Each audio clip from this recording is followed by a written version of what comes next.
Hello, and welcome to our very latest episode of the Night Shift. Let's talk gaming. I am CMoney, and I'm joined by the always lovely Doodle. What's up, everyone? Happy Friday. Thank you so very much for rocking out with us tonight. Let's get it. Let's get it in the. I don't know why when you say Happy Friday. Yes. I started hearing like that song. I don't know if you guys read that hip hop hooray. Okay. I don't know. It just went in my mind. All and right. I started like dancing to it here, Yeah, like nodding to it. You know what I'm saying?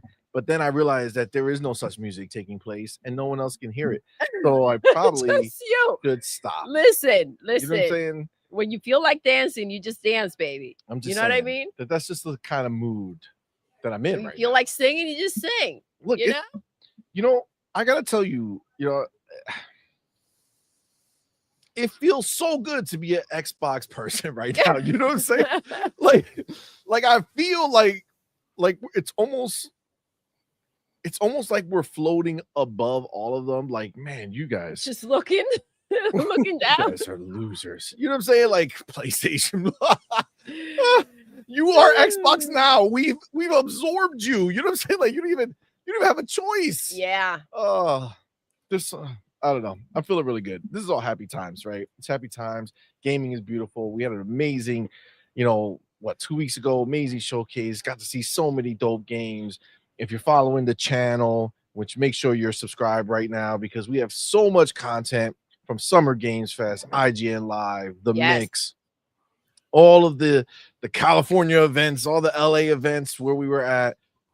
We just keep putting things out because there's just so much of it. So this is the time right now where you get to just be excited for gaming because there's so much cool shit. And we are definitely going to be talking about more cool shit today. But remember, it's motherfucking Friday night, homie. It's not just me. It's not just Doodle. No. The gang is back together again. That's right. We got our motherfucking homie, Mr. PSP himself. The pony slaying papa is our boy. Demo Flow Gaming. Yes. Welcome, my brother. Thank you for being here, man. Hey, yo. What's good, guys? Happy to be here, man. Happy Friday, everybody. Shout out to you guys. Thank you for having me. It's a great night to talk about gaming, and a lot of things are happening. So I can't wait to get into it. Let's get it. Let's get it. Get it, indeed. And then, of course, you know who he is. You know. Tell him, babe. Name. Tell him. It's in case they forget. The wise one. Yes. The author. Yes. The Patriots. Yeah. The pony slaying, the pony bottom maker. Oh, baby. It's our boy. Shani. Welcome. Dude, thank you, my brother, for being here, man. Yeah. Man, the news just keeps on coming, right? This is just like craziness. There's all sorts of stuff that just keeps coming out. Like it's great. It really is kind of like Christmas for gamers right now. Not for everybody. Not for the naughty kids. If you're on certain platforms, like a whole new console came up for the Nintendo side, and on the PlayStation side, well, yeah, whatever. Oh shit, we gotta talk about that too, baby, for sure. Yeah, we gotta get into it. But yes, you're right, Hargeet. This is a glorious time. And look, I mean, at a certain point, how much longer do ponies want to piss in the wind? You know what I'm saying? Like, it's all coming back to me now, said the man pissing in the wind. I'm just saying, they're sitting there crying about shit when it's like, bro, just embrace the reality of gaming now, and it's like, And Just- embrace your position in it. yeah, just you be know? on the right side of history. Do you really want to be on the wrong side of history on this? Where you're like Right. 82 years old, Mm. still screaming into those with those goddamn Xbox, and they're playing anywhere. That's why. Motherfuckers could be crying forever, bro. Yeah. It's a crazy time, but I do want to I do have to, Hargeet's here, so I feel like it's only right Yes. to bring this up. Okay, Oh, so we've given a lot of smoke Mm. to the Switch 2 in particular. Oh my And god. well deserved smoke for a lot of the stuff they did. That being said, I personally, myself, Yeah, don't we this I situation. don't wee nobody. Well, I mean, I wee you all the time, but I don't mean like that type of wee. All right. Somebody clip this. I'm Don't saying do it. I Mm. must say Mm. I'm kind of sold on Donkey Kong, bro. I know it sounds crazy, but that mother effing direct they did. I was in it, bro. I was in it. I said, "Holy shit!" Because the first time they announced it, I was like, "What the? This shit looks like trash. What is this?" Mhm. But like this direct, they got Pauline in there. She's singing all types of great songs in there. Oh my god. Those are waxy. No, they're good. They're The whack. game, like being able to, it's like the next evolution of fucking Zelda, as far as like the traversal, being able to climb on anything, break through anything, dig down, go up. It's so I'm sorry, Mhm. that shit is fire. So it comes out birthday. So I've already officially put on my birthday list. List. I didn't get the list. No, you got the list. I put it by your bed. I'm gonna mess on the with him and bedside. buy Shit. him the game, but not the console. No, you gotta give me the console. Nope. I just want it for Mm. Donkey Kong. Okay, Oh shit. that's it. It should be Nope. readily available, by the way. That's The console. wild. They seem to have a lot of units available, so hopefully you should be able to find it. It comes in and out of stock, but you should be able to find it. So I'm sure they'll bump up the stock for Donkey Kong because, again, like you said, this is what happens, right? When those games come out, and I'm like, I want to play that game though. It looked good. Listen, I Mario don't Odyssey. know what Mario I'm Odyssey missing was the only here, Mario see? that I I'm really, not really seeing what liked. you're seeing. I'm not drinking the Kool-Aid. Breath of the Wild was the only Zelda I really liked. I really don't care for the old Donkey Kongs, but this Donkey, it seems like this is Donkey Donkey. Kong's chance to be good, To win you over, right? to win me over. I feel it. Exactly. I feel it. Mm-mm. So, I always mean- say it doesn't matter if it looks good. You want to play it, just play it, right? But that's the point of Right how gaming. you are. Like, go for it, enjoy, right? I have to disagree. I'm not seeing what you're seeing. I I know. don't think it looks great. I don't like the way Donkey Kong looks. Yes, they added some expressions, great, but like just the way his fur, it doesn't look right to me. I feel like they needed to elevate it. The songs, I'm not getting them. I'm not digging it the way you are. I'm just saying. There's better music out there. Have you heard the soundtrack for South of Midnight? I'm not saying that it compares to anything on Xbox because it obviously doesn't. But listen, sometimes it's okay to play some shit that is just different, and it is pretty captivating Did to you me. see her pop out of a rock? Yeah, she's a crack baby. She's a crack baby. She's a crack baby. Holy That's okay. shit. I was No way. like, pulling a okay. crack baby. That makes Just it more pop thug. out You of know a what I'm saying? I rock. feel better playing it. You know what I'm saying? That's all. It feels right. That's all. And I think, like, is there going to be a story? What's the point of her being on his back the whole time? Like, what is going on here? I don't know.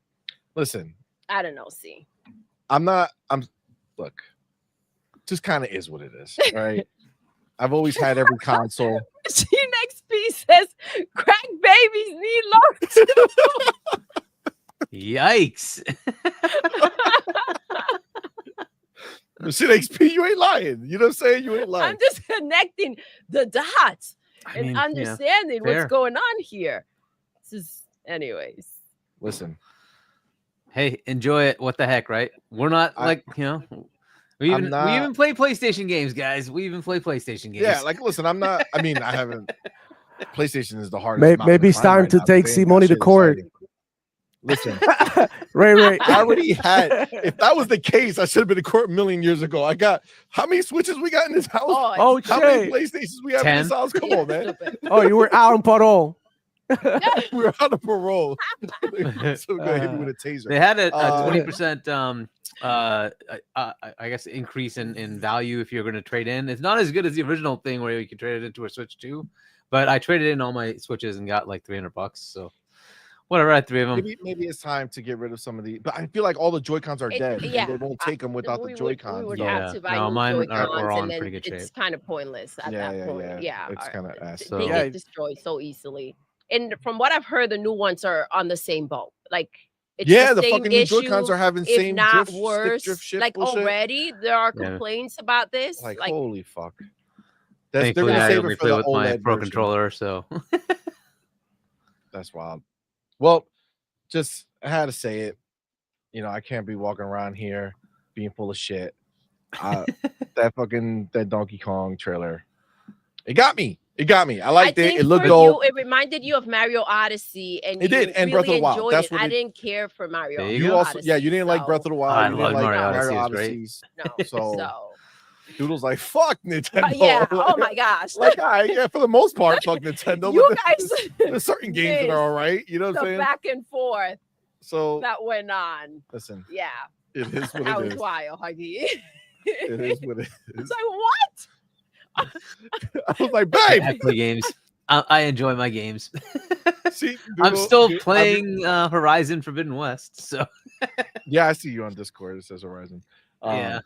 So I tried to work through that. I don't know. I don't think it's possible for me. But this one, I think this is gonna be like my Mario it at Odyssey times for the is Switch 2. challenging. What I do Yeah. find is if you like turn down the volume, Just don't listen. Don't you? Oh my gosh. Don't listen to That's the don't listen audio. to wild. her constant uselessness. That's hilarious. That's Um, crazy. But yeah, you had to hear if you guys were able to listen when I went up, I was like, babe, I know. because I saw it downstairs. She was upstairs, and she was like, "Why? I need a Switch too. Yo. I need to play Donkey Kong." She was like, "The fuck you will." And then he's like, just watch this. And he puts it on for me to see. And I'm like, my just natural reaction when I saw it, he was like, wow. I was like, this looks like shit. Literally what she said. I was like, but it looks This good. looks like shit. It looks good. I said, babe, I'm gonna put up my birthday list. She's like, bitch, what list? We're gonna start a new list. All right, we're gonna start one. All right. No God damn birthday it. list, see. That was funny. All right, but enough of that. You know what we do here, man. Yes. We got all of our homies in the building. We need to shout out our peoples, our supporters, all of the family, man. So first of all, definitely want to go ahead and shout out our homies who support us over on Patreon and all of our YouTube members. Shout out to you guys. You guys are the shit. Thank you so much. Always remember that the show is brought to you by you. So thank you so much, man. It does mean a lot to us. That being said, we do want to go ahead and shout out our elite members. That's right. We got the homie Big Boy Mike, Let's go. Dark Angelic, Yes. and Queen Witch. And Thank then we you, have our guys. inner circle members. We got the homie Big Mix Gaming Woo. and Pragmatic Let's Eagle. go. Thank you guys so much Thank you. for all the support. Absolutely. That being said, you know how we do here, man. You guys right now live in the building. You guys are supporting us in such a major way, man. And we appreciate each and every single one of you for being here, man. So thank you so much for sharing your time with us on this Friday night. We're gonna have a lot of fucking fun. That being said, you guys unfortunately are not all equal. It's No, just the way, I mean, come on, break just it the down. way the babe. cookie fucking crumbles, man. You know, like you gotta call a spade a spade. You got Yes. 3 people who made it their business, who made it their purpose in life for this moment Yes. to make sure that they were the first 3 motherfuckers in this building. And Un, they dos, tres. are the specials for the evening. That's right. They Who are could the they be? specials. Now, who are the specials, you say? Well, let's start with number 3. Oh, okay. It's our homie who just celebrated his 72nd birthday. That's right. It's our boy, Music 72. 72, guys. All caps when typing in music. He Say can't happy see well. 72nd Oh, birthday. happy birthday, Music. Bum, bum, bum, bum. You know what I'm saying? Extra loud. That's right. You got Can't to be hear. loud because Yeah. he can't hear Yeah. anymore the same Man. way. Listen, You know what I'm saying? age, man, it gets you. Age ain't nothing but a number except for Music 72. Yeah. You know what I'm saying? That When number you is hit real for 72, him. that's You know what I'm when saying? it- That's our boy, though. That's our boy. That's And then number 2 in the building had a little too much to drink, so he couldn't make number 1 spot. Is our boy Cage. Let's El Vampiro go. Borracho. Yes. Thank you, my brother. He for drank a being little here. more tonight, He so got he a little, couldn't find his his pregame way. was too strong. Yeah. You know what I'm saying? His pregame was too Yeah. strong. That being said, Oh, he got a special phone call. That's why. Oh, number he was doing the nasty. He Huh? got a special phone call. Did you read that? Right before the show. That's why he couldn't get here on I don't time. know what language he's Did he speaking. call from jail? Oh, that's he got wild. a phone call. That's a problem. He was busy with the baby oil. That's real crazy. And, I didn't even realize I know. clicked that and that's what he wrote. Damn. That's real wild. He could be hurting right now. Listen. Stay strong, Cage. Nope. Listen. Number 1, the best bot of the night. Who is He that? said, fuck second place. Mm, I'm going to be first. yes. That's how we like Making it. his return from yesterday, but going up 1 spot. That's right. It's our motherfucking homie, Relski Yes. in the building. Let's go. Woo. Bah, bah, bah, bah. That's right. It's our boy, Relski, number 1. Best spot of the night. Thank you so much, my brother, for the support. Thank you for being here. My homie. Let's go. Let me go ahead and Ralphie. update this fucking banner before I completely forget. Oh, move on. he's got Remember, coffee tonight. So you guys are this could forever be a disaster. emblazoned on this banner Mhm. for the rest of your lives. Yeah. Until this night is over. Yeah, and then you know, I'm not saying that that's going to reset. be the end of any. I'm not trying to in threaten your heart anybody forever, though. or In their anything like hearts. that. But That's where it, it parts ways. You know. that's it. It's just the reality of what's happening. So let me just go ahead and do that. Okay. Bam. Beautiful. Check it. There we go. All right. Well, thank you guys so much. You guys are the shit. Let's go ahead and shout out our homie Dark Angelic, number mother effing 48 in the building. No, I'm just joking. I don't know what number he's in, but he is the first super chat of the night. That's right. It's our boy Dark Angelic with that $2 super chat saying the beautiful message of let's get it. Get Let's it, baby. get it Yes. in motherfucking deed. Yes. All right. Let's get it. Boy. So I have a question for this guy. I'm just curious because he also shows up in our chats and other places. Is it Cage or is Kage? Cage El Vampiro Borracho? Cage? So Kage isn't that Shadow? Kage El Vampiro Borracho? Could it all just be all Spanish? What? I'm just curious. I like he shows up in other chats and I Kage. say his name and I'm just curious. Isn't that like shit on Is yourself? it Kage or is it actually Cage? Cage. Is it Cage or is it Kage? We don't know. We haven't heard the pronunciation, bro. So Yeah, I mean, I'm just they curious. just assume whatever, unless they break it down for us down there in the chat. But I'll say Cage. I think Cage doesn't even know where he is I right don't, now. I don't know. Yeah. I don't, I don't think know so. if that answer is going to be given. Cage se cagó. Ah, So- I feel like that's closer to it. I feel like Yeah. that's closer to it. So Let I me don't get know. my boy Let Adidas him answer. 20. That'd be cool. He'll answer. He'll answer. He'll wake up At some point. at some point. And he'll be like, oh, I'm watching Night Shift.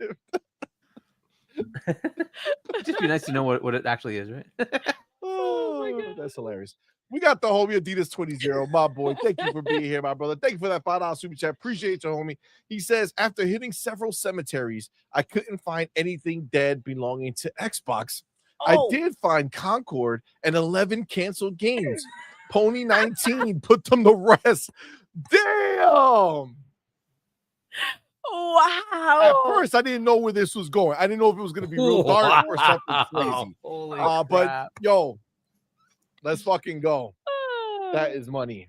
Beautiful. Love that message. Yeah. Let's go. It's real crazy how they're in such disbelief that So they think that he this is says going to be a continuation. Kage is shadow in Japanese. I don't know if that's so. Is that what it is, Cage, or is it Kage? Which God one is damn it? it, Cage? Tell us. Are we saying your name Yes. wrong? Like Cage. assholes? Pronounced think- like Cage. I think He you says guys like might be Cage. thinking too much into it.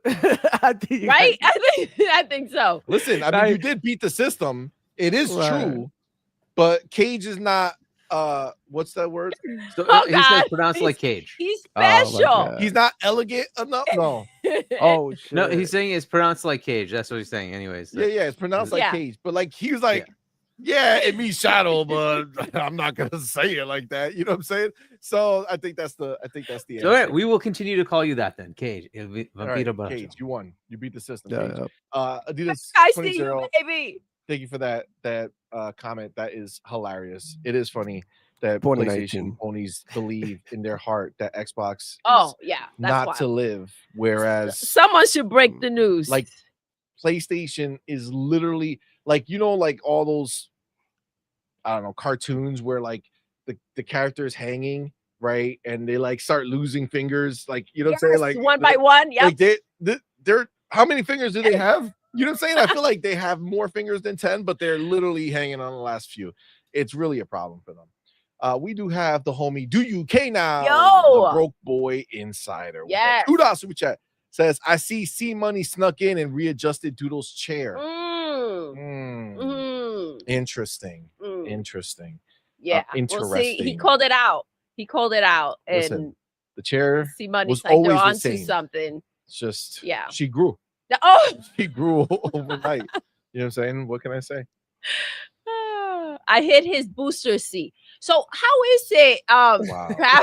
traveling all the way to California, like with a booster seat? Is it more That's what I fucked up. complicated? I'm just asking. I think everybody in the chat would like to know. Well, hopefully, Is everybody it- got the actual pictures and they can see that C-Money actually is tall. Yes. Yes. That's right. You're lucky Doodle wasn't there, because then your mind really would be blown. Wow. Wow. What didn't Madman have you like on his shoulder so you can see Oh my God. over the crowd during, is that not That's what real took place? crazy. That's And real then he crazy left talk. his booster seat one day and Madman had him on his lap, you know, for the interviews. That's you- real wild talk. You did good though. I'm not You did gonna good. lie. That's like real wild. That's You- slanderous. You I'm held it down. I'm gonna leave that right there. Okay. I'm gonna leave that right there. We're gonna go to our boy Game Shark in the building. Game My dude, Shark, thank you, my what's brother, up, for being here. love? Thank you for that $5 super chat, man. Appreciate you, my homie. Says, hey fam, yo Hargeet, have you got the official Xbox Ally X breakdown from D-Badge yet? Twinkle, twinkle. Twinkle, twinkle, baby. I'll be honest, I haven't frog watched type, any of his hashtag ribbon, videos ribbon. on this stuff, so I don't know what he's been saying. I I mean, he was talking. I was Shout out to gonna. D-Batch. It was there. I was gonna bring it up because he's talking shit about. You know what? Maybe we will bring it up at some point. I have his tweet somewhere talking shit on his birthday. Talking shit. Like, bro, it's your fucking birthday. Go do something. Just Go outside. Like, why you spending time thinking you're gonna talk shit about Xbox, dog? Come on, man. It's crazy town. And isn't he like a PC dude? And he's like trying to mock the idea of Xbox and PC. Like, well, you rock Windows. You Yeah. paid Yeah. Xbox. Make You it make paid sense. Microsoft. Come on, man. Stop the crap. All right. We got our homie Dan Lazaro in the building. My dude. Thank you, my brother, for being here. Dan, Thank you for that what's $5 super good? chat. Good to see you, my brother. Yes. Says, hey, strangers. It was What's like mom up? and dad both went to get cigarettes. We both went to go get the milk. Yo, I know it's crazy. I know it's wild. I appreciate y'all We're being getting here. the Yo. milk. We'll be back. We brought it back. All right. We got everything. We're good. We good. We didn't leave for good, man. Appreciate you though. The homie Machine XP, my dude, Machine. member for 13 months. God damn.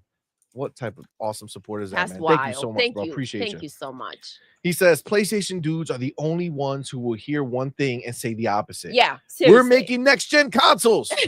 Xbox just canceled console. Yo, it's almost like they refuse to hear it. Like every pony, every time there's any type of Twitter message or video that they see, they're just like this. I That's can't- it. That's it. I don't know what you can't said. hear you. I don't know what you said. I know Xbox is dead. That's it. That's it. This is the life they lead. And PlayStation's only focus is the PlayStation 6. Yeah. Right? Yeah. For sure. It's a great time. It's a great time. All right, hold on. Let me see, because I did see something here. Just want to checky. Oh, okay. Well, Demo has a show for us that's gonna start. Okay. Give me a second. Let me gotta go over here, put this on. Demo has a nice little show. Let's do this. Okay, let me make sure everybody can see. Here we go. I've never seen this, but it seems interesting. Let's go. What Let's can go. it be? I don't know. Whip it, flip it, you know how I get it. If I stay one, the one that dodge jelly, I press A, I download and I play. We are not the same, Sony ponies. Oh my God. That's I circus. download and I play. We are not the same, Sony ponies gotta pay. I press A, I download and I play. We are not the same, Sony ponies gotta pay. Woo! Let's go. That's what Demo's new drop. That Let's new go. single. Oh, shit. I press A, I download, and I play. Damn. That's simple. I like the use of that's some AI work. Yes. Yeah. The circuit. I like that. That's courtesy of Microsoft Edge. In case that you don't know, they have now AI video creation with it's free. Microsoft Edge has video creation? Yep, the AI really good. I mean, they've been killing it, bro. This Windows is taking over, bro. Like people don't really understand this shit is going crazy now. Yeah, that was with the into the game. Yeah. Demo, where you find Jim Ryan, bro? I don't know, bro. That's a Special leak. appearance. Yeah. Just for the video. That Zubitech, leaked that picture of Jim Ryan. He was like, posting that shit, like, posted up in Brussels. That's hilarious. Oh man, that's dope. All right, listen, before we hop into it, all right, as I do want to hop in and get the party started. Of course, we need to shout out our homies who are rocking with us, right? Because that's how we do here. Let's go. Right? So Amit Kumar in the building. I see you. Woo! What's going on, man? Thank you the homie for rocking out with us, man. You got E-Ranks in the building. What's going on, playa? Ryu Art, what's up, homie? Malcolm X-Lax in the building. Wow, those notes. Jesse B, what's going on, playa? Thank you for rocking out with us, man. Jesse. Appreciate you. I see Becca in the building. That's my girl. What's up, What's Becca? up, fam? Thank you for rocking out. Power Boss. Power Boss, what's good? Is up, broski? Thank you for rocking out. Of course, we have the motherfucking homie Treybone 408. What's going on, man? Thank you for rocking out with us. Appreciate you. Jonas the dad in the building. Jonas was good. What's going on, fam? Appreciate you rocking out. Belzair, what's going on, dog? APIMB, what is up? Player Outward Lyric in the building.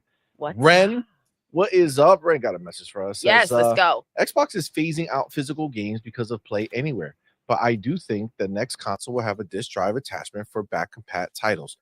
I mean, listen, we're going to talk about it for sure, but yeah, Play Anywhere is obviously the play, right?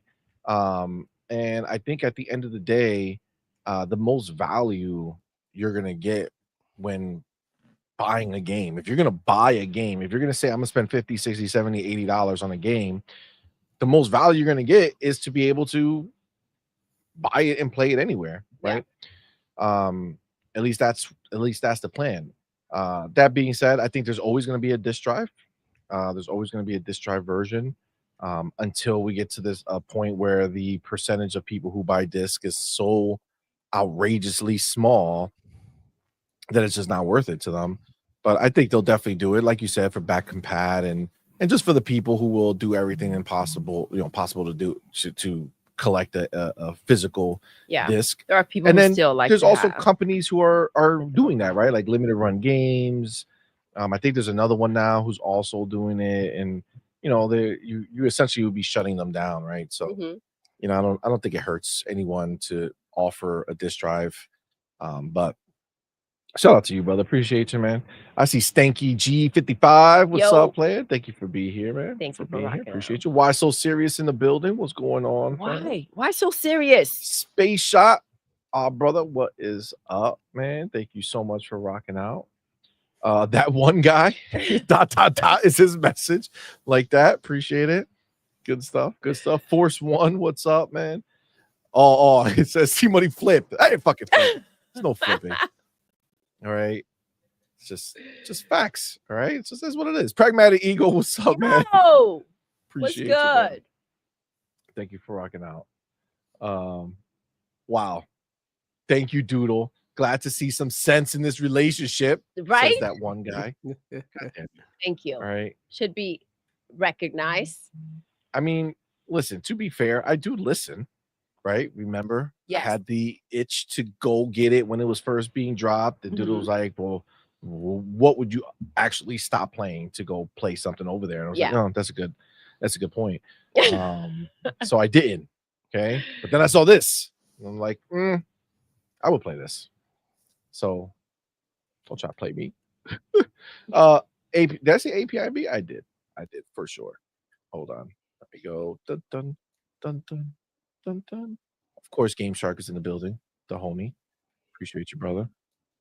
Twinkle, twinkle. Twinkle, twinkle. Cullen Yes. Prime in the building. What's up, man? Mac 22 TH54. Let's go. What's up, fam? Thank you for rocking out with us, homie. Black Ronin 357. What's up, man? Thank you for being here. Black Ronin says, not sure what's up with AGN, but he went full Nintendo Dard and GameStop called him out. Yeah, so I don't know what happened with that, but I think we're pretty clear. Like when he was on the show over here, it was pretty revealed himself pretty well for his love of He left no doubts. Nintendo, which is fine, you know, to each their own. I think people have the right to like what they like, but don't be confused if people are following you for thinking that you're something and then they find out you're something else. They also have the right to be like, oh, okay, you know, we're good too. Yeah. You know, it is what it is. LZX, what is up, man? Thank you for being here. I feel like he changed his name. What was your name before? It wasn't LZX. I think so. You remember? No. I know this is somebody else. He changed No, his I name, don't remember. I remember the name, picture. but I think, yeah. I think so. So what's up, man? Thank you for being here, brother. Thanks for Appreciate you. rocking Jean-Marc Luis. Yo! What's up, man? Thank you for being here, my brother. Appreciate you. Appreciate you. Oh my God. Yes, Space Shot, tell them. At their teleprompter video, I felt God. PlayStation basically said if they were going to make new hardware that we should expect cross-generational games to continue. That's actually quite wise. I mean, it's actually quite wise if you're too much of a hobo to come up with something that's better. We all know this is the thing. The fact, like, this is the shit that, like, when they're telling you that, like, they're literally telling their investors, like, guys, don't be scared. Okay, we're still gonna have money coming in because we're still making the games for the old places. Like, that's a bad place to be in. Yeah. Right. Because what that tells me is that doesn't say, hey, I'm gonna push forward, but also make sure I'm bringing everybody with us. What that tells me is I'm gonna take the same PlayStation 4 engine I had making Spider-Man, and I'm gonna make the next Spider-Man for PlayStation 6 on that engine because I'm not smart enough to figure out how to scale it down for other people to play on their old consoles. Like, I know 100% that for the most part, this next generation is not leaving this generation behind, right? Like the new Xbox, the hybrid PC console, whatever they're making, right? That is not going to dismiss the Series X and S. I don't think that at all. I think whatever games come out there, again, remember when a game comes out on PC, what happens? Do they go ahead and be like, oh shit, we got 5090s now, so that 4090 ain't worth shit no more, or that 3090 ain't worth shit no more, right? Nah, Nah, it's the game just scales. And what is Xbox doing? They're turning their next gen into scalable PCs, right? So the games that are coming out are going to be designed with the ability to scale down to the Series X and S level, to the handheld level, to whatever level they need it to scale down to. So there's a really big difference between, oh my God, please, I promise you we're still going to have money coming in, investors, to just like, no, we planned for this. We know what's happening. We're building this out the smart way because, you know, we know tech and you don't, but it's okay. But yeah, that's the big difference. But yeah, you're absolutely right, Space Shop. It's the PlayStation fanboys that are really going to be distraught. You know, they're the ones that are going to be hurting. Like remember, we were watching the show and they announced the that Marvel fighting game from PlayStation, right? Remember that? Okay. And everybody was like, oh shit, that's dope. Wow. Look at them. They actually invested in a deal that brought a game to life, not just stealing a game, right? And all the places was like, oh man, look at what we got. Xbox, you ain't gonna see that. Except, fun fact, I don't know, the Steam page went up for that game. And it went up, and you know, it's live and you could wish list. And something tells me, I don't know, it seems like that game's gonna drop day one into Steam and PC, which then when you take your nice little, you know, Xbox ROG Ally X, right, and you open it up and you're like, oh, let me download this game on my handheld. Oh, it seems like Xbox figured it out. You know what I'm saying? It seems like Xbox don't give a fuck what PlayStation plans are anymore. I think they just said, these are my plans now, and you're gonna do what the fuck we say. That's wild. I love that. It's a beautiful thing. It is. It's a beautiful thing. I see Reggie Bone in the Reggie, building. what's What's up, up, fam? Thank you for being here, man. Appreciate you, homie. Zach Riley. Oh shit, he's first. He's first. Oh, you Wow. messed. Do it all over again, We babe. have to You messed up. restart. I can't Yeah. believe we didn't see You Zach messed up. Riley. So that's in the multiverse where he actually is first. That's a Yes. different. Yeah. That's a different universe. 50. Argue figured it out. Oh there my we God. go. What was it, like 30 minutes in? That's it. Just 30 minutes. Yeah. No, you made it. You made it. Thank you, brother. Oh my God, that's hilarious. All right. Let's oh, Carlos Marto. What is Carlos. up, man? Thank you for being here. Thank you Don't for worry, rocking Carlos. We're gonna watch the he asked about the new interview. You're gonna see it in a second, brother. Let's We're gonna go. talk about it. Sir Rips a lot. What's up, man? Thank you for rocking out, bro. Rashawn Eppinger. What's up, man? Thank you for being here, bro. All right. Let me let's get cracking. Queen Witch. What's Devil up, love? Island, what's up? See you. You see Queen Witch in the building? What's up, Yes. homie? All right. Belzer, did I say that? I think so. All right, so CMoney, I'm gonna like clear the stupid thing of you being short. Let's have a little fun. Oh. Ooh, I like this. So Let's first, see. I'm gonna show you with Lemon and Aaron. Lemon is 6'5". Okay, so that's how tall Aaron is. You can kind of gauge where Aaron is. Okay, now we're gonna add in CMoney and Aaron. Okay. All right. Let's see. And we can see. I kept your kids out of it. Okay. They're live in the building now. So there you go. So there's CMoney and Aaron. Let's see if we can bring that. Oh, it cuts me out if I zoom in. Okay. So yeah, all that short talk. Yeah, no. Thank you. Debunked. Debunked. Okay. I have Debunked. another one that's a little closer. I don't know if it's gonna make it better or worse, but anyway, we'll see. Let's see what happens. It's uploading. There you go. So there you go. Let's see. Oh. All right. Kind of cut Okay. out a little bit. So but- Oh, now, you can now you get see. the whole CMoney is short thing debunked. The money's tall. You see how I put up my thumb right there? I knew at that moment that you guys would be watching, so I gave you guys a thumbs up. You know Yep. what I'm saying? Just let you know. It's real. Okay. There you go. Thank you, There sir. you go. Thank you, Hargi. I mean, we can't Justice for CMoney. We're trying to figure this out. Appreciate You it. know? Bill Ray Tito, what's up, man? Thank you for being here. Why so serious? Says that's Photoshop. Wow. God No, damn it. those are real images. No photoshopping. Oh my God. He's on a stepping stool, you guys. Wow.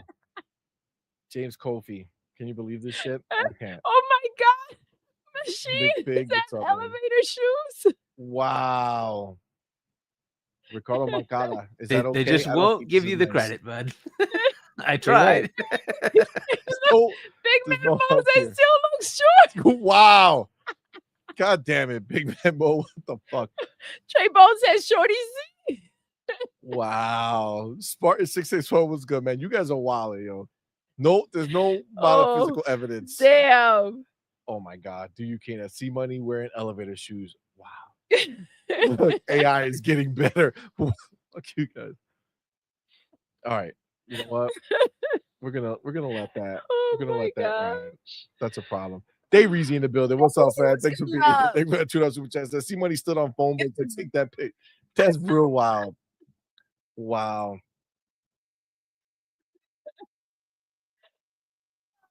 I mean, it You adds hit- up. See money carried around a step stool all day. All day. Respect. Yeah.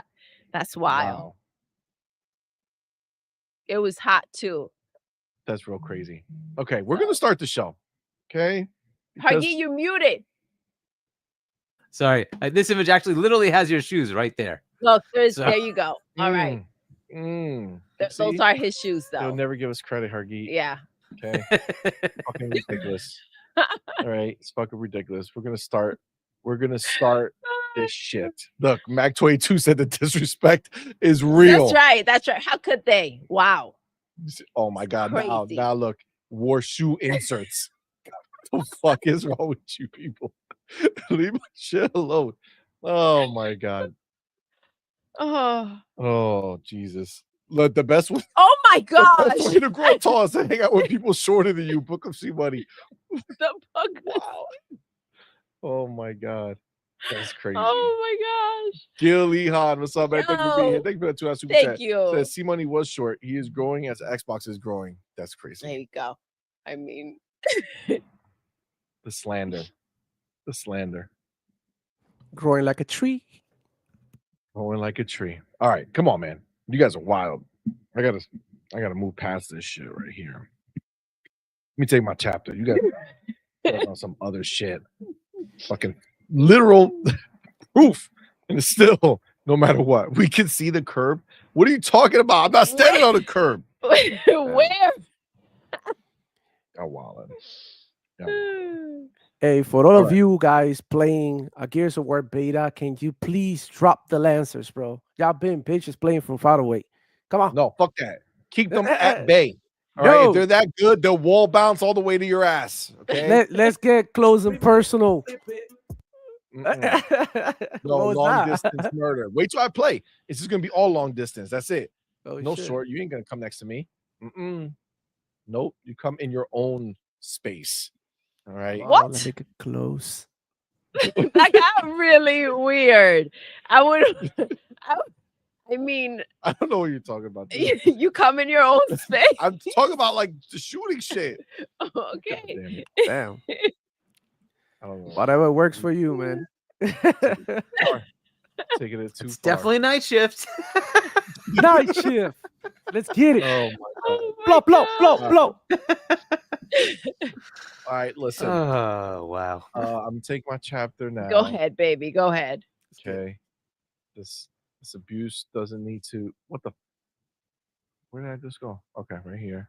We'll do this. We're gonna do Games in that. this podcast Whoa, range whoa, from whoa, slow the fuck Oh, down. calm down, see. Okay. So, I got my chapter right here. Let me get my time stampy. All right. Boom. Done. Okay. All right. So, Bill Spencer had a brand new interview that he did at Summer Game Fest Play Days or right after. It was right around the same time. All right.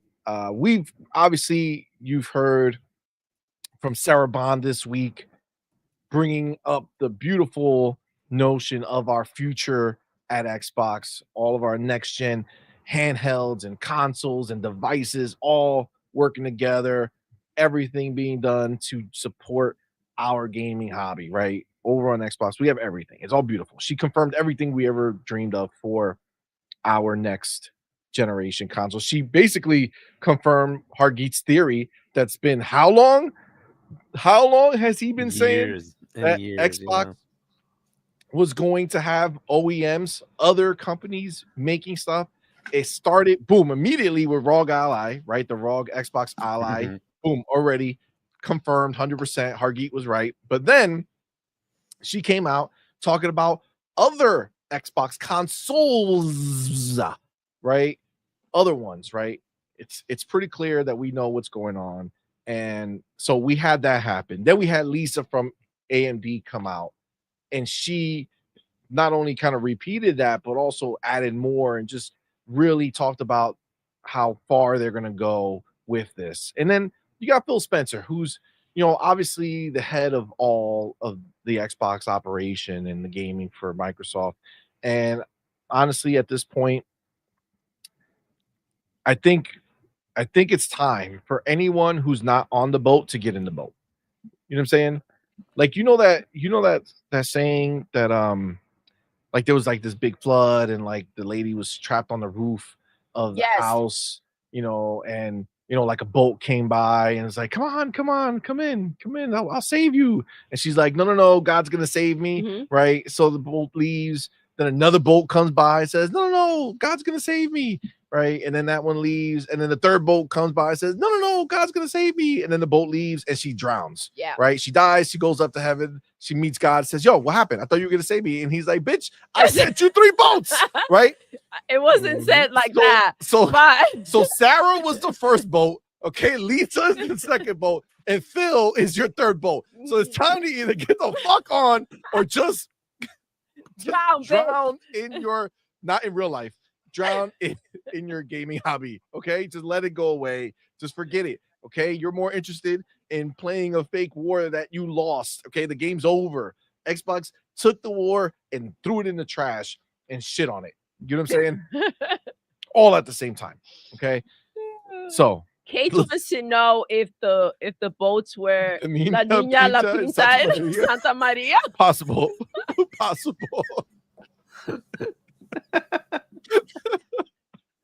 Oh my God. So let's go ahead and let's bring Phil into the picture here. He had a awesome interview with the homie Jeff Rubenstein, who I did in fact get to kind of hang out with a little bit at Summer Games Fest, so that was cool. But let's go through it now. We're not going to watch like the whole thing because there's certain things they're going to talk about which are like whatever, but I do. Come on, don't be a punk ass. Wait. All right, so we don't need an introduction, we get it. Xbox 2025, let's see what he feels, and we'll talk about it every time we kind of move on. Things are as we got on a plane of air. How are you feeling about the year? I feel really good. I think 2025 is an exciting year for us. Maybe I'll start for us as a team. I think our first party teams have done amazing work so far this year. When you think about the launches that we've had, we're investing in a new form factor piece of hardware for us with our partners at Asus, which means on our side, we have a lot of design work that we did with them. We did a lot of kind of operating system work that continues the Xbox experience on that. These are areas we're investing. I think Game Pass is having an amazing year. I think when I look at Xbox Play Anywhere and how much that's showing up in the show, there's so many things that are working for us right now. And our jobs inside the company is to run a good business. We're accountable to Microsoft for running a good business, a healthy business that continues to grow at both top line and bottom line. That's kind of a foundation for us. And what that does is it allows us to continue to invest in Xbox for our community of players and creators.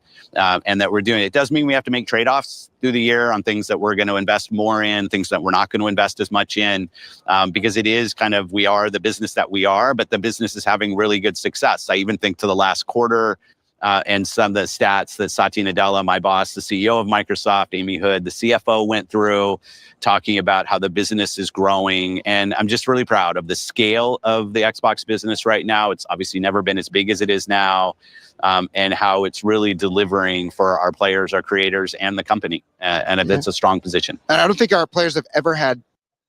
Real quick before, so let's pause it there real quick, because he said a couple interesting things.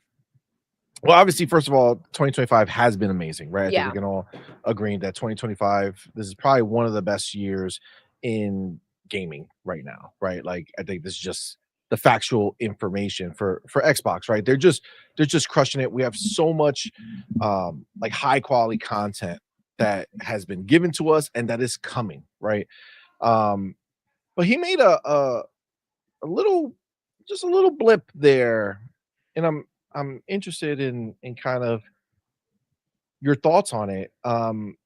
He said something about what they'll be investing in, right? And there's like a trade-off. Some things they're going to be able to invest in, and then some things they're not going to be able to invest in too much, right? And I hear that, and then I try to think about Xbox in general and what's happening. And like I don't think I understand. I don't think I see where that scenario exists that they're not investing in. So like what would you like, what do you guys think when you hear him say that there's a trade-off? Some things they're going to invest in, some things they can't invest in as in that much. Like what are we thinking that means? Are there any inkling? Like, do you have any thoughts on it? Because I can't think of one. I don't see where they're losing anything. Oh, I'm trying to hear it back. I'm trying to think real back quick. of exactly. Go ahead. Let me put this. Powerball's kind of put this out here. Not investing in physical as much. That makes sense. A little bit ago, Machine XP put in something that was actually very telling here as well. Wow, no teleprompter. In comparison to what the business update for PlayStation was, wow, did that just seem like weird when they were talking, right? It's like, and this is what we're doing, and then this, like, they were literally reading off of teleprompters. You could absolutely tell. It was so wild. Herman Holtz was like looking everywhere and then back into focus. They're fragile right now. Yeah, investors really are shook, and they can't risk saying the wrong thing. Exactly. So that's why it's all teleprompted out. It's a lot of lies they're putting out there as well, though. A lot of bullshit. I don't know if it's lies because it's a financial update, but like they definitely went into areas that you're like, you're really gonna say that? Okay, but whatever. What is interesting though is if you're at that level, you're kind of expected to be able to off the cuff respond, right? So like how Phil, you don't think Phil had all these answers in his head already? He absolutely did. All these questions absolutely have been, worked through. That this is not something that they just did. I just randomly came up with questions to my boss. No. Everything here is scripted. Yep. He just knows the answers, and he can naturally say them. Right? That is like you have to have that ability. And like the other side. No. Look, to be fair, for both of those individuals, English is not their primary language, so maybe that's why they're doing that. So. Fine, maybe that's why that's that way. I just Herman Holst. Herman Holst is from Amsterdam, right? He's in the Netherlands, right? So he is not, English is not his primary language. And then for obviously Nishino, it's Japanese would be his primary language, right? But either way, like at that level, you just expect, and this is why it's better to actually have them speak in Japanese. Then go ahead and speak in Japanese, right? And then like have somebody translate because it feels natural. It's just so weird to have them like read off a teleprompter like that. Like, oh my God, that was so weird. But anyways, I just thought I'd call that out. Yes, Machine XP. Wow, no teleprompter. Yes, it does actually mean something.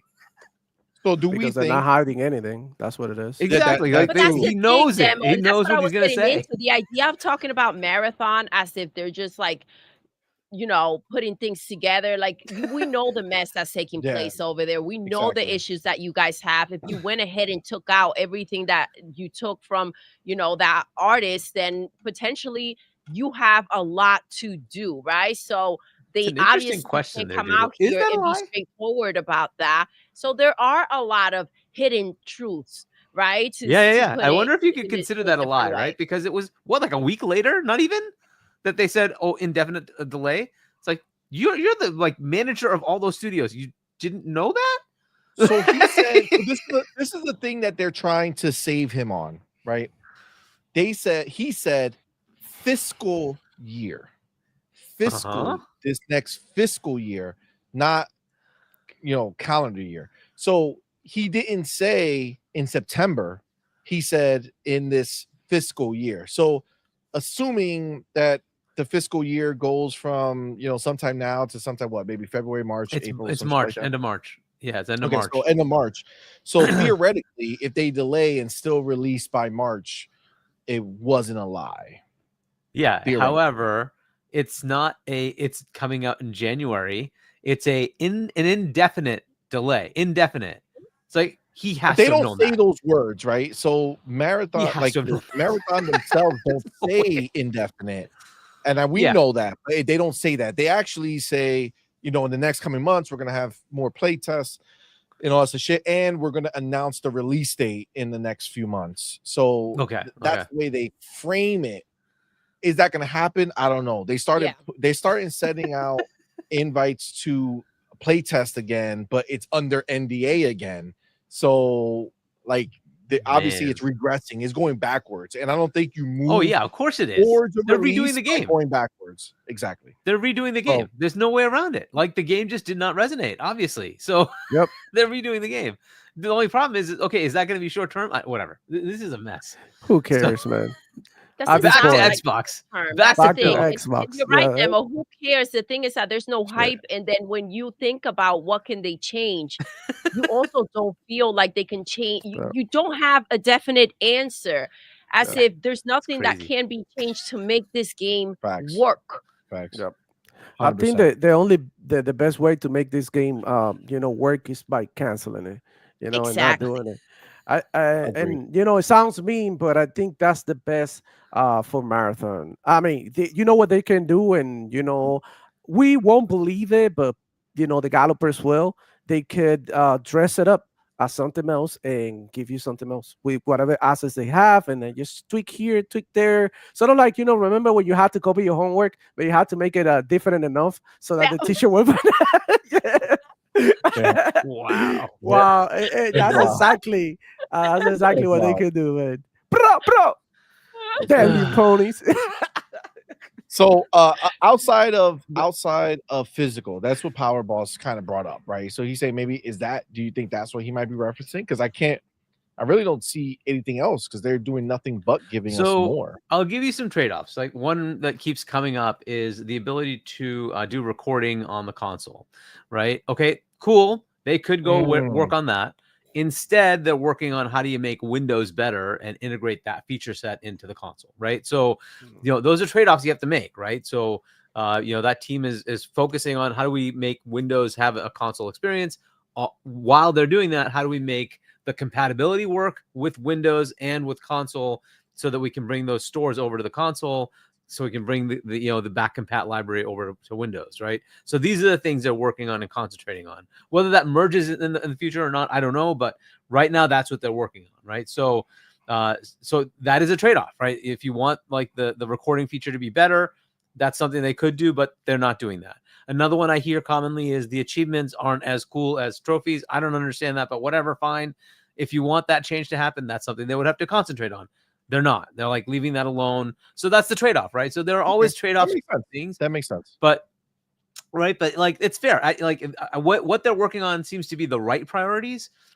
Making it so you can play your games everywhere. That's cool.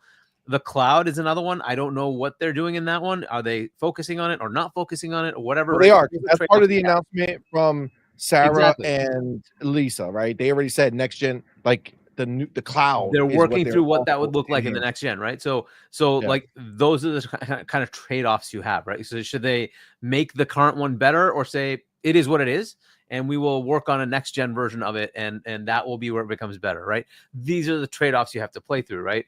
Some things they could say we're going to port it back to the series consoles, even go back to Xbox One consoles, and some things are like we'll just make that next gen, and we'll worry about that when we get there, right? So those are the kind of things I would see, right? So there are going to be things. Right. So right now they're also concentrating on how they could take to Windows 12. They're going to see if they can bring Quick Resume over to Windows 12. That's another feature that they're working on. So that's, again, yet another trade-off, right? So those are the kind of things, right? So things that we may not even realize that they're working on as next-gen features, right? So they've, not decided to do things on the Xbox Series consoles as much, right? So if you notice, we don't get as many new features on the current consoles because they've shifted to say, let's put that in the next gen. So those are the trade-offs, you would look at, right? That makes sense. So, all right, let's continue. Unless there's anybody else who has anything else with trade-offs. You're like, you're not fucking with my games, right? Yeah, I mean that's what Phil. like that. I don't Yeah. see the game. They're focusing heavy on their games and they're focusing on what's next, and I think that's all that matters to us. But you can appreciate even on games, they are focusing, right? They're saying, hey, like, I won't be doing games that don't make sense, but I will be focusing on games that people want to be attracted to the platform. Fair enough, right? So that is, again, a choice. So I mean, I guess as far as they're concerned, maybe they are talking to the people who keep crying. I feel like Phil's such a good dude that he's coming out here and just addressing people with one little line, like, "Hey, you're begging for shit that nobody wants. Stop asking for banjo." You know what I'm saying? Shit like that. Which may show up, right? Please. Who knows? That may just show up out of nowhere. Oh my God, please don't do it, man. Yeah, Just I know. Focus on something else, man.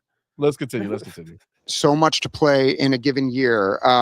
Just so far this year, we've experienced Avowed, South of Midnight, Oblivion remaster. We got to surprise everyone and just like have an amazing time with reliving that world. Doom: The Dark Ages, and then next month we're gonna have Tony Hawk's Pro Skater 3 and 4, followed by Grounded 2, Gears of War Reloaded, Ninja Gaiden 4, Keeper, and it goes on and on. And like. It's an incredible year. It's something we're as a player, I'm certainly enjoying. But like, is this the plan? Like playing out before our eyes? Yeah, definitely getting the first party teams supported so they can go build the games that they envision, that they want to build at the level of quality. It's not just about quantity of games. I also love the diversity when I look at the portfolio that we have. First of all, what a slap.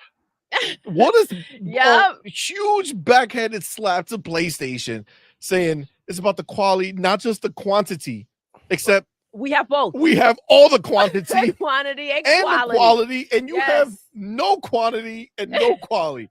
Wow, Phil, he's a killer. I think for us, in looking at the months and the year and making sure that we've got the right games at the right time, we're pacing the portfolio is always good learning and growth for us. But when I look at what the teams are able to deliver now, I'm just so proud. I think they're sharing ideas among themselves. They're learning and building on technology that each other's sharing, whether it's the coalition doing Unreal work for so many teams or the id Tech work that gets shared between the teams, really allowing our first party teams to hold on. id Tech work getting shared amongst the teams? Did he just casually tell us that there are other games in the pipeline that are using id Tech that is not? Well, I mean, Machine Games already uses id Tech, right? So that's what an indie was built on. Yeah, but that's one team, and then theoretically there's the id Tech port that runs the Call of Duty series. So the Call of Duty engine is id Tech, but it's been heavily modified to be Call of Duty engine.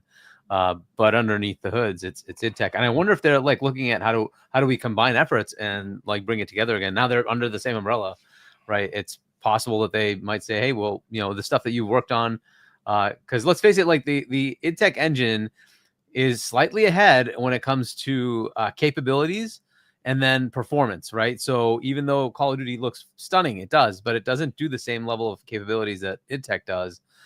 So they could be working on, why not? Let's bring it over. Let's remerge.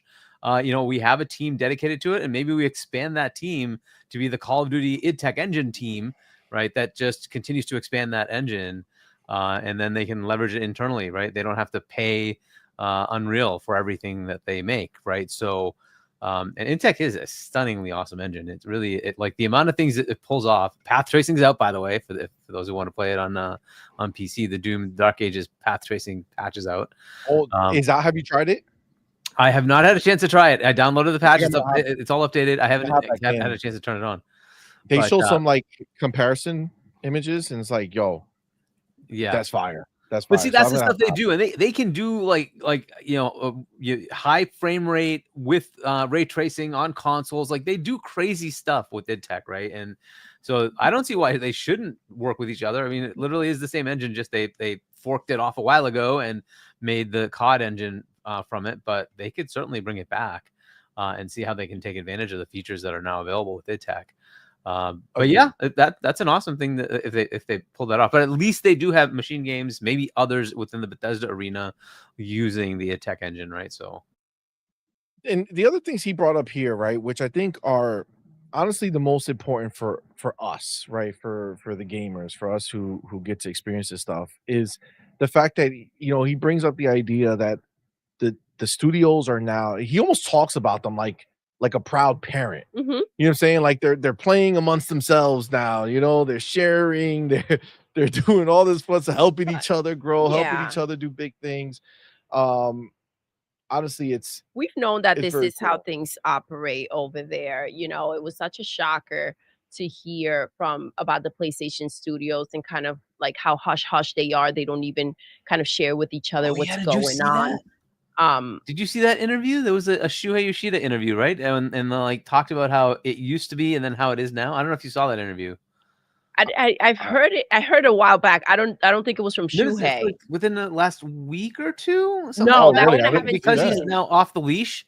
He's like, I was told I was not allowed to talk to anybody, right? So it used to be they used to talk all the time, and then he's like, PR came in and said, no, I can't talk to anybody.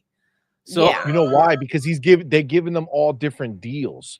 So they don't want them crossed. This is while he was running PlayStation. While he was running PlayStation, while he was running the studios, he was told can't talk. The studio people can't talk, right? They can't talk to each other. Like they can't share. They can't help each other. Like they don't know necessarily what they're working on and how they're doing it. That's crazy. But and he's like, it was so weird. And we wanted to engage. And our PR is like, no, you can't engage. Like, well, okay. So whereas like over here, and again, we've seen it. Like even that trailer they put together, it's like they're all a big family, right? They're gonna go ahead and elevate each other. That's just, at least that's the way that I see them. But he also brings up the idea that it's about them doing like their best work, right? What they want to do, and we've always talked about that. Whereas you can tell, like, the turmoil that's happening over in PlayStation is like these studios don't know what to do to appease PlayStation. They're like, all right, you live service, okay, we'll figure out. We'll make a live service, and it's like, oh, your live service is dead now. It's not good enough. It's like, okay, bitch. Well, like you said, right? The only way you were gonna say, tell us that we can make a game. Like, what are we supposed to fucking do? It's like Phil talks like a proud parent, but what's happening over there? It seems like they kind of like pin against each other. What can they do to kind of get the spotlight, right? Kind of to get the attention and get their games to be approved. Yeah, it's wild when you hear it. Just again, we all know why we're over here. It's because they do. Actually, they're about to go into it more, but let's continue this because it's just, man, they're so good at what they're doing. Deliver what I would say is some of the best games they've ever delivered. Is, by the way, he just mentioned that right now, right? That they're making the best games they ever delivered, the studios. I said this shit so long ago, right? I don't know if you remember, but I said it, that every single game that's being worked on at Xbox right now, those studios are all essentially working on their best game ever. Yeah. Right? Like all their games are the games that are going to take them to like that next level. Yeah. And so far we've seen that across the board, right? Every studio that's dropped something has taken them to that next level where they're producing at such a high bar, which is just phenomenal, right? Is definitely the goal when you think about the pace then and the quality that we want to be at. And it's a great 25, and I'm really excited about it, 2026 as well. Do we see that? Do you see the studios talking to each other and like sharing expertise and things like that? Yeah, I want to give kudos to Matt Booty and the leadership team of studios. One of the things, and I grew up here building games in first party. It's not always easy as a team to find the right forum to share your ideas in a safe way, because we know if we put it out there publicly, then it's on display and it's going to get judged. And it's been awesome to see the community of our first party come together on tech forums, on kind of dev days of them sharing their ideas with each other and getting feedback. And when you look across the creative teams that we have, it's just an amazing, amazing group that in a safe way, you can say, here's something I'm looking at, here's what I'd want to do, and get feedback from our other teams before you go public with something. And maybe you never go public with it, right? Maybe you try something, get feedback. And I see that. I see that from a technology standpoint, the shared tech that our teams share across the different teams, whether it's Unreal Engine work or the id Tech work that you see moving around between the studios, the creative discussions that happen in the studios.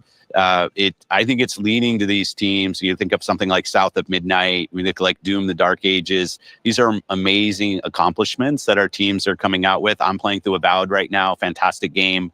And I love that these teams are realizing their full potential. I put about 65 hours into Avowed. I loved it, and had been looking forward to even, coming into this weekend. We knew. Real quick before he goes into the next thing, he basically doubled down on what we were just talking about, right? I know, like, it's funny that we brought it up. Like we literally just said all this shit, and then he comes back and says it, right? It's the sharing, right? The fact that they come out and they're able to talk amongst each other and kind of be like, hey, I'm thinking about doing this. This is what we're thinking about. What do you guys think? And they're like, oh man, that kind of sucks dick. I'm like, all right, forget it. Scrap that. We'll just keep moving on, or like, or building each other up. Yeah. Like, there's a reason why all of these teams are hitting. You know what I'm saying? Like I've said it so long, like we said it here so long ago, but like Redfall really was like that turning point, right? It was the turning point where everything changed, where all of a sudden there wasn't this isolation of like, okay, go figure out what you're doing and then report to us. No. Like now Matt Booty was put right in place there. Like, no, everything goes through me. We check everything out. And as it should be. Look at how they're moving together, right? Facts. And he said it himself, to kind of just to reach their potential. But yeah, before I think there was that, the acquisitions taking place, and it's kind of like, okay, we respect what you've done. We know that you know what you're doing. And those walls were up, and I think that was necessary in order for them to get to where they are today. That hiccup with Redfall. Facts. And I do want to point out here, Safo brought it up, says hear that he's playing Avowed at the time. Yeah. When has Hulse played a game? Maybe he should have played Concord. That's right? Hilarious. But we know that's the stark difference, right? The reason why Phil is so comfortable talking about games is because he's a gamer.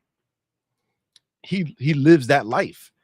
He's not just a suit, right? Who's trying to say the right thing. He knows what he's saying because number one, they talk about it, but it's his truth, right? It's his truth, and that's why he can say it so. Are you saying that Jim Ryan was not a gamer? Jim Ryan was the hardest core. Yeah, for sure. There he goes. Oh my God, Poor Jim. But yeah, I mean, you hear it.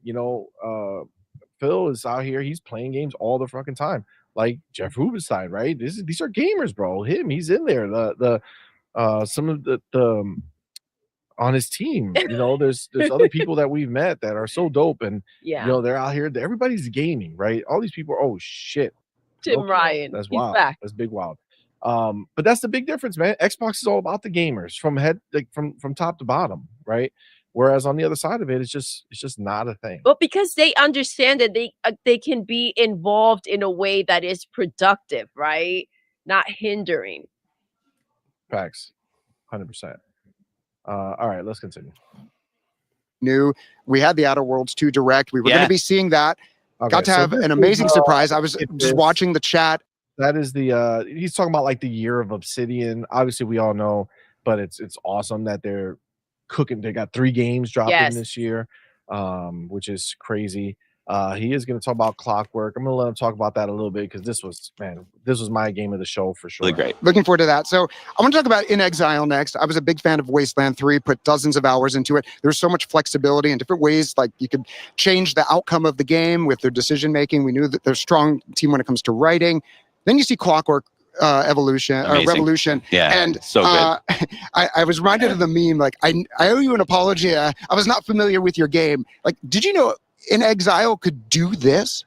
Yeah, it's one of those things when you talk to Brian Fargo and the team, you knew that they were the ones that were going to set the bar very high for themselves. They had an aspiration that they wanted to hit creatively as a studio from our earliest discussions about them becoming part of Xbox. But it's hard being a small independent studio out there and looking for your next game while you're finishing your previous game and trying to just make sure that you've got the wherewithal to continue going. And I see them now with Clockwork, which I thought was just an amazing game in our show. Like the first time we started looking at that asset and just kind of watching the video come together and the gameplay and the team, that is a team that sets an incredibly high bar for themselves. And I say it's kind of a privilege to get to work with them and the level of expertise they have. And we were able to partner with them to give them some tech support, time, resources. And I think what you see now is just like the ultimate manifestation of an Exile game, a kind of a hard, gritty world, RPG mechanics, storytelling. I think the thing we all probably get a little blown away by is just the level of graphic fidelity, right, that they're showing right now. And the game looks amazing. And also a very memorable trailer. I think the meta game for us was like sort of scrolling the social feeds and watching people go, okay, this is now moved to the top of my radar. Yeah, we knew that. Like when we were looking at this, because you know this, we start crafting the show back in like December, January, start looking at what might be in the show. And when we first started to get some like sight into what In Exile was building, I knew it would be one of the real standouts in the show, and it was a privilege. And we gave it a lot of time too in the show. Like it was one of those things we wanted to make sure people saw gameplay, they saw dialogue, they saw the ability to build and craft weapons and the different choices and skins that people had there. And then you wanted the story to pop through and the writing. So I'm glad that we gave it the time it had, and it's the response from the community has been fantastic. Awesome. All right, we have to look at this for a second, because this is the promise come true, right? So back when all of these acquisitions were happening, we talked about it a lot here, where it's like there's a difference when you're an independent studio just trying to figure out how you're going to survive, get to your next game. And we talked about how different it is if Microsoft picks you up, right? If Xbox scoops you up, all of a sudden you got this freedom, right? But we didn't know necessarily what that would look like, right? Yeah. And then you go and you look at a team like In Exile, and then you think about their history, right? You think about their history. And if you look into their history, they're part of the original Fallout team, right? They broke off of that and they kind of moved forward, but they've never made a game like this, right? As far as the scale and scope of it, right? Nothing as big, nothing as flashy, right? Like we know Wasteland 3 had a big bump from Microsoft, right? Getting purchased by them allowed them to invest in voice work for everyone. There wasn't going to be voices for everything. They voiced the entire game, they expanded it, they did all that stuff. So we knew there was going to be a big benefit for sure. But you hear how he says it right from the earliest conversations when we first acquired them. They had these bigger ambitions, they had these bigger dreams, but they couldn't do it because financially they wouldn't be able to. And look, this is a clear situation right now where we are going to get a game that there's almost for certain will be a game of the year contender for sure whenever it drops, right? And that game only exists in the way that it is because Microsoft went out and purchased that company.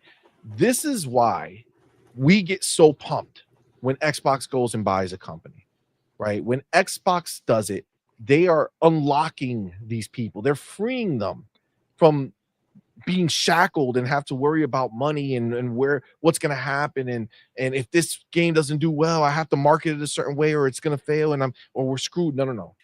Go out and make your best game. Make the best game that you could ever make. Go do it. That's a freedom that only Microsoft can give, and it's a freedom that we see play out right in front of our eyes because Clockwork Revolution looks amazing. Amazing. It looks amazing. And look at NXile's last game, Wasteland 3. It looks good, but it's a top, like, the isometric view, like it looks good, but it's bro, like, this is great. What a leap. Yeah. From last game to this game. Come on. Like, I don't know if we've seen this type of growth in a studio as far as their last game to their next game, but this one, all thanks to Xbox, this is what we get, man. It's definitely a dope. testament to how they can go ahead and again reach their full potential and kind of see what these studios are capable of when they have the resources that they need, the time, and and they're able to just work right without the stresses of, like you said, is it going to do well or not, right? This is 100%. They're still going to, obviously the goal is for it to do well, but when you kind of take the extra stress off, right, and you can just focus on creating something great, that's just a different feeling. Agreed. 100%.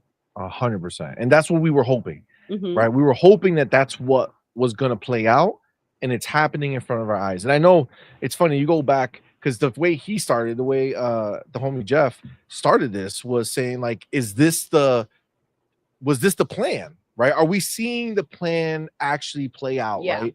And we've talked about it so much, right, over all this time with these acquisitions and stuff. Like, it was just a matter of time before all of the pieces were in play, when all the games started lining up, where they're all starting to be ready to come out, where there was going to be no way to shut it down once it started. And we are at that point 100%, right? It's just game after game after game, announcement after announcement. Like, this is nonstop, right? Like, we're literally getting how many, man? I don't even, what was it? Gears, Oblivion, Ninja Gaiden Black, Ninja Gaiden 4, Mhm. Outer Worlds, and Keeper. Top of my mind, 6 massive games that we did not know about, like that was actually announced coming in. Which one? Grounded 2. Oh, Grounded 2, 7. God damn. 7 games that we did not know existed factually. Obviously, rumors are rumors, but as far as announcements coming into this year, 7 games dropped this year that we had no idea about. Technically, we know, but technically, Call of Duty also counts because we did not really know. Well, we just know there's always going to be a Call of Duty, but we just don't know what it is. But technically, we didn't know that one either. Technically, you're right. But yeah, I mean, this is it. This is the plan in its full realization, right? And I mean, honestly, bro, I mean, we know about so many games. What do you think happens next year? Do you think they're going to be more surprises? There probably will be, right? There probably will be. But it's like, how do you pepper in more surprises when you already have like Clockwork Revolution ready to roll, right? You already told us Halo, Gears, Forza, Fable are coming, right? On top of that, you have Elder Scrolls, Perfect Dark, OD, and on and on and on, right? All these games, State of Decay 3. We already know they have to come out. Like, when do they? Like, this is just crazy. This is just crazy. This is murder. We are in the presence of an act of violence, extreme act of violence. This is like nightmare mode for the ponies. the shit didn't get very hard. It just got it just escalated into nightmare mode. So, let's keep it real, man. It is what it is. That's what they had to deal with, and I mean, that's karma. that's why you see them lashing out, right? They had Astrobot. Isn't that They enough? had Astrobot. Yeah, man. Yeah, I don't think that was enough. I don't think that covered it. It's funny because they were like, 1 game a year is plenty, but and they reiterated that they will flock to them, right? Dude, we literally got 7 games that we didn't even know about, and PlayStation is out here flaunting, saying we're committed to one possibly high quality game a year. That's real wild. That's real wild. Crazy. And you're a PlayStation pony, and you're sitting there, and you're the fanboy, and you're like, I'm so excited. We got one game. What the fuck is wrong with you, yo? Very At some concerning. point, you gotta stop. At some point, you gotta stop and be like, okay, I'm excited that there's one game. I mean, you could be excited for that one game, right? But then don't try to turn around and talk slander on the only on the people feeding you, bro. A part of that mess. Come on, man. For sure. That's real crazy. That's real crazy. Before we go forward, let me get my boy Spartan661. My dude. Thank you so much for being here, my brother. Going ahead with that $20 super chat, man. Much. Appreciate you, homie. Says, and I already updated the banner, so thank you, my brother. Top super chat of the night. Says, the PlayStation executives can't and don't play games. Damn, can't. Like they ain't got no hands. I love it. When have you seen them ever having fun playing on a PlayStation? Jim proved that he doesn't play games while holding controller wrong, and his system was upside down. Fuck Sony.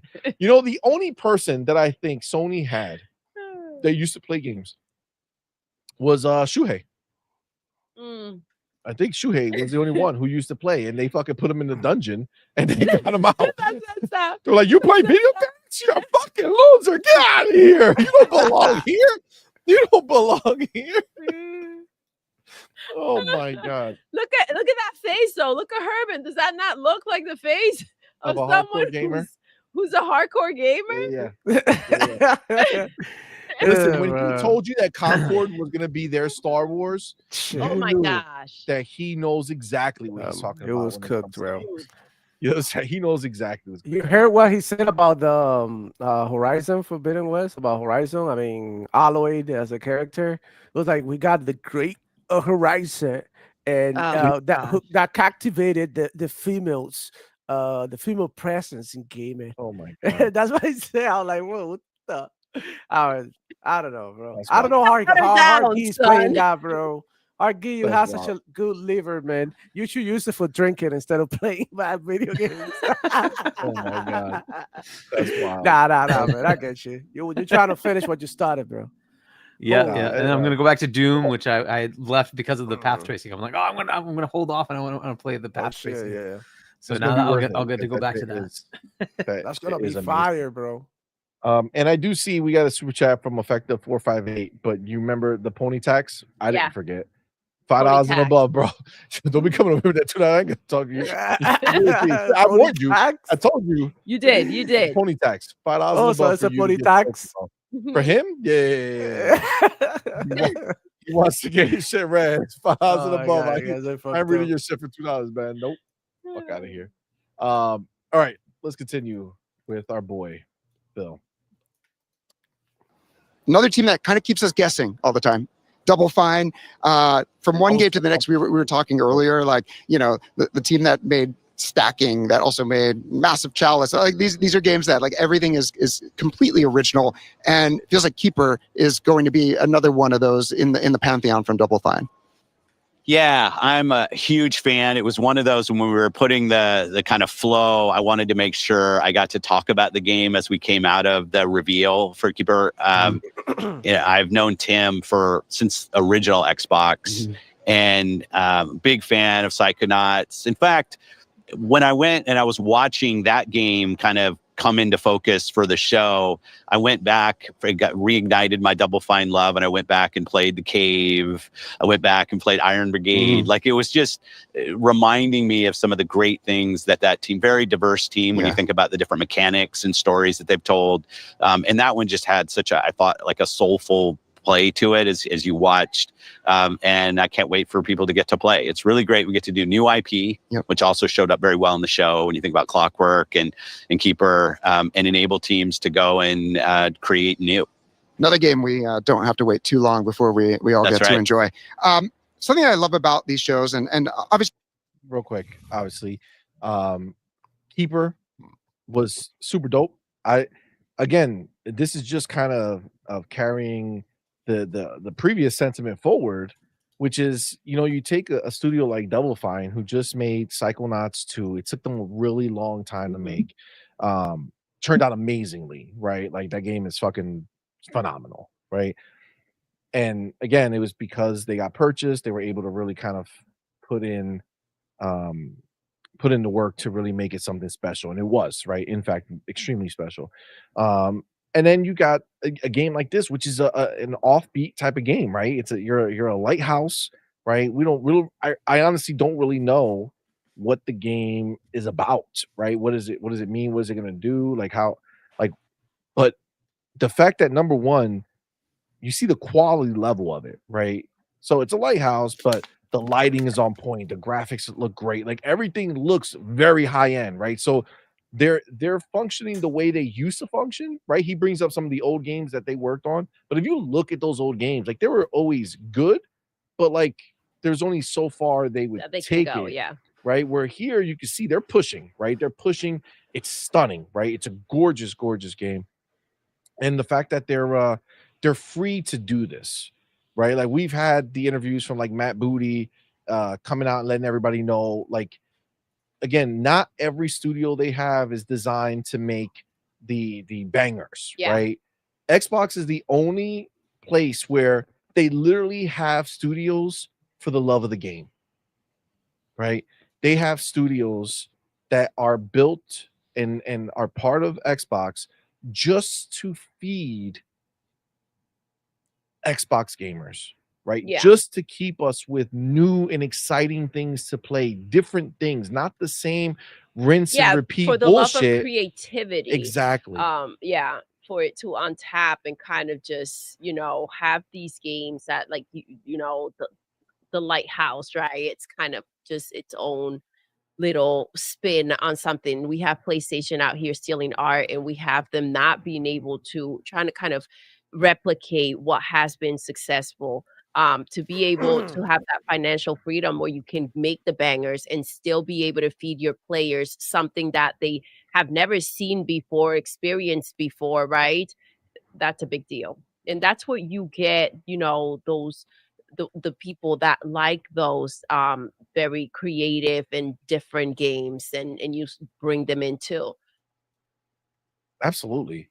I mean, it really it makes a difference, right? I mean, It does. that's a big It's part inclusive, of it. right? You're making something for everyone, not just for the sake of the bag, right? So That's the thing, that's the big right? deal. It's not all for the sake of the bag. Now, obviously, like we're not stupid. We know they have Game Pass, right? So they do want Game Pass to constantly be fed. But at the end of the day, if they're feeding us with studios that are allowed to be themselves, right? Nobody walked into Double Fine and said, "Yo, that Psychonauts was dope, but we're gonna need you to live service this bitch up." Yeah. You know what I'm saying? We need some reoccurring revenue from your next game. Like that's not what they do, right? And again, we've talked about it a few times now because in different ways they keep showing it, right? And the fact that this new game gets to come out and be different, like that's what makes it special. That's what makes Xbox now, right? That is how you define Xbox, with their studios able to go ahead and just be free to create and to work at a high level, and that is what makes me very excited, right? Yeah. Machine XP, I see you, bro. Make that Brutal Legends 2. Yes, actually, after seeing this, I went back and played some Brutal Legends. Still holds up, man. Such a good game. All right, let's continue. There's a lot of focus on the big reveals, the debuts, the world premieres. Is that we're able to make space for these games that have been building communities for years and have been adding new content, and have now tens of millions of players. So like we saw season 17 of Sea of Thieves. ESO showed off Fission Hole. Relax. Okay, so which one is this? Hold on. Are they not showing me the name? 3 chapters. Okay, this is. Why is it doing me like this? It was telling me the name, and now it's not telling me the name. I want to see what they called each chapter. Don't play me wrong. Hold on. Slow. The last segment, I think, is just one big segment. That's all. No. There's a whole bunch of different ones.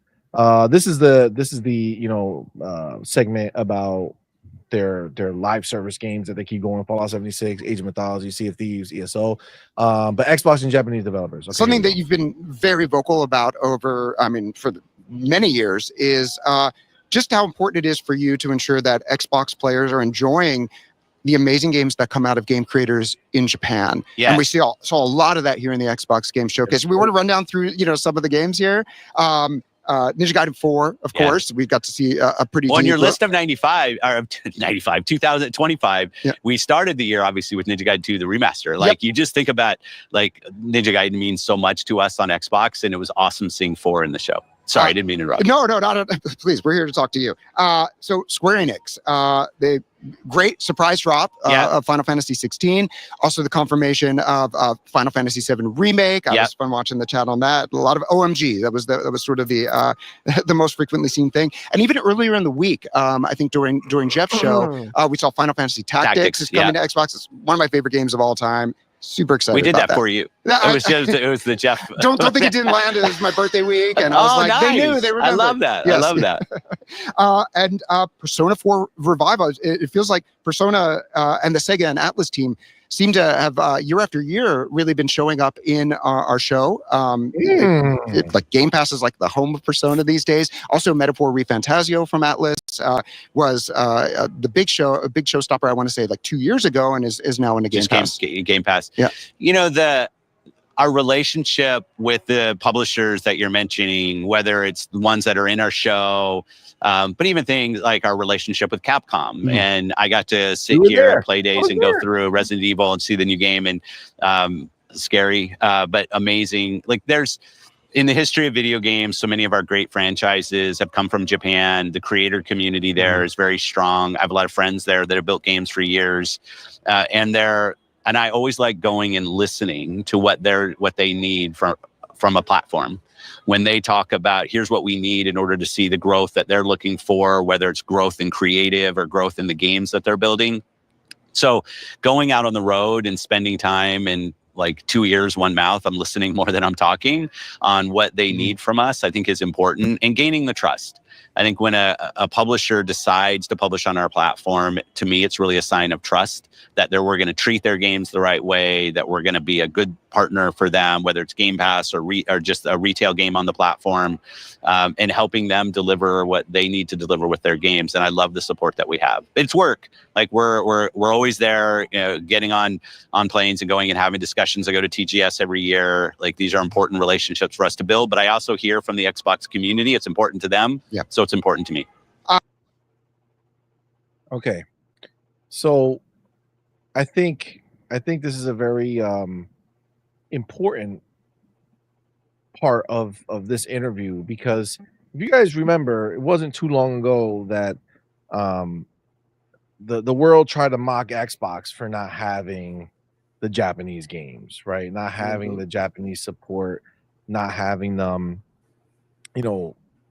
want to be on Xbox because Xbox was too small, or whatever the ponies would whatever narrative they would try to spin, right? And you could see clearly that he said it, right? It's a lot of work. They're going on planes. They're doing all this stuff. They're talking to these people. He said it's worked, right? So, like, they've put in the work to earn that trust and have that relationship. It's nothing that just, like, came about, right? Or they just had the right to have.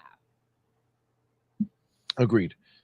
So, I mean, it's a big deal to see this happening. And, you really are in this era where it's like, okay, there's no more, right? Yeah. There's no more of the, this game's not going to come to Xbox because of XYZ. Like, no, it's not at all. It's a non-issue. And I keep thinking about that video during the show we had last night, that video we played, right? About, at the end, about Square Enix and his reaction about Final Fantasy going to Xbox. And it's like, this didn't just happen. This didn't just come about. They have built a relationship. They respect the fact that they're being trusted. And it's a big thing. Hearing Phil talking like this, it's a big thing for them to not let these developers down, and be able to do what they signed up for, right? Be able to deliver what they asked for. and what they're hoping Agreed. to have happen. And look, this is something that they've been working on, but it's here now, Mhm. right? And it's not a hope and a dream anymore, right? It's here, and it's done. So it's just moving forward now. Let me see, what is this one? Summer Games says play days. Okay, and then here's his. So the trend that jumped out at me this year was the really front and center mentions of Xbox Play Anywhere in that program. We mentioned earlier this year there's over 1,000 games that are Xbox Play Anywhere. It's something that I avail myself of all the time. It's something that Final Fantasy 16, I'm going to be downloading it on my RGLI X and playing it on the way home. So I love that. But I would like to just hear about the decision to make sure like that was front and center in front of every new game that that was shown in this showcase. Yeah, we try to really be led by what the community is doing when they play. And more we're seeing people play the same game in kind of multiple locations, and making sure that my progress always counts. It's one of the things Ken Lobb, who's one of our creative leaders in our studios, always hits, like, be respectful of every hour I spend in your game. It always should count. And like core to that is to make sure not only is my entitlement move with me between the different devices that I play on, but that my progress moves with me and my community moves with me wherever I go. As you said, we started this a long time ago, really led with our first party. But one of the things I'm really proud of when I watch the show is how much third-party support we're getting for Play Anywhere. And it's really because those creators are seeing that, what is it now, like 28% growth in players playing multiple devices, our games year over year, that is a way of, if your game is more accessible to more people, they're going to play it more often. If they play it more often, they're going to enjoy it. And that really works. It doesn't mean everybody has to do it, but meaning the players don't, if you only want to play on console, you only want to play on your PC or your handheld, awesome. But when you decide to move, I want Xbox as a platform to make that seamless and delightful. So again, just kind of reiterating here, but like the fact that it's doubling down on this idea that it really makes the most sense when you go ahead and you're a part of this ecosystem that you can now buy a game or have Game Pass or whatever the case is, but you're having access to your games wherever you want. And listen, I co-sign this idea 100% because I'm 100% living proof of this idea, right? I am the exact player that he is speaking to with this idea of have your game and play it anywhere, because that's exactly what I do, right? I play on my console when I can, I play on PC when I can, and then the rest of the time I'm on a handheld, either playing like natively downloaded games on the ROG Ally, or I'm streaming on the Steam OLED, streaming from xCloud or from GeForce Now, and I'm playing my Xbox games everywhere, right? And it's all working for me, right? Like I'm playing everywhere and just enjoying the games I want to play. And there's a lot of times where it's like you might be a game that when I finally have time to sit down on like my TV, that I'm not going to play your game because your game just might not be the type of game that you're in the mood that for I want at that moment when I'm sitting down, right? If I'm sitting down, I want probably the biggest games, right? The biggest, best, the most bombastic, whatever, the things that got me most hooked, right? But then when I'm away from there, it's where I find time to kind of fit these other games in. And if you're not allowing me to do that, then you're cutting, like, as far as me as a player, you're cutting me out because I'm not going to spend the time playing games when I only have a limited of time, right? A limited amount of time. I mean, obviously, we all have busy lives, right? You have to be selective, but if you find a way to, fill in the gaps, right, throughout the day for the players to not just feel like they have to sit in front of a TV to have access to their games and their library, then, obviously you're opening the doors, not just for that player, but for the games themselves to be more successful. Absolutely. I mean, Demo, do you use any of this, or do you strictly just play your Xbox games on your console and that's it? Nah, man, I've been playing everywhere, and that's just how it is. For the most part, I try to play between my Xbox and my PC, depending on what I'm doing. Like now, for example, I'm here with you guys, so we're chilling. I really don't gotta look at you all the time, so I'm actually playing Gears, on my Xbox. I'm streaming here with you guys on the PC, and sometimes I'm doing it the other way around. I have YouTube on my Xbox and a game on my PC. It just depends when I get caught. Like when I'm on content creation mode, I spend more time on my PC. When I'm more about like partying up and hanging out with the boys and being comfortable or something like that, I do play a lot on my Xbox. So I go back and forth. It's just a matter of like when I get cut. The other place that I've been playing a lot and and I've been really enjoying it is via cloud. I've been playing via cloud in my Meta Quest because it's chilling. Ooh. I get into bed, I put the thing on, I'm laying down, just grab the controller, and I've been playing Zenless Zone Zero, which is like a chill game, Japanese, whatever game. How is that? Is that good? It's all right. You get in there. It's like a beat 'em up, like a hack and slash type thing. Has some Is that a free to play, or is it you have to buy it? Yeah, it is free to play. It is free to play, but with Game Pass, you Yeah. get some stuff. I think they added some. Nice. Some stuff that you get with Game Pass, and I just been having a great time, bro, playing games whatever I please. So yeah, the cloud is also viable. I don't really get to play on the cloud something like Gears, right? But I do play something like Metaphor Refantasia, Yakuza game like a dragon. I'll be playing, that a little bit. Something chill.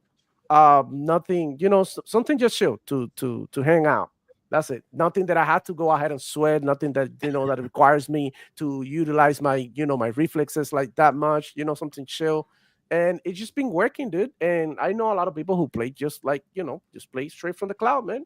And that's fine. They utilize GeForce now. These motherfuckers have 4070s and shit, and they be like. Hold on, GeForce Now is amazing. So I mean, so is xCloud, but GeForce Now is really crazy. That's what I'm excited for, the next iteration of xCloud, right? That's what they're working on, right? They're going to be pushing that shit forward. I love the idea of right before bed, throwing on your headset a little bit, go lay down, play a little game, fall asleep, wake up in that world still because you never took off your headset. Yeah, you're chilling, and I do like it because you like in a theater. They put you like in the cloud. I don't know if you guys have tried it when you go in the Meta Quest. Yeah, I have. And they put you like a big screen, and you are in there. You are able to look at your hands like this and shit. So you're chilling. You're like in another world. So it's really good to let your mind go and forget that you are in this reality. And chill for a little bit. I usually do it in my balcony. When it's nice. Well, be careful, cool bro. outside. No. Well, he's sitting, right? But hold on. But I'm like laying in the hammock. Yeah. Something like that. Like I'm not moving. Like if I'm gonna play VR like that, I just like clear my living room or something a little bit, and then I just do it there if I have to. But it's just like all these devices are connecting you with your games, and the more that technology advances, the more devices are gonna support this. The more devices that you can use and play better. These games are going to start running better, whether it be due to AI, whether it be due to raw power, whether it be with the help of, the power of the cloud. I believe that the way that gaming is moving is, is very innovative. And a lot of people didn't see this coming, but we did. Here in this channel, we've been talking about like playing in whatever device is possible and how this also helps people find out more about games and be connected more with the gaming, in general. So, I mean, there you have it. This is good. This is great. Xbox everywhere, and the whole thing that that you can play your games everywhere is dope. And I think that the more people that jump into this, the better it's gonna get, and hopefully we'll get some competitors in some stuff like this. Yep. I feel that, man. What about you, Hargy? Any and you use your PC in your console? Yeah, all the time. And I've played Doom on both. It's seamless. You just start it up on the console. I'm in a party chat. I'll just play it while I'm on Xbox, and sometimes I'll go to the PC and play it over there with the higher fidelity, right? So, and it's just seamless. You just start the game, and there's your save. It just doesn't matter. It's right there. So very, very cool that you can do that. There's a lot of partnership capabilities that you're seeing. That this is kind of the path going forward. At least having cross progression even across other platforms is awesome. But like the way they have the Play Anywhere, right? You buy it once, you have it wherever you want. That kind of thing is just so convenient. I hope it keeps going. I hope it it gets expanded, but well, I don't think we'll there's see any like how hope many publishers required. gonna. I really don't think there's any hope required, bro. Like this is similar to Well, like so PlayStation, right? do you Like think Take publishers are Two does going to it? Facebook. Do you, unless they buy Take Two, that's a whole other discussion. But do you know I mean, that it's when it gets to those like big publishers actually adopting it, right? So that would be really well. cool. There's only a few of them left, right? That would have to be conquered, right? And then at a certain point, it's like, okay, so like right now we know like their model with GTA is to release it on console and then double dip and get it on PC, right? And that's cool, right? But like that's for this next game. What about the next one, right? What about Red Dead? Are you still going to be playing that game, or are you going to realize at a certain point, right? The next, remember, their next game is next gen, right? No matter what, right? So you're looking at what Xbox is doing, what they're going to be pushing. It is going to be a different discussion, man. And I do think the dominoes will continue to fall. The fact that this entire show was full of third-party companies that are like, yeah, fuck it, let's go Xbox Play Anywhere. You know, it just makes too much sense, right? And you're gonna end up being left behind. Sure, if you have the IP power of a GTA, yeah, sure, that's fine. But like after that, there's not many games that are untouchable that way, right? There's not many games that are gonna do whatever no matter what, right? And I think that this is gonna be a big part of it, right? I think people are gonna be like, hold on, you're telling me, like, imagine going to buy a movie and getting a digital code for it, and they're like, hold on, the only place you can use this digital code is on this particular app, right? No, that's bullshit. Nobody does that shit no more, right? If you got a digital code, it goes where? Movies anywhere, right? You can put it in there and it shows up literally in any place you stream. You go to Amazon, your movies are there. You go to YouTube, your movies are there. You go to Google, your movies are there. Microsoft, your movies are there. Yeah. Right? Because it's stupid to think that I'm going to buy this particular movie multiple times to play it in the different places I want to play it. It just doesn't make any sense. So right now, yeah, Take Two is on the stance that they are because of what they have. But eventually, when Microsoft breaks down the barriers of all this and everything's a PC as far as compatibility, like how are you going to deny that, right? So I think they'll get their W with GTA, right? They'll still force that, buy the PC version later. But then going forward, I don't know. I think everybody's going to get on board, right? You already hear PlayStation's executives like, yeah, well, we're kind of figuring out what we're going to do. I think everybody's going to get in line. I think there's only going to be one way to do this. Yeah. All right. This is very strong. Like Xbox plays everywhere. The wave and the way that people have accepted this and the way that people have reacted towards this feature has been very positive. So I can only see this getting better and better and being implemented in more games and hopefully more, like I said, more ecosystems and more competitors appear and try to do something good, something that actually makes sense and something that's actually going to be an improvement for gamers. Like quality of life improvements are always welcome, and I think the next generation is going to be all about that. It's not going to be about the power, it's not going to be about graphics, about I think it's going to be it's definitely going to like, have those things for sure, but yeah, no, of course, but I think like the main thing about it is going to be like what your device can do and what games can I play in it, like what games can I buy in it, what apps can I download, what else can you do with it. It's going to be like at the end of the day, I think like where everything is going is going to be to a supportable device similar to the ROG Ally that is going to be improved over time, and eventually that's what everybody will have. You carry with you, dock it if you want to play, and keep it moving whatever the hell you want. That's it. It's going to be very portable, probably even smaller. I'm thinking even about a watch. I'm thinking about that they can even make everything this with the utilization of AI, with the utilization of the cloud. They can make like literally like, I mean, there's nanotechnology out there, which is like the way that these graphics card are, that the technology that they use, right, for all the components inside.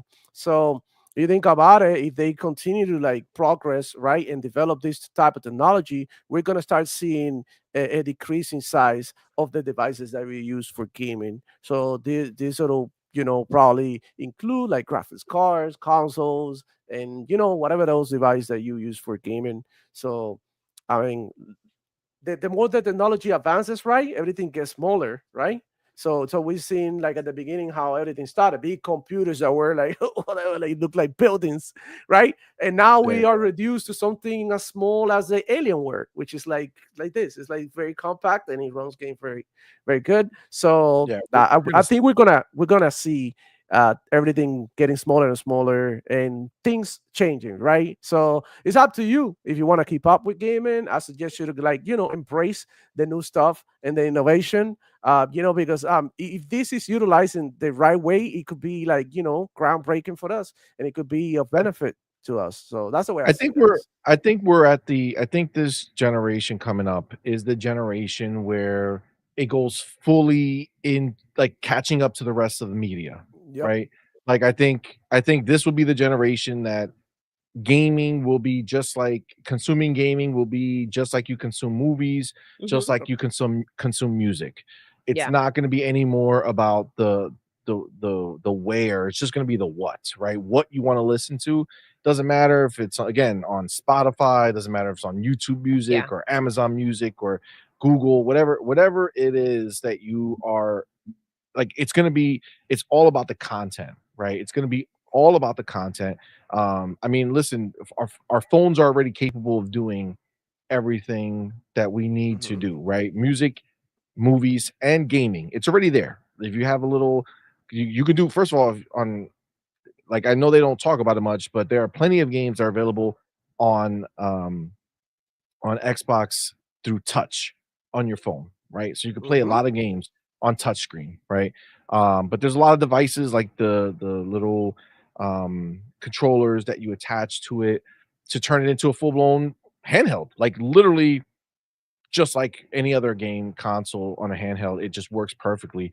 There's even like they're gonna keep advancing this too, because there's a Kickstarter that I did, that I was a part of, and I'm still waiting for it, but it's like a case that goes on your phone, okay, and it's a little thicker than like a normal case, Yeah.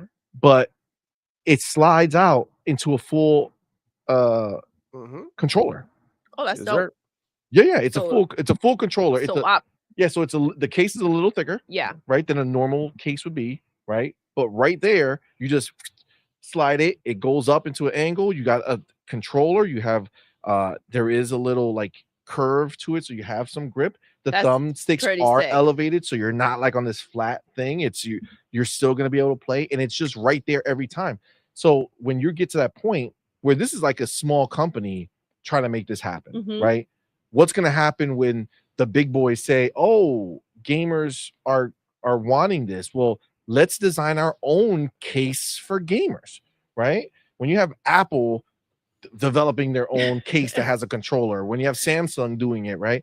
When That's gonna everybody, be catches on and gets on board. Yeah, Yeah, and then that's gonna be all of a sudden when crazy. if you're a gamer and you buy a new phone, you just buy the grab case Yep. that has the controller, and no one's the wiser, right? Because it doesn't look any different. It's just a little thicker. When you're working or whatever, you take your phone calls. It doesn't look like it's not like this big That's ass pretty sticker cool. that says, "Hey, I'm a gamer." Because everything is usually like an attachment, and we just forget the name, but we just got one for the phone, and it's like it's nice, but you always have to You have to plug hook it in. You have Yes, to hook plug it it up. in, and it's like you have to keep it Rather separate than from your just phone. exactly. So you're carrying both things.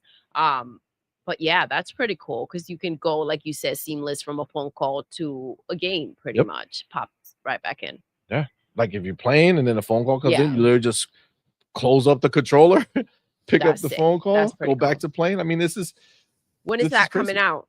I don't know. They're getting to the production stage, Yeah. but so it's probably by the end of the year, I think It's an when they're awesome doing it. idea. But it's dope, right? Yeah. It's dope, and I hope that by the time it comes out, I can still use it on my the new phone. But and even with phones, we're getting to the point where you're not gonna have to stream. A lot of shit's gonna be native. At a Yeah. certain point, they'll be able to do it, right?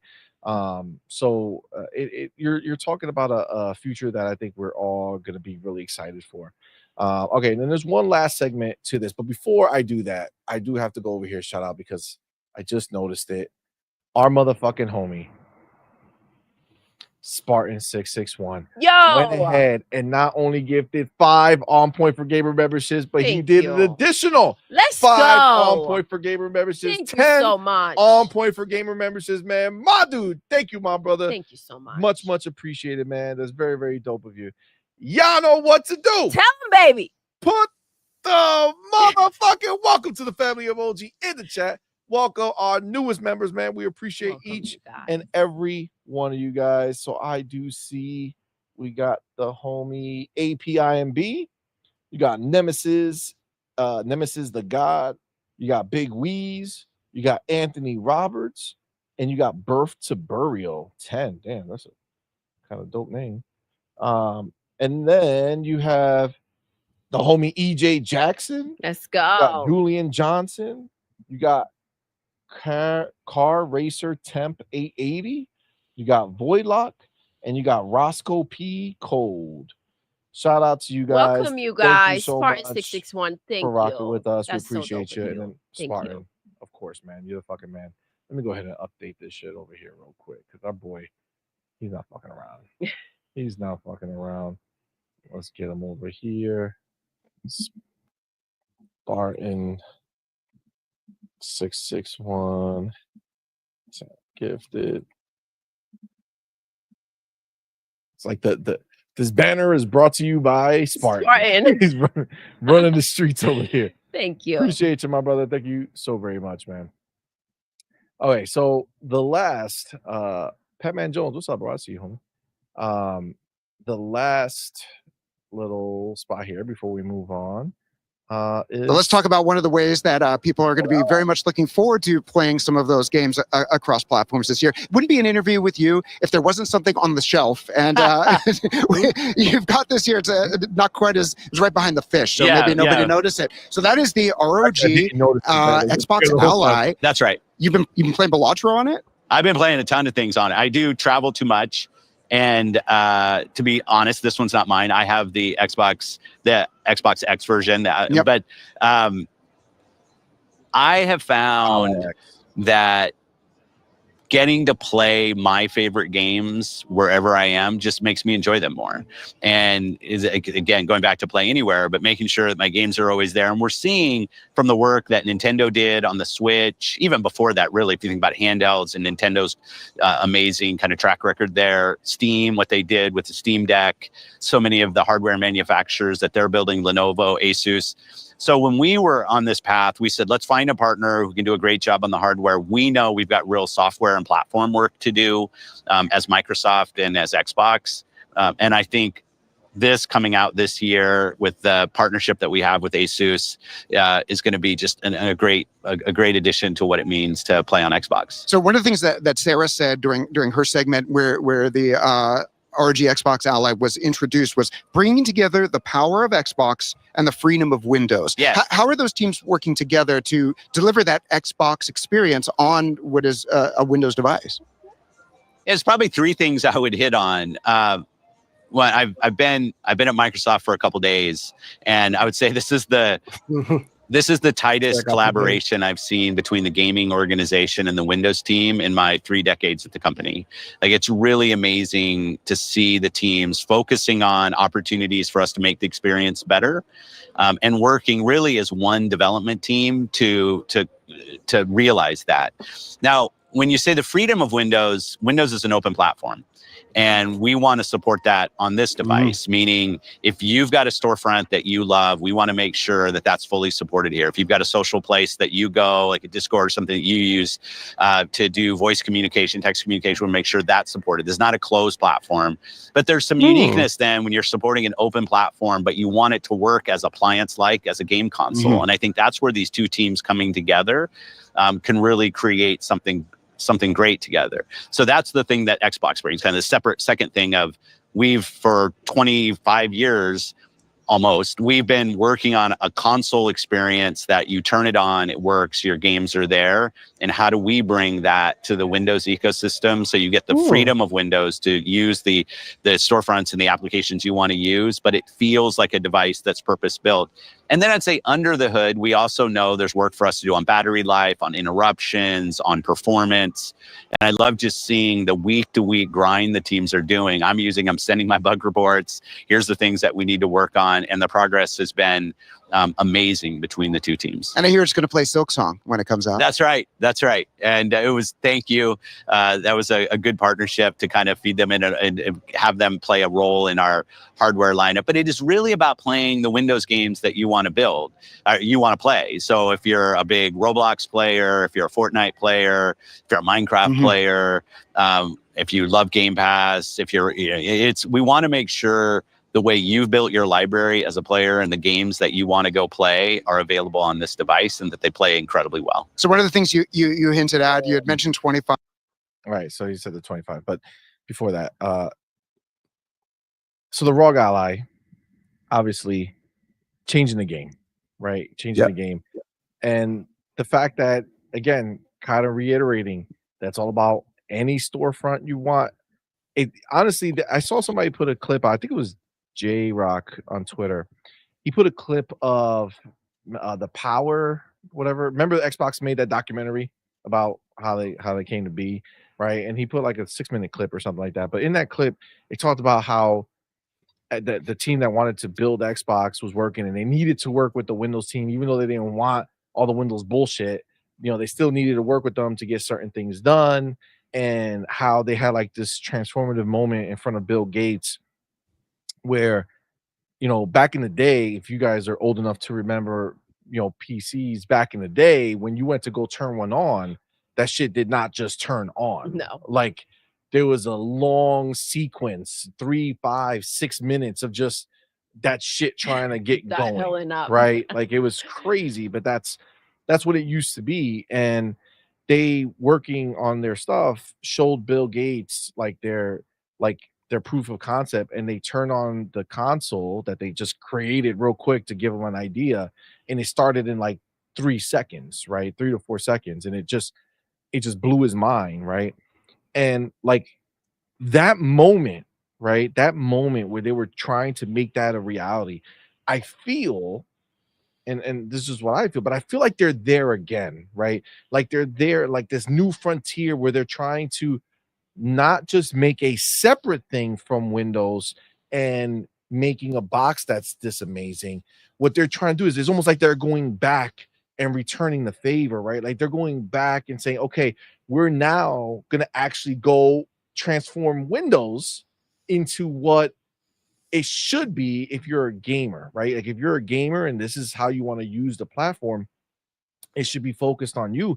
And they're doing that work, right? They're doing that work. You could see it, that it already works. Because even right now on my ROG Ally, the OG, the original, we went ahead. I went ahead and I updated it. Like so many people in the chat were telling me that it's so different from before when I stopped using it. And yeah, turns out it does work really, really well. Now it's still Windows, right? So there's still that separation between Steam and Epic Game Store and Uplay and all this other shit. The separation's still there. That's why this is going to be such a game changer. But when I go in that Armor Crate, I don't care for it, because it's cool if you're only going to play the same game or whatever. It kind of brings your last game you played or whatever. But if you're trying to go into their particular library that you have, it's limiting, right? But when I open up the Xbox PC app on the ROG Ally, it's just full screen. It is that same screen that they showed you. It's already kind of here, and it works with the control perfectly with the controller. Like there's nothing that pops up in the Xbox app that you can't control with the controller, right? Even when it's telling you, do you want to allow access to the PC or whatever? Like that stupid ass question. Like, of course I do, because if I say no, what are you gonna do? Shut the game down? Of course, asshole. Yes, I do want that. You can still control it with you your have an controller. option. You do have an option, but not really. Yeah, Not yeah. if you It's try like to you get what you can, but want. that just means you're turning it off, right? But it does work. It does work. It works really, really well. So when I am using the ROG Ally now, which I actually use frequently, I was using my Steam Deck, the OLED, a lot because I was streaming more, right? Which is cool. But recently, I've actually slowed down a little bit on the streaming because I am enjoying the ROG Ally. Like, I have the games downloaded that I want to play there. Some dope games that we got from Summer Games Fest that they sent us home to play, that we're going to put some coverage out for soon. And I'm playing on the ROG Ally, and it just works extremely well. Between Xbox and I do like the big picture mode on Steam. Even though I think there's like a small picture mode now too that I gonna fuck with to see, but it works. It just works really great on the handheld. And thankfully, I have a plug that I could plug into it, so I'm always on turbo mode, which makes it run really, really well. So it's just such a beautiful thing. And the fact that they are going to kind of take those final steps into making it a seamless experience for you, because it is kind of disjarring to go from one store to another. So the pain in the ass, like, it's just not built for it. But once this new software is out there, this new handheld, I'm so pumped for this, bro. Like, I just feel like this is everything, like the culmination of everything that I've ever hoped and dreamed coming into one place. And it's just the beginning, because I feel like from there, they're going to even take it further with whatever the next gen version of this shit's going to be. Well, because those little obstacles that it keeps it from feeling like organic and seamless. Those are, small as they may seem, they're off-putting, right? So it kind of doesn't allow you to want to go ahead and experience that and go through with it. So keeps you off of it. Absolutely.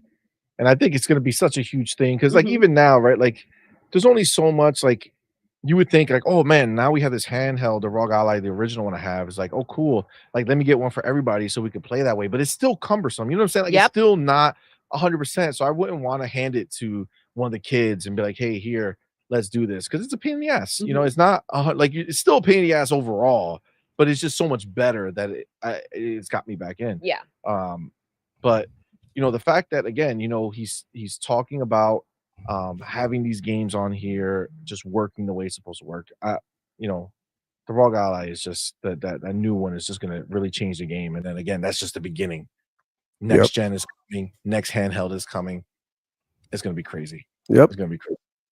All right, and then I think the rest of this, if I'm not mistaken, he's just talking about 25. Let me see. I don't know if he says anything. It's 5 years, and next year is the 25th anniversary of Xbox. And you said something very notable at the end of your segment, right before we got into Call of Duty Black Ops 7, and that is that players everywhere are going to be celebrating the 25th anniversary of Xbox with games and experiences that have really been core to that Xbox experience for all of that time, really.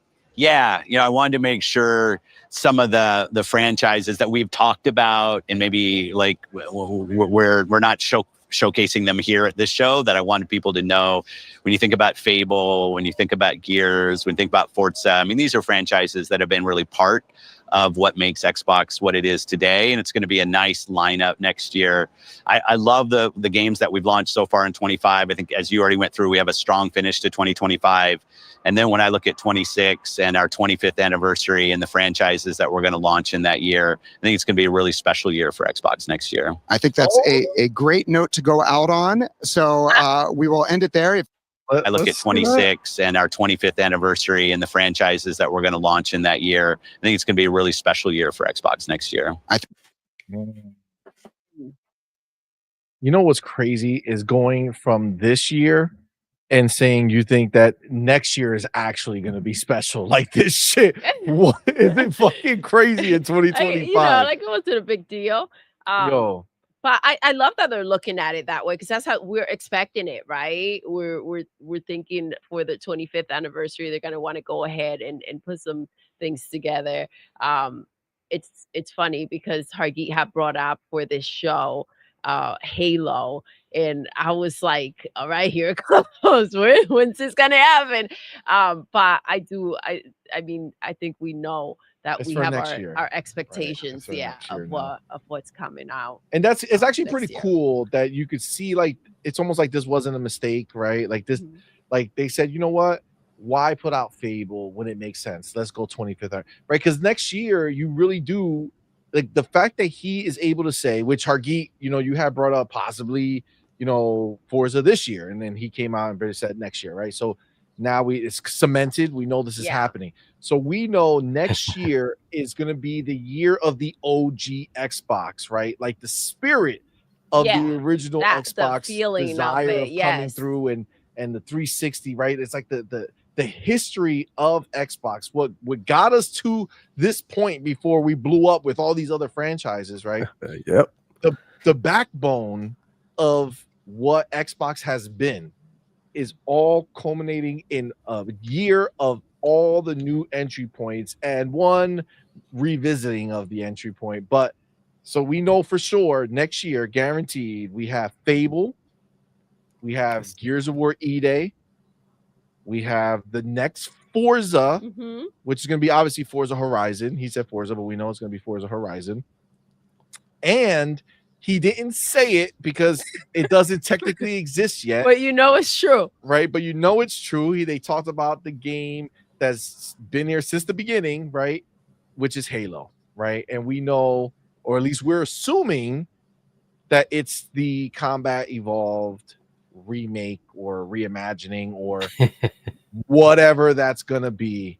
Oh my God, it's gonna be a crazy year next year. It's gonna be the fucking new crazy. console, right? 2026. We're so, and I just feel like the new console coming, bro. Come on, man. I swear to God, I'm telling you, I feel it in my balls. There's no other way. In your way. December, in my bones, my bones. Oh my gosh. You feeling it? What? He's feeling something. That's her emotion, guys. You're seeing it live and in person. Oh, All right. So we're getting. I think next year we're gonna get the head held. I think Game Awards. Honestly, I think Game Awards this year. I think they show it. I think they show us same Series X reveal. I think we see next gen, whatever next gen is gonna be. I think we see it at the show. Nice. Which is going to be fucking fire. But I do want to get our boy RC. I saw it beforehand, but I knew what was coming, so I want to answer it now. Our homie RC Polygon in the building. Thank you, my brother, for being here. Thank you for that $10 super chat, fam. He says, with all the possible games being shown next year, with the 25th anniversary of Xbox, what would be your choice for the direct post Xbox showcase? For me, it's Elder Scrolls 6 if it's coming out 26, 27. Nope. I know the answer. It's going to be Halo. Easy. I don't 100%. even know, dude. 100%. I don't even know. Facts. Right? Clip this Gotta shit. be. It could be. It would certainly be a good one, but like, No, it when won't. you It's the only one is the one that he didn't say the name. It's like Voldemort. Is that his name from Harry Potter? Voldemort, right? Yeah. Right? You can't say his name. Right? They're not going to say it. They're going to reveal it, and it's going to be that post showcase. They're going to go deep. We don't into know all what the else is things. coming that year. This Yes, is the insanity, true. right? You could pick any of those games and say it could make a fantastic direct, but like I wouldn't mind it being Halo. But it's just there's so I feel like much they're going to do coming. directs for each one, just not at the show. They should. I think the They show should, spotlight but will it's- be Halo. But the question is like the June showcase. What will be the direct at the June showcase, right? Yeah, it has to be Halo. It has to be Halo. That's the They biggest. did 2 games this time, right? They did 2 games did. this time. So They did. They did more like a studio direct in that case. But there's so I much feel like it's potential. gonna be It might Halo. end up being the same way, and it might make sense. There might be 2 of them. That would be crazy, actually. All right. I think like the possibilities with this next year are Yep. just so crazy. What do It's you guys wild think? to even I know think Halo's about it, mine. man. Halo's my strong belief. Yeah. What do you guys think? To be Halo. Shit. Halo VR. VR. No. Oh Bro. hell yeah. I would dig it. Not Yeah. for no goddamn direct. You want to make that hell on the side? yeah. That's fine. I'm down. I'll definitely fuck with it. Don't you want to see how Yeah. fast that fucking headset goes on my face? Oh shit. Put fucking Halo on that shit, and that I- motherfucker will be attached to my face. I don't know. I'm when not I would gonna take it lie, off. bro. I think Halo CE in VR will go extremely hard, and now that they have the new VR thing going on now with Meta, that could be a possibility. Maybe just support. It doesn't have to be a dedicated game. They could just like put it. There's certainly mods out there with do the games like that. Yeah, I think they can make it happen. If they do it, bro, it'll be dope, and it'll bring a lot of people back to Halo, bro.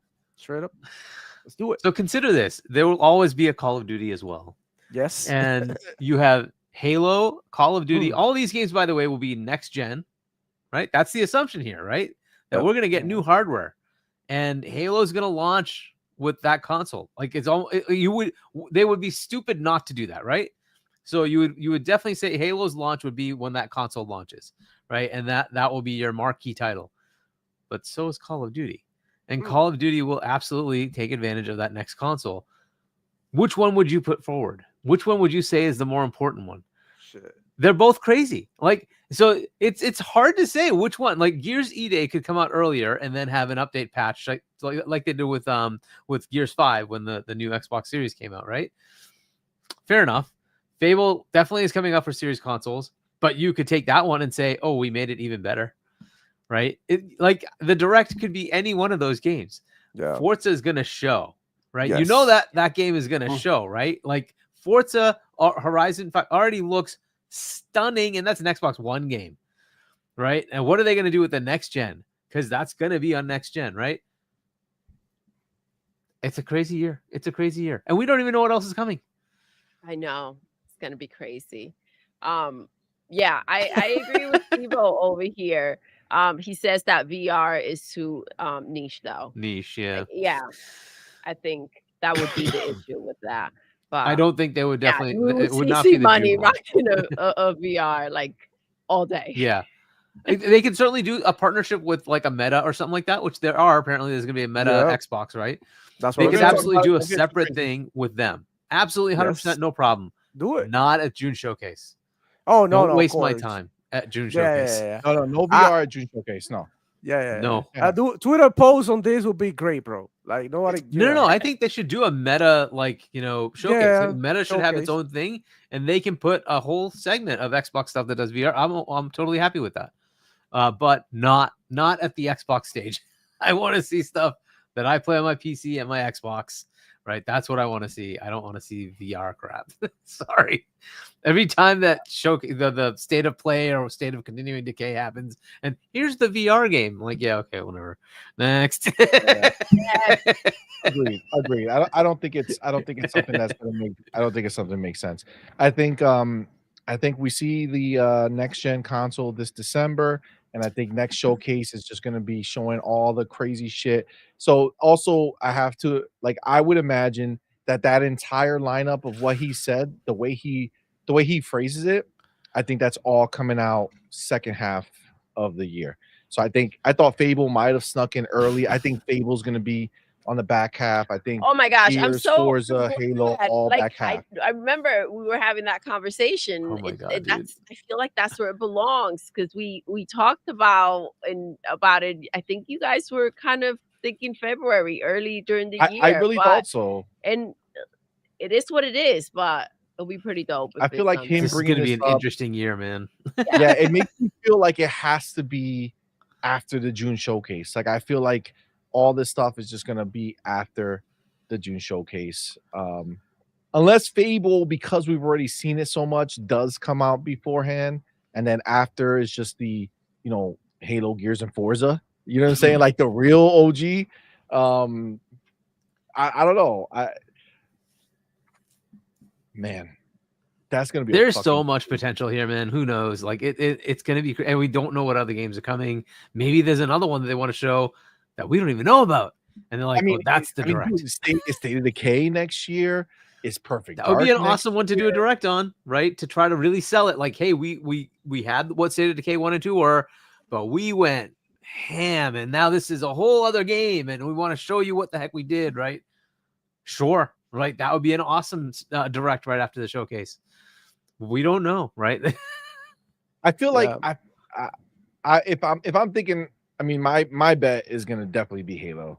I feel like there's no other one that can shake the world. I mean, I would like love to Halo get the does. background story on like what made them go to down this direction and all that stuff, right? But that's why you need could it. be You anywhere need it, from- and you need I- all the eyes on it. Like if they're gonna think about it, I think it's pretty simple. If they're gonna do a reimagining or a remake or a soft reboot, you need to explain that shit, right? You got a lot of explaining to do, and I think that's where that direct will come in. But man, it's just so amazing. Go ahead. Our babe. boy Ryuart has your reaction ready to go. Yo, if it's Halo CMoney, no, chill. Yo, that is my reaction. That's literally it. That is my reaction. I think that's just just the way it is, man. That's gonna be fucking phenomenal. All right. Any other? Did you guys all give your predictions on what game is it gonna be? Like your official, not it could go any direction. Which is your prediction? I say Halo, baby. Yeah, I'm with you. Halo, that's my girl. Yeah, I'm with you. I think that the Halo, the new Halo, it just feels right for Xbox. Right. Now they didn't mention it, so there could be a possibility that it's not it. Maybe it's even something Well, they haven't announced it. better That's why they didn't mention it. Yeah, they have it. Everything They haven't else they announced already the game. know. Like they didn't say Forza. We didn't say which Forza, right? But we know it's gonna be a Forza. Gears has already been announced. Fable's already been announced. And Halo, remember, they just did that showing what the studio. Remember, they announced the studio. Yep. And just some of their preliminary, work that they've been doing on testing out going into Unreal. And they specifically said this is not a game, right? So that's why, but I don't know. I feel like it is. All right, Hargeet, what's your choice? Definitive. You can't know any. It's one game that you believe that we could all come back and point at you and say you were wrong. You know what I'm saying? Any one of those could be a good answer. I'm gonna have to just toss a coin. I don't know. I still think it's a game that we haven't thought from the bigger ones. I think it's a smaller game that they want to showcase. I don't know, man. I think I'm going to be wrong. I'm just going to say State of Decay 3. Or it could be Perfect Dark for all I know. I don't know. Okay, so you picking State of Decay 3? I don't know. I assuming it even comes out next year. I don't even know if it's coming out next year. So which one? Pull gun to the head, Hargeet. You got to name one only. One. I know that feeling, Hargeet. I'll just go with State of Decay 3. State of Decay 3. I think it'd be Call of Duty, to be honest. I think they want to showcase that, but who knows? Well, I think the problem is that they have so much. I think the first time they did Call of Duty, was it the first time or the second time? They did Call of Duty with was it Black Ops 6? No, was it Black Ops 6? It was Black Ops 6 because that Black was Ops the 6, one right? that did the Omni movement and all that shit. Yeah. Okay, so I don't think they're gonna do Call of Duty again for a long time. I think that was just like a hey, look everybody, we own this shit. Look at us do this. I think that is already kind of passed. Like everybody knows already. So I don't know. I'm feeling like feeling good about this. They chose so, Outer Worlds 2 Halo, and Grounded, right? This time. Which is Obsidian, right? They're the ghosts. What if Clockwork's coming next year? Is that a great direct to have afterwards? I forgot about Clockwork, bro. Holy crap, would that be an awesome direct? And this is the problem. They have so much. It's so hard to think which one. If Elder Scrolls 6 comes out next year, you don't think that's going to take the headlines from everything? I don't think it's going to happen next. I don't think it's going to happen. You're probably right, just because of the number of games, the sheer number of games. It's just not a possibility. It could be anything though. There's so many options. The third-party games we haven't talked about, like it's I don't know. There's so they haven't highlighted third-party meaning like they're Xbox games, but being done by third parties, right? But like, who knows? Like, it's a tough one. I'll just go with that because I'm going to be wrong because I think it's going to be whatever makes sense for them. So, but Clockwork would make an awesome one. State of Decay 3 would make an awesome one. So I'll just go with that. All right. So State of Decay for you. Halo for everybody else. Clip this, guys. Remember it. Next year we'll be back. We'll be back to see. But now the heart I'm keep looking forward to mentioning it could be though. Blade. Oh, I mean, Oh, now the heart shit. keep mentioning the Elder Scrolls. It could be like, you know, a launching If title. that's coming, oh my So God, that if is that's a absolutely going to launching be the title. That would direct. be dope as well. I always looked at that as a 2027 game. Yeah, I yeah. agree. I think that needs to be further out. Yeah, Just 'cause they because of just all finished these Give other it time. Starfield. games. Give it time. It's the same team, and even though they were working on it a little bit together, I still think that they're going to want to cook. And I think that they're going to, I think that'll be your 2027 game of the direct that they do after the showcase for Yeah, sure. whenever year that's coming, that's going to be the direct, right? I mean, that is a yeah, for sure, huge for sure. game. You're definitely making that the direct. Yeah. So, but Plus, like, I need Machine for sure thinks that it's going to be Fable. definitely not. Definitely not. We've already got like 5 deep dives. into that Server bitch. Solar says Viva Viva Pinata, Pinata. that's just the drinking. Viva Pinata. For sure. This is the I mean, thing. we still have Perfect Dark Elder to go Scrolls- through, and like I need Elder Scrolls to have enough time to implement all the AI that they're going to implement into all those characters, being able to talk to you. If you throw on a mic, you're going to be able to conversate with all those people. It's going to be Oh my gosh, crazy. yeah, that's dude. wild. I know they're going to do it. I can't wait for next year's maple freaking thing showcase. And we show just is had this crazy. year's showcase.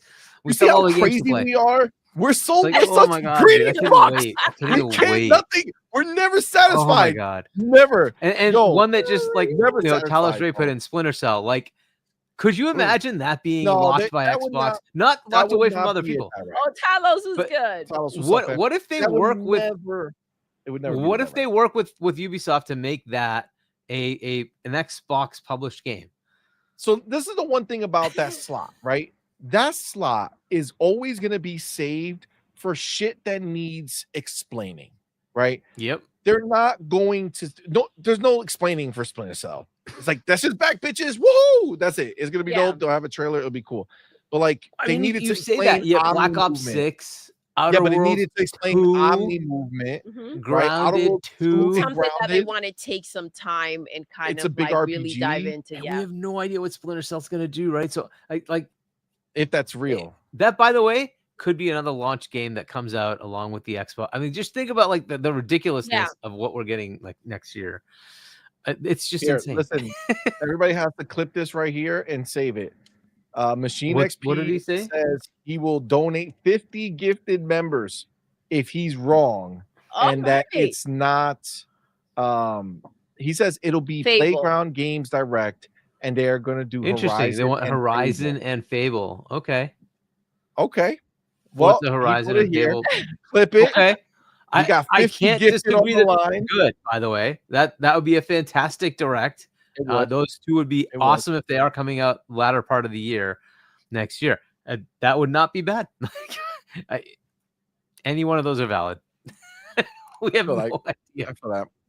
I mean that when he put it that way, it kind of like, oh, I mean, I could see that, right? You do a Fable, you do a Yeah. Forza, you do start with Fable, and then all of a sudden you fucking hear the engine and the tires, or they just show a place that just looks like a regular world, and you're like, man, what game is this gonna be? And then the fucking cars just fly So by. now, interestingly enough, we have I not know gotten Becca thinks it's Forza it's Horizon. Forza Horizon. We have not gotten an actual confirmation that Forza Horizon 6 is coming. Yet he went ahead and said Gears Forza coming, right? Right, he next year. confirmed it right now. Like he's letting everybody know, like next he year's did gonna be leak special. that there is a Forza game coming next year, right? So It's gonna be Could've said Horizon. Halo. It's definitely not Motorsport. I hope so. I hope so. But I think for him, you got to remember the caliber, and this is why I'm telling you, Halo's going to be the one, because Halo is forever going to be the pinnacle, right? Whether it sells the most or not doesn't matter. This guy right here, where is he? Chief, you can't see him in the goddamn picture. What's wrong? Come on, man. This fucking this guy right here. Yeah, him, Chief. Come on, bro. He's always going to be important no matter what. So they're going to give him his roses. All right, it's just what Yeah. it is. That's his spot, I think. Right? But What's happening? Cage wants us all to know that his nipples are hard. I think it's from the conversation. That is a wild I just situation. figure, something that should be highlighted. All Oh, right, deal with wow. that, Cage. I think Handle you got to that. figure that out in a different way. All right. So let me we're gonna move on. Okay. Because honestly, I don't think the other stuff are that long of a thing. I think we'll be able to bang out most of the stuff. I feel. That's what she said. Ooh. I feel good about it. I feel good about it. Hold on. Let me just see what's next on my docket over here. Okay, yeah, so this is gonna be quick. But I do want to talk about it because it's all worth talking about. Let me go here. The fuck is his name? Oh yeah, this is quick. I mean, it's gonna be quick once we start talking about it.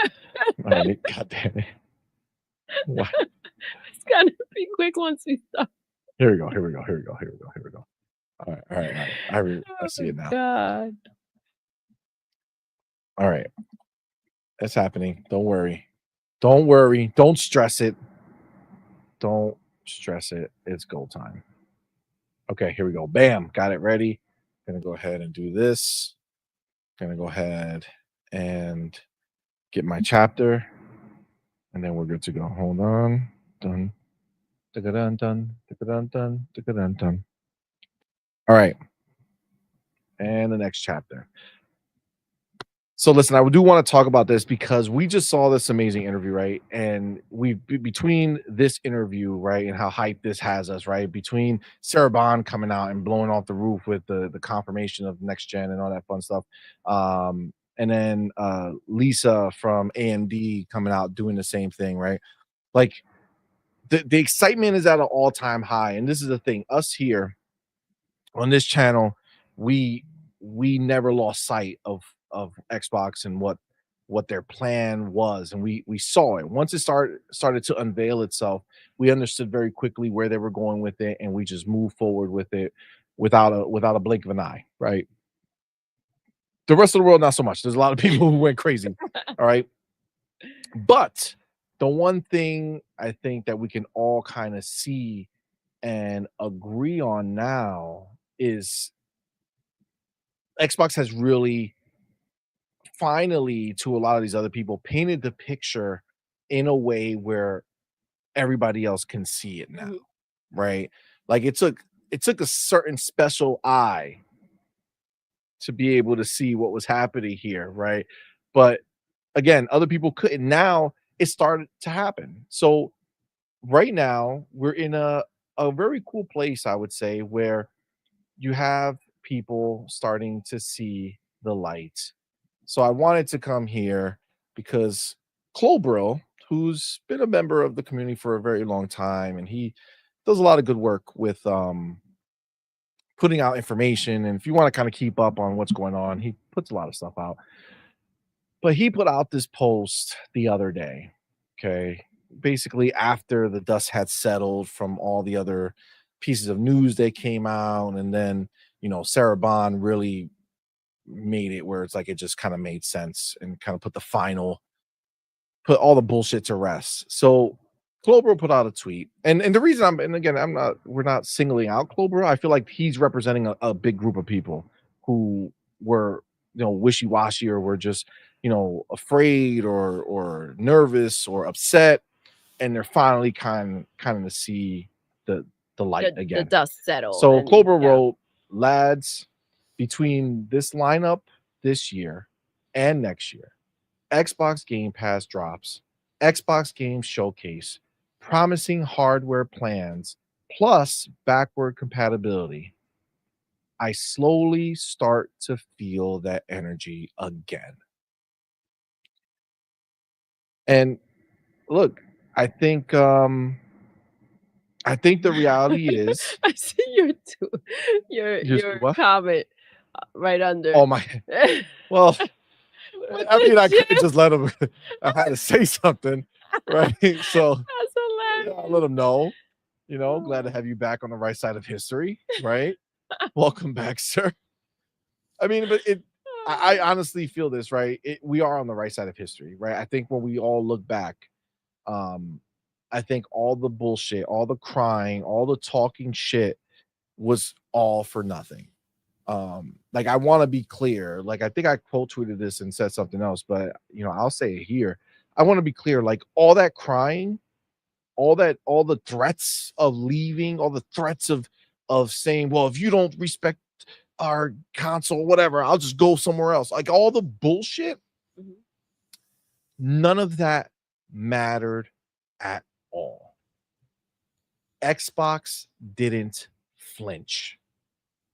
They did not backtrack. They did not change. If anything, they pushed the throttle further. They went further with it. They took it beyond where we were thinking it was even going to go. Yeah. And I respect the fuck out of Xbox for not buckling, right? Because previous Xbox they have before. has buckled in the past. Oh, you're raising the price of Game Pass $1? No. Or was it Xbox Live at the time? It's like, calm the fuck down. You know what I'm saying? Like, this is what they've done, and they buckled. Xbox One generation, we talk about it all the time. Listen, factually, it needed to happen because what came from it was better than we would have ever imagined. But in that timeline, they were offering something unique. They were offering something special. We could have possibly been further along with a lot of the stuff that we're getting now if they would have stuck to their guns originally with the cloud powering the console. Like, we saw demonstrations, bro. Like, the shit was real. They tried to make fun of it, but we saw Crackdown 3 when it was being shown, the multiplayer aspect where you were playing on the Xbox One, but they had the power of like 15 Xbox Ones hopping on to help with the destruction. And it was some of the most amazing destruction, especially for that time. And it's like there was so much that was coming, and they had to shut it all down and backtrack it. And they screwed a lot of companies over, right? They had their Connect in there that was going to be like, look at where we are now with every fucking device that's out here watching you. If you have a Google Home or an Amazon fucking the big thing, like we have all these things in the house that are always watching you and fucking listening to you, right? But because they put the Connect in the box and the price had to go higher, they backtracked all this shit. Who knows where they would have been with that? They could have had a device that just sits there and does better than all these other things that are out here, right? But like they buckled in the past and they didn't buckle now. And they stuck it out, and they showed us that they are going forward in a way that's not only great for them as a company, but also for us as gamers, for developers, right, who are making these games, and for the industry as a whole, right? They're really pushing things forward. And all these other people that you see out here who are still trying to hold on to it or still trying to throw console sales numbers into the equation and all this bullshit, like those people are going to be left behind, right? They're going to be left behind, and they're going to be forgotten because there's no place for them. There's no place for them because gaming is moving to a new frontier, right? This is just what's happening. All right. Doesn't matter how you access your games, you're playing the games. The games are front and center. The games are what brought us all here together, right? Why we're all here is because of the games that we love. We share that love of games, and we share the love of Xbox made games. And they are going to be the ones who are pushing everything forward. All the games that are going to be the biggest, best games out there outside of your Call. Well, actually, shit, they own Call of Duty. Goddamn. I was gonna say it's outside Call of Duty, but they own that. Outside of Fortnite, maybe, and Roblox, right? Are all Xbox games, bro. All Xbox games. And one of the things we've always known was that the biggest games in the world were always multi-platform, right? Yeah. It's just the way it is. This just what's always have been. And now Xbox is finally positioning themselves to take their games and put them out into the world in a way where so many more people are going to be able to experience them, that they're actually going to have chances to take these, these IP and turn them into more, right? They're going to be able to do that, and everybody's going to experience more. This is honestly a phenomenal thing. And as for as long I've been gaming for as long as I can remember, and I've always looked for what was next and what was going to come. I was always excited by gaming, right? I've always been excited by gaming. It's the thing that excites me the most outside of my life with my family. When it comes to like hobbies and things like that, like this is the dopest shit to me, right? Yeah.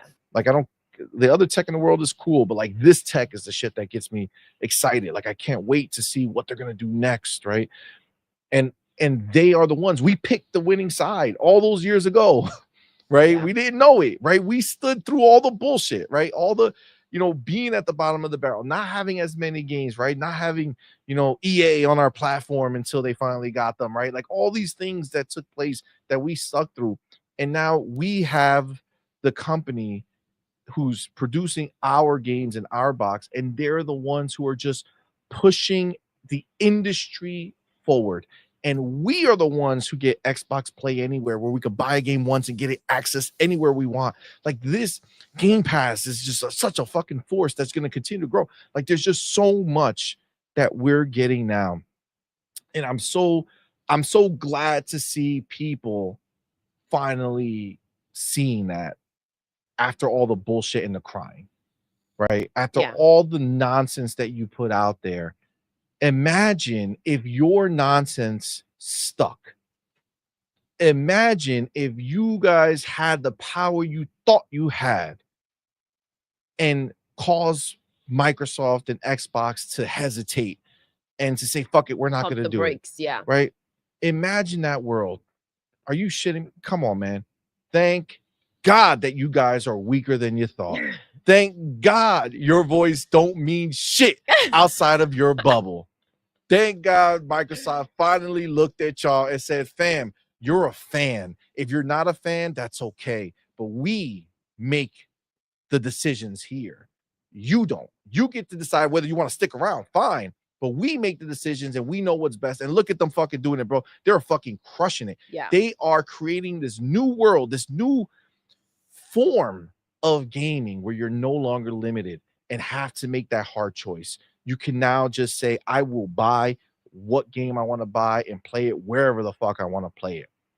And the last stragglers are going to have to piss or get off the pot, because at some point they're becoming a smaller and smaller niche, and the world is not going to care about those people. It's like the people who, just want to watch movies on Blu-ray players. Okay. It exists, but the world doesn't cater to you, right? Even though I'm now part of that group because we got some dope ass shit and we do use it, but I know the world doesn't cater to us, right? Because it just is what it is.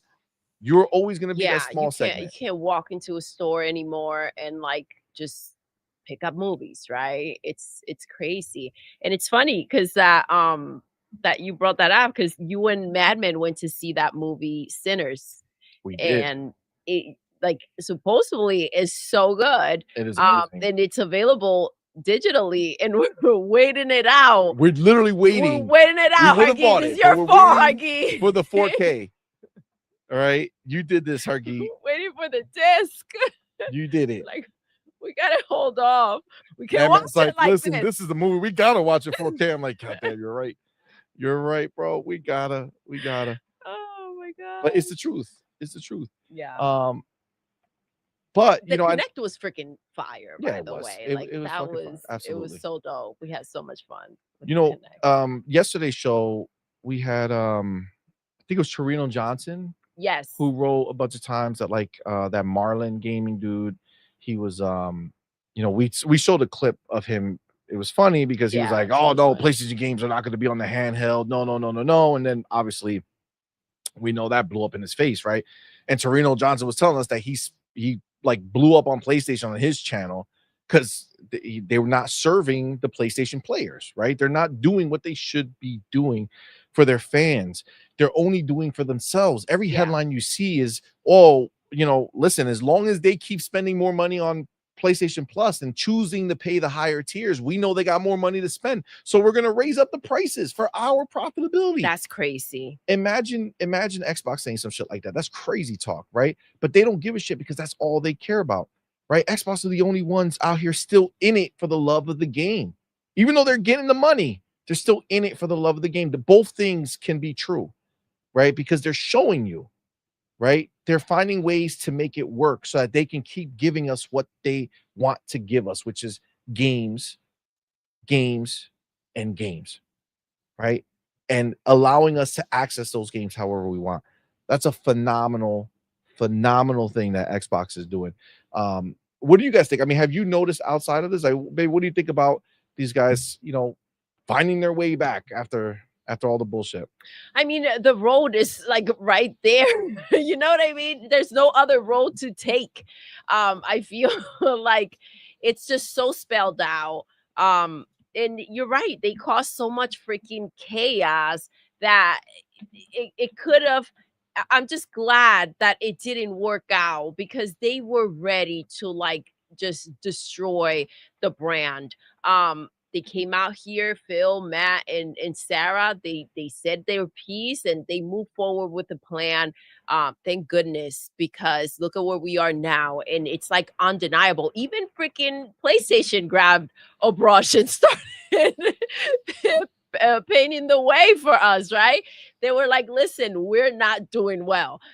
So it just all kind of gelled together, and it could not have blown up in their faces in any better freaking way. Our boy Pharaoh is in the building. Pharaoh was And good, my listen, brother. I gotta read this message. He says, fuck Pabs, Gallopers, and Pony Bots.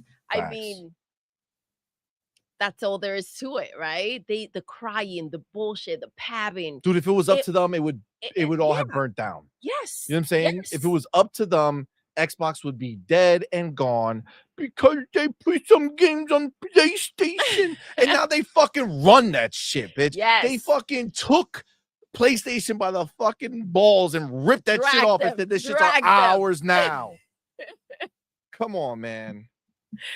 And that's what's crazy, because to not see that was a power move, to understand the fact that PlayStation has no games coming out and they can't get it together. Like, they came out here, and as much as the developers didn't want to hear it and they wanted to self-soothe, it didn't mean that we couldn't see the issues that were going on over there, right? So for Phil to not go ahead and say, let me put some games over there and start taking their money, right? And it not be seen in that way, because there's no other way to see it.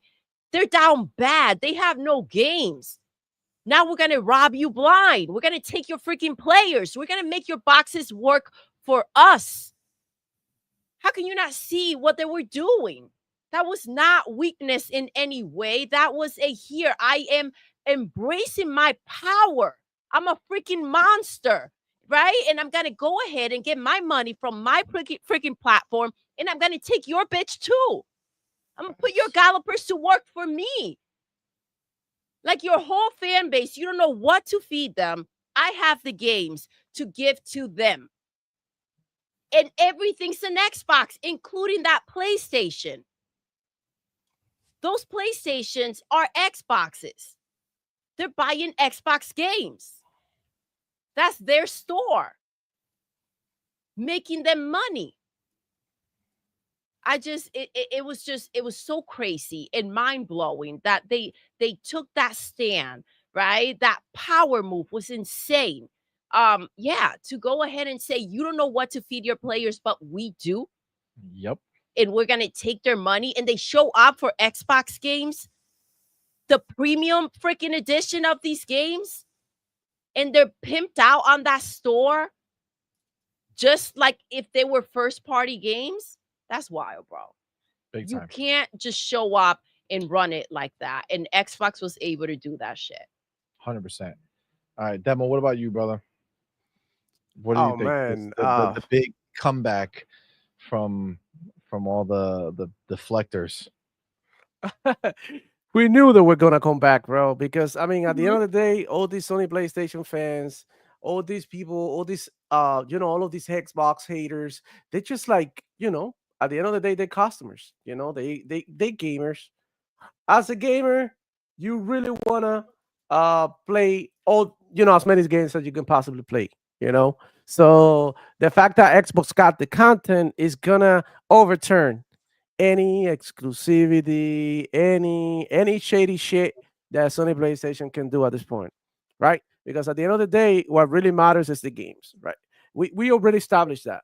And Sony PlayStation fanboys, they can go back on their word, they can go back on their, moving on the goalposts and all that, but they did it to themselves, right? There's a clip around about, Colin Moriarty saying that this is one of the best generations ever for Sony PlayStation, and then the reason why people are not giving a damn about Sony PlayStation output, or what games Sony PlayStation has, is because their first party studios are not producing. Okay, yeah, we understand that, but this is not how we play this game. This game is being played based on first party output, first party. Y'all established that because I mean, back in the Xbox One era, Xbox was also getting games, right? Tons of games. Xbox also got all the freaking games that came to PlayStation later on because all the under the table dirty deals that Sony PlayStation has done. So now Xbox found a way to turn everything into an Xbox. So it's kind of ironic that they started the campaign with everything is an Xbox. Sony PlayStation started making fun of it.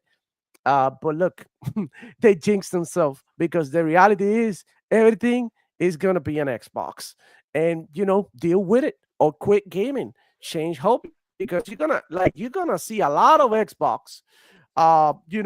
In it is they make it this bastard. Get out of here. You're gonna see a lot of Xbox now.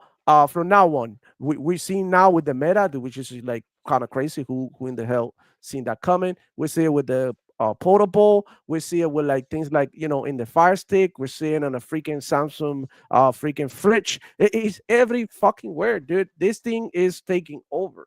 And it's not only, and this is what we said, the Xbox goes beyond the plastic box. We're talking about an ecosystem, well-established ecosystem with a bunch of options and a lot of freedom, and it's gonna rock, man.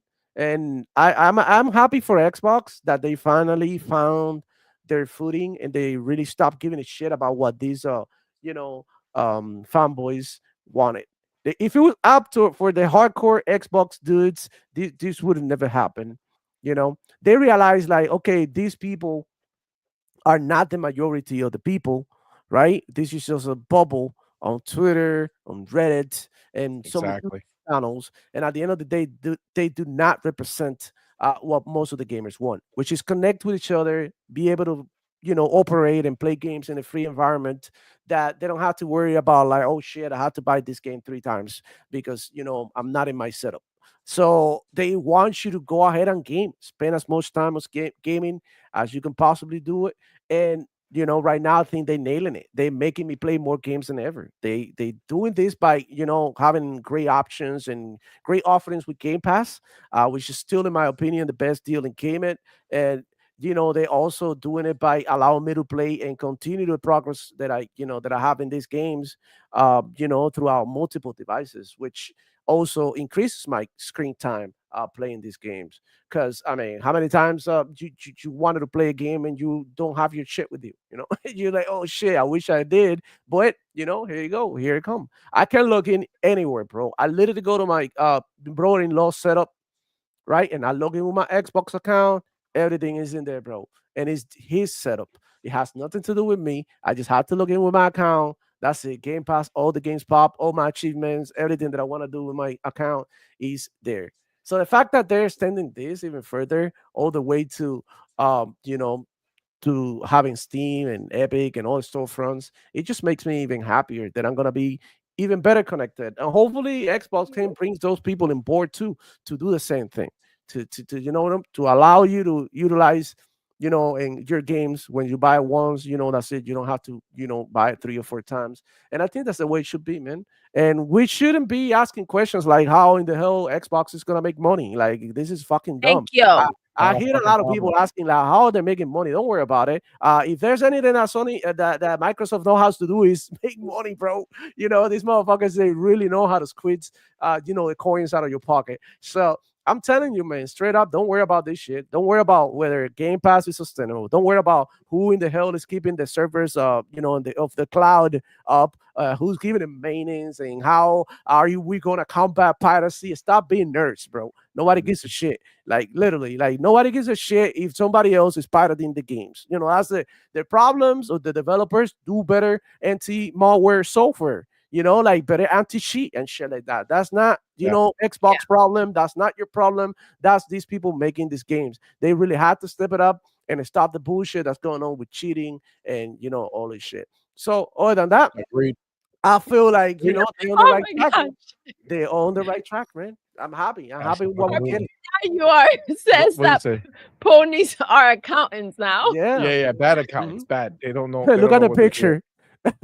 Yeah, Yo, what's up with that, CMoney? Kind of like well, zesty in there. They got us good. They got me good a few times. He actually has a few other little pieces here, and then we'll get into Hargeet. Clute says Xbox fans were upset at first, but didn't see the game Phil was playing. Microsoft wanted to kill Xbox thrice in the past. He solved it by making Xbox too big to ever get killed, giving up their own exclusives in exchange for getting more first-party funds and getting Steam. Clover says, my stance on exclusives, at least timed, has not changed. Having said that, I've moved on. I can see their vision. So seeing the vision is all that's necessary, right? That's what you should have done from the beginning. But Dark Series says, you're telling me you weren't feeling that energy all this time with all the games in Game Pass? Come on now. Exactly. Clover says, I did, but Xbox created serious doubts on their own platform future for my taste. Most of that changed by now, and I start to see their vision. My personal confidence in Xbox as a platform is growing again, and that wasn't the case for the past year or so, as expressed publicly. And I think, and again, listen, obviously everybody's entitled to their own stuff, but we've said it so many times how disheartening it is to see people who supposedly are Xbox people, right, have their whole fan base because of Xbox, not because of you. Like, understand, like, you did cool stuff, but if you were doing this for Stadia, you wouldn't have a fan base. You know what I'm saying? Oh, damn. Understand that. You know what I'm saying? Like, you're copy and pasting shit and putting it on the tweet, right? Like, you're taking shit from a press release and putting it in a tweet. Like, you're a aggregator of news, right? So, like, limit your idea of how big you are, right? Yeah. So I think that's just the thing that always got me with these people. That being said, Hargeet, I mean, are you getting that sense too? You're not on social media, so I'm not on social media, right? So, do you see YouTube? Do you see what we're seeing here, or is this like news to you that people are coming back? I mean, did people really leave? Like the main issue is people get ticked off, right? And right, like the opinions, and so they're right? They're being negative, right? And like it was always a thing of like, what's negative, or why is it negative? Like I guess I like of all the people in my circle, I still maintain that I don't see this being negative. I think everything they've done is the right path. Right. I always said they were going to go multi-plat. That was going to happen. It was just a question of when, right? It just made sense, right? It's just how much content do you have? And this is kind of where they've put themselves, where it's like all we ever talk about is Xbox, whether it's positive or negative, right? And are we really talking about PlayStation? Like, are PlayStation people talking about PlayStation, or are they talking about Xbox? Because like, what if they're talking about PlayStation? They're talking about, where are my games? What is PlayStation doing? That's what they're talking about. Was the live service switch a bad idea? Yes, it was. Like, they just admit it and move on, right? Like, they've literally canceled more games than released in this generation. That's what they've done. That's PlayStation for you. Like, is that what you want? It's not the PlayStation of old. This is not the 90s and early 2000s PlayStation. It's just not. It's not that PlayStation, right? This is a totally different PlayStation. All the leadership has changed, and now they're focusing on, well, they have to make money, because they've been failing on doing that. So this is like, all those folks that were kind of, and shout out to Global. He's a great dude. And like, Global, next year, please come on out. Let come back to LA again. Let's have fun. Let's have fun. He's a fan again. He's a fan again. Let's have fun, bro. After the showcase. So now he's a fan again. Now he can come hang out, right? And I have like these conversations with like various folks and like within the friend circle of the community people, and some are still kind of on the like, oh well, the they've given up, and I'm like, no, they've taken over. It's not about it's. Like, I don't know. I feel differently than they do. Yeah. How does that Right? come about in your mind? I just feel differently than they do because I could see the path, right? And you Yeah. know, apparently I was the reason Tim Dog decided to switch, and I'm like, dude, You the reason, Hargy? I'm the reason. So much pain. He mistook what I said, right? And I'm like, because I said, look, if they don't do certain things and they go down this path now, the next gen console will not get a lot of games from other publishers because it just won't get that many sales. However, here are the ways they fix it, which is literally the stuff they're doing, which is first you have to have enough first party content that people just associate with you. And you're like, oh crap, look at the showcase. I got to have an Xbox. Look at all the stuff they have, right? Even if it's everywhere, it doesn't even matter. It's just the fact that people associate it with you, right? And then the second one was you have to start taking advantage of your superpower, which is Windows, and start bringing those stores, because that eliminates the problem. I don't care now. I can buy it on Steam. It doesn't matter if it doesn't come to the Xbox console because I can just buy it on Steam and play it on my console. So I'm done. It doesn't matter to me at that point, right? Now I don't care how many platforms you put it on. It's irrelevant. You're giving me my content. My Game Pass keeps getting fed, and I can play every game. Where's the downside? On top of that, you're making it so it's an open ecosystem and anybody else can come in and make a more powerful version of an Xbox console. Yes, sign me up. Where's the downside? So I've been like on the path of like, this is great. And some people went down the path of I can't console war. And I'm like, I don't care about the console war. I care about playing my games. Like, what? Why is this a problem? This is why, like, if you liked, Donkey Kong, you like that. Play the game, have fun, enjoy. That's the whole purpose of this. We should all be loving the fact that we like to enjoy and play games. And so, I don't care what platform it's on, play it. So I've always pushed back against the stupid pony narratives. I don't like those narratives. That's the stupidity. Like, Xbox has no games, really. Like, where are your games now? Like, you're in the same situation we were in Xbox One. And like you were telling us we had no games. We're like, but all these third parties are putting games on the console. I'm playing games. I got Game Pass. I'm also getting games in that. I don't know what you're talking about. I'm playing games. Like, no, that's not good enough. It needs to be first party. All right. Well, where's your first party, bud? Where's your first party? PlayStation. Dead and gone. Dead and gone. They're in the worst. I'm disappointed that people got to this level. But guys, this is not our identity. We're not like, I'm not Xbox. I just enjoy the platform. That's it. It's like we should just be having fun. I mean, if you want to watch pockets, I think the pockets who watch our PlayStations, you understand how much money they've lost. It's insane. But they'll tell you that especially with Concord, things like that. Oh my god! And it's like so you guys must be a $1 trillion company now. It's like the conversation not be had, right? Is that a conversation they want to start out? Now, real quick, let me get Steve O here real fast because he is dropping the bars. We might be giving a little too much credit. Steve O says it's only because it's undeniable now, and they'll look stupid.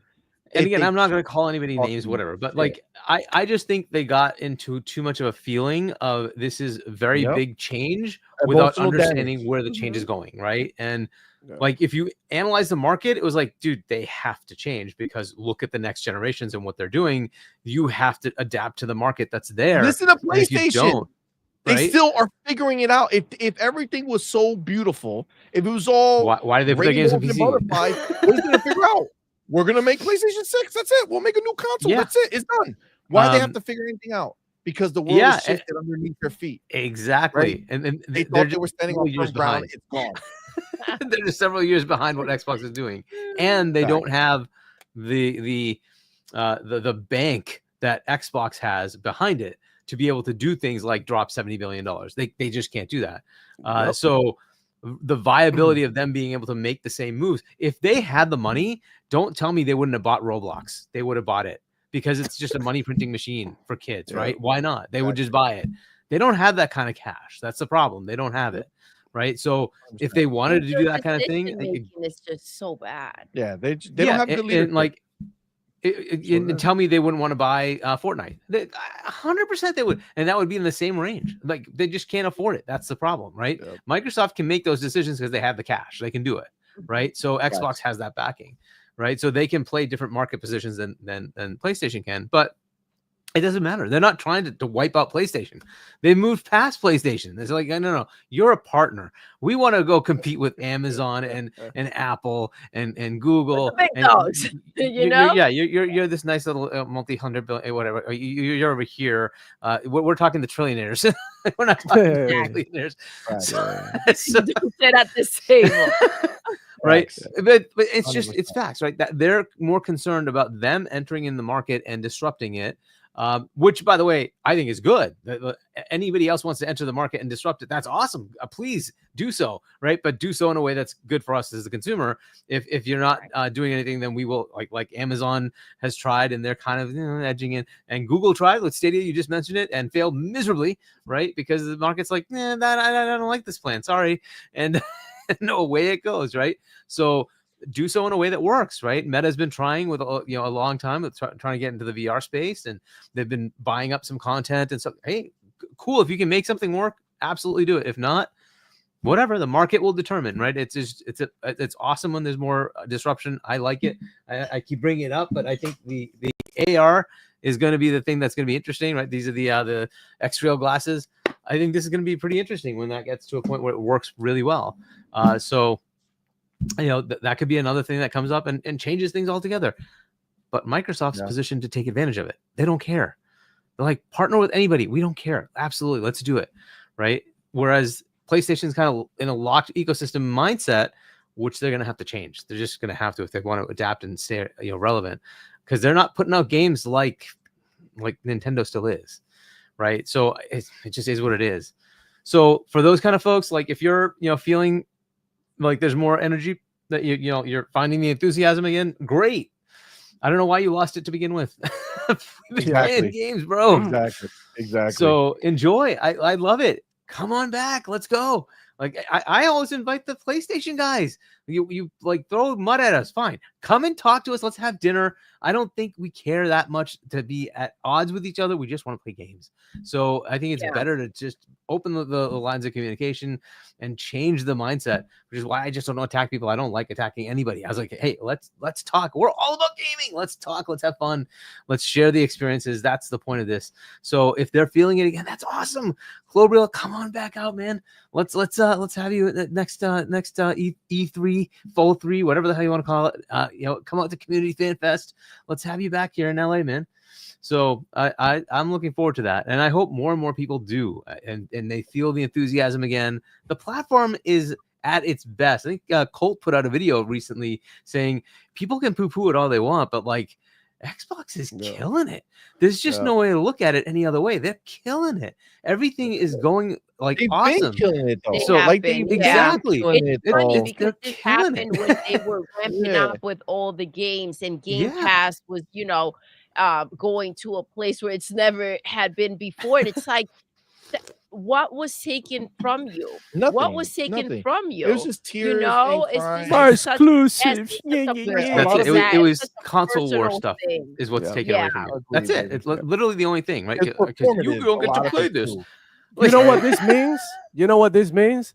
That these people are just as bad as the ponies. The only Facts. reason you engage in the conversation is so that you can make fun of ponies. No, And guess not what? me. You're back on the boat now because now you can make fun of ponies again. Yeah. because they're No. poo-pooing No. the situation, and now you could be like, oh, but this is so clear that this is amazing. You guys are just losers, and you get to do it again, right? It's just the way that the cycle it's worse goes. than ponies. Ponies, you Yeah. know what you're gonna get, right? You know Yep. the nonsense you're going to hear, and these are just unpredictable. Well, Where because you're it like, exposes here them we go. for It's- not being about what they claim to be Mhm. about. And Exactly. it's just a frustrating thing. That being said, Well, let's move to the next topic because there's a few things we want to get to before it goes. So real quick, the next topic, okay, because we're kind of it's all in the vein of some of this stuff that's happening, but always Xbox has to be the scapegoat or the problem, right? So the new thing that was going on is the age of physical Xbox games is coming to an end.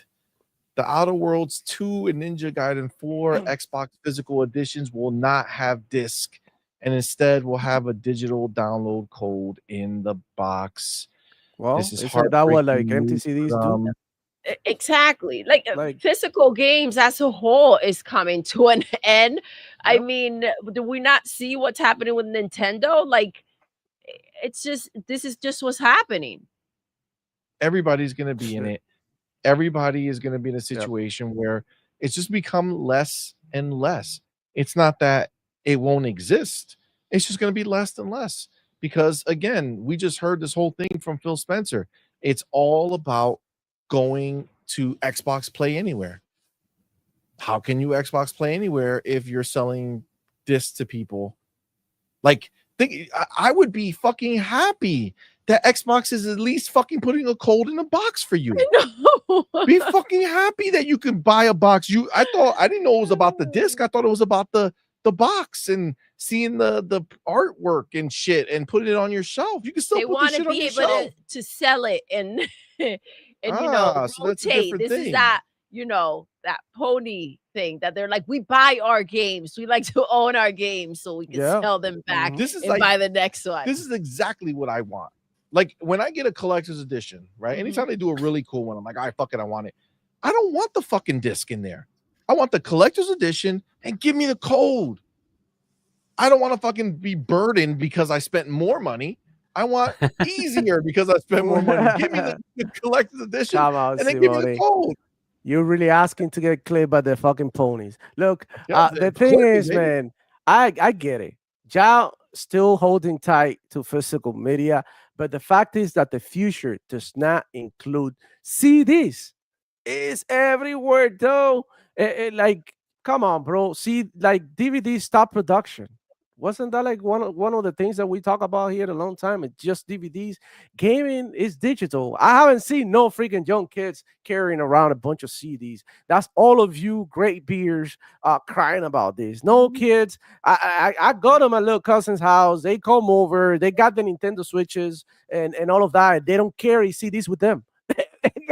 They got everything in there. The only people complaining are old people who are like honestly going out of style, and times are moving on. So, like I say, if you really want to keep up with gaming, bro, I know it's sad to see physical media go this way, but it's a reality, man. That's a reality that we're gonna have to live with. And now you're gonna cry, you're gonna shed tears, you're gonna go outside and do a riot, but it's not going to change the fact that this is where technology is going, guys. This is something that we have to accept, just like the price of X is happening, it's going up, and we have no other choice. The way that we're consuming games is changing, right? So we went, remember, from cartridges, right? Big ass cartridges to small CDs. Remember the GameCube with a little small CD, and then we went back to like big CDs, and now everything is digital, and that's just the way it is, man. You have to live with it, man. Like either that or stop gaming, bro. Like be like, okay, I love plastic so much that I'm gonna stop gaming. What all the gaming that you did was always digital. It was not the CD. It was like the CD playing the shit that you were playing on the console, but it was digitally delivered to you. It's just the I don't know. I think it's just like a more of a symbolic thing now. And it's even worse now that you're not getting shit in these cities. Like you're literally just getting a code and an it's just extra a piece of download plastic that fucking is cheat. totally useless. They could have just Right. put the thing in a code and that's it and call it a day, bro. This is kind of dumb, man. I'm just gonna keep it real. I know with what it you. is. It's because that's where the ponies practice their finger blasting. They grab the disc and they're like, let's fucking go. Yeah, I get it. I understand. With the disc. Yeah. They hold the disc and they just go wild, right? Yeah. That's the way. That's the way. I get it. 100%. 100%. Yep. Look at me. Oh my god. Woo! A lot of Oh finger my God. blasting going on up in here, dog. That's it, man. Yep. Thanks to Demo for bringing that to our lives. Baby girl, are you So is that coming are in you- reverse, sorry, or is that in the No, right it's coming direction? right. It comes right. Yeah. It's coming right. Okay. So baby girl, are you annoyed and hate the fact that physical games are going away and it's all digital? No, because listen, it's the way, right? Look how easy things are with Game Pass, in and out, right? It's just like right here. And I saw this comment before from Steve-O. Life's too clutter as is, right? And it's like it Facts. just allows us to just not have the extra steps and have to store more shit. You know, it's Yeah. just it's just simpler. Because you It's end up like simpler. us, right? Or like Amit Kumar. He says, I have a good collection of physical books, movies, shows, etc., but I honestly never touch it. I just find the digital version and stream it because I'm too lazy to take out the disc. Exactly. LOL. To We do yeah, it all go the time. through it all, Yo, right? And then, but also, It's crazy. it's like you're making a commitment. You also feel that way, yeah, right? like I put the Because movie in, I must watch it because then I got to get exactly, back up to change it. exactly. That's the thing. Like it comes with weight because you're not gonna go ahead. Aside from feeling like, okay, I'm too lazy to go ahead and take that step.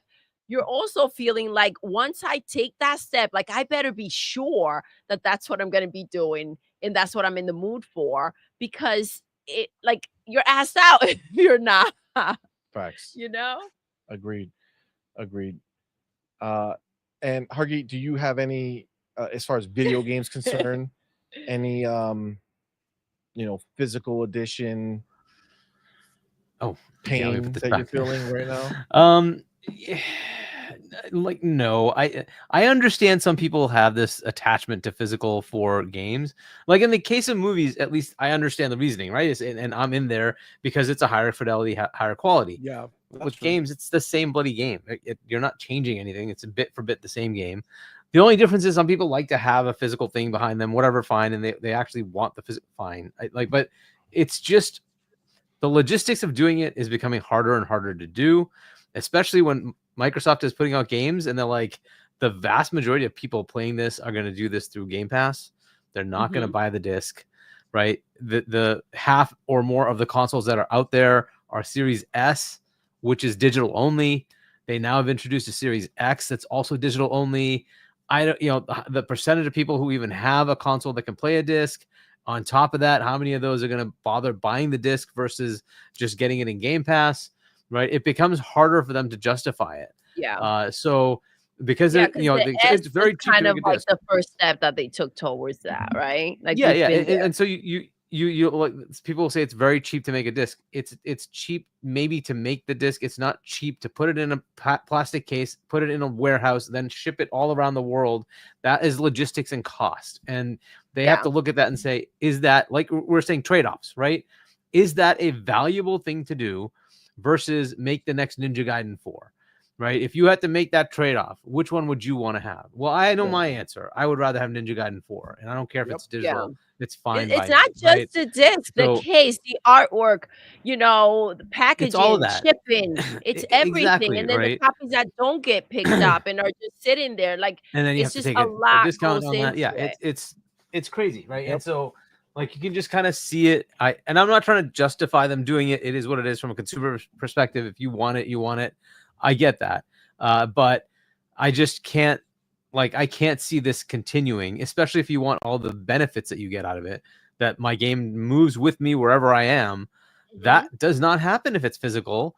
I'm now stuck to, I have to be at home and put that disc in.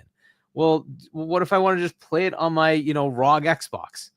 Well, okay, so there's no disc drive. Do I have to buy a disc? What like that's going to be so annoying. Like why would I want this? Right. And so you have to just give up on that and say, no, I can just access my game because I have an entitlement in my account. And that's it, right? As long as I've got that account, I'm good to go, right? So I think that's kind of the world.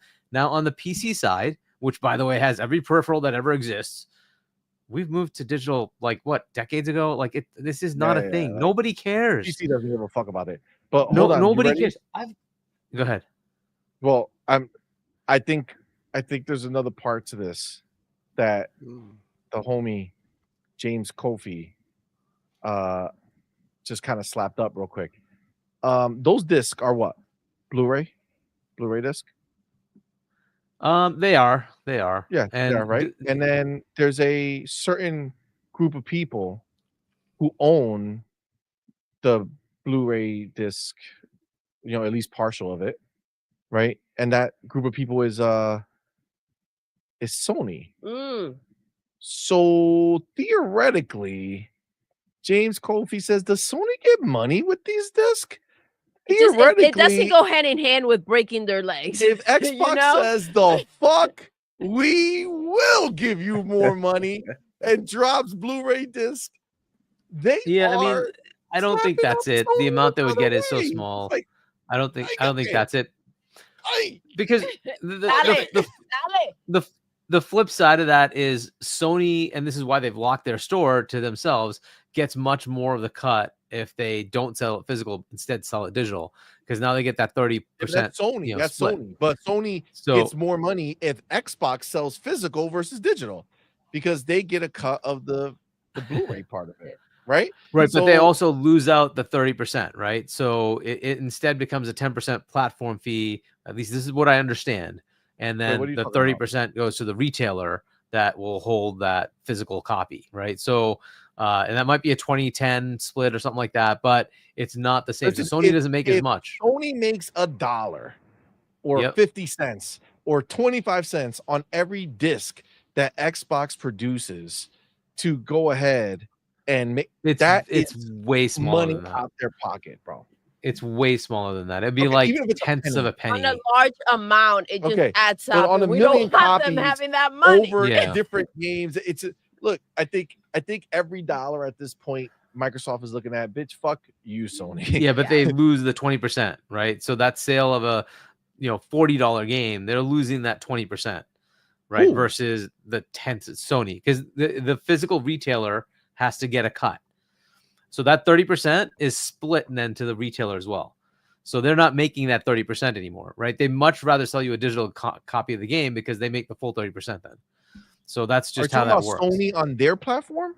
Correct. So if you buy it through the PlayStation on their store, platform, of course they want it. I'm talking about Xbox contribution for the people that to do Sony not or will not on buy Xbox. If they don't make digital physical disc, I see what you're saying. Sony makes no money from Xbox. Negligible. And by the way, it doesn't have to come from Sony. I think is it Philips? There's somebody else who owns part of it. It's not just Sony. Yeah, it's probably split, co-owned. But either way, so they make something from it. Get it from and either without one. doing it, they cut them out. Yeah, but it would be very, very small money. I don't think it would be like the major decider here. But either way, it is going to be an interesting. You know what I'm saying? Because I could see it, right? It's like they're having a conversation. They're like, yeah, listen, Xbox play anywhere. Right, you are. We don't want them on the disc. And then you look over to each other and you say, also, we kind of fuck Sony. Yeah, we do. All right. And then you keep it moving, right? I think that's. But look, the physical thing, I doubt it has anything to do with that. I think it has much more to do with the just realities of it. Makes it much more challenging to give you what they're trying to do, which is this play anywhere capability. How do you do that with a physical disc? It becomes a challenge, right? And so if you want to do that, you kind of have to forego that. And I don't know how much physical is going to be a part of the next gen consoles. I tend to think it's going to dissipate. A lot of it is if you have a portable handheld, not to be fair, the Switch does this with little cartridges, right? But mostly those things are just digital games, right? And I think that's the right path. You're just going to have to kind of accept it, unfortunately. And I get it from a consumer perspective that's stuck in the past. Cool, but there's no specific reason to have that on physical disc. It's just much more convenient to have it digitally. Again, if there was like hey, the physical disc gives you this extra capability, fine. But then that doesn't exist. You actually get more capability with the digital. So it's just not. It's not. I just don't see it. Agreed. 100%. So let's move on to the next topic here because we're rolling. Okay. So it's happened again, guys, and we're gonna always bring it up because it's always so glorious. Obviously, this is a few days old now, but this is the chance that we got to talk about it, and the fact that it happened again is just so great. Another Xbox game has taken the charts of the pre-order list over on PlayStation Store, and that, my friends, was Gears of War Reloaded. It was, in fact, the #1 pre-ordered game on the PlayStation 5 store. And at the end of the day, another W, right? It just in the sense that it always just shows that when it comes down to it, when given the choice, PlayStation fanboys will always, or PlayStation fans in general, will Or always choose an Xbox Xbox fans. game. Xbox fans. Yeah, true. There are Xbox You fans. know? They'll always choose Xbox first, right? Xbox put Yeah, out the game. It's yeah. like, okay, let's go. You know, and it's funny because when they did the first 4 games, it was, you know, not really that kind of cut and dry. Sea of Thieves was a big one.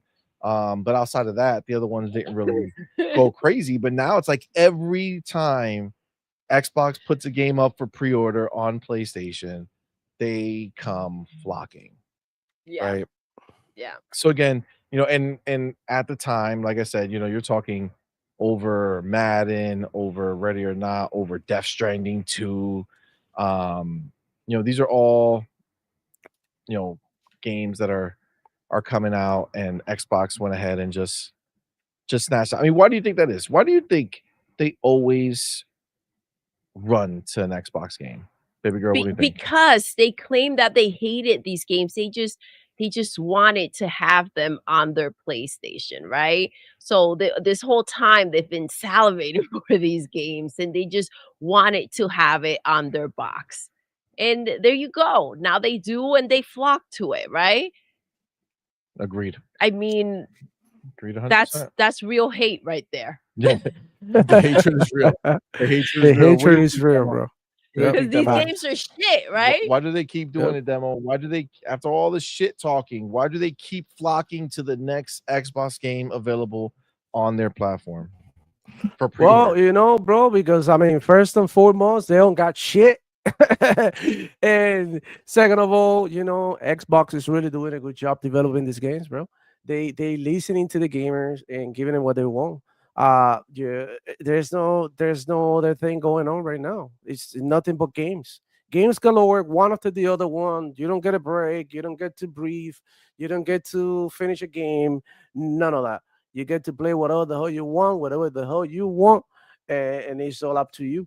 And that's the thing that everybody's looking at it. Okay, look, and we go back to, you know, other shows that we talked about how dumb Sony PlayStation fanboys are and not taking the Game Pass deal and utilizing it to their advantage. Even though PlayStation may be their preferred platform, you can still, you know, use Game Pass as a way to play certain games, right? So some of these ponies, they just rather, you know, and you see it all the time on Twitter, people with the Xbox and PlayStation, and they still decide to buy these games on PlayStation, even though they even have Game Pass, which is, in my opinion, like, extremely dumb and a really dumb way to spend your money and double dip in, you know, games that, I mean, you could just play on Game Pass. I mean, trophies can be that amazing that it make you, like, you know, spend $70, extra $70, just so that you can have a platinum. I mean, power to you if you got it like that, man.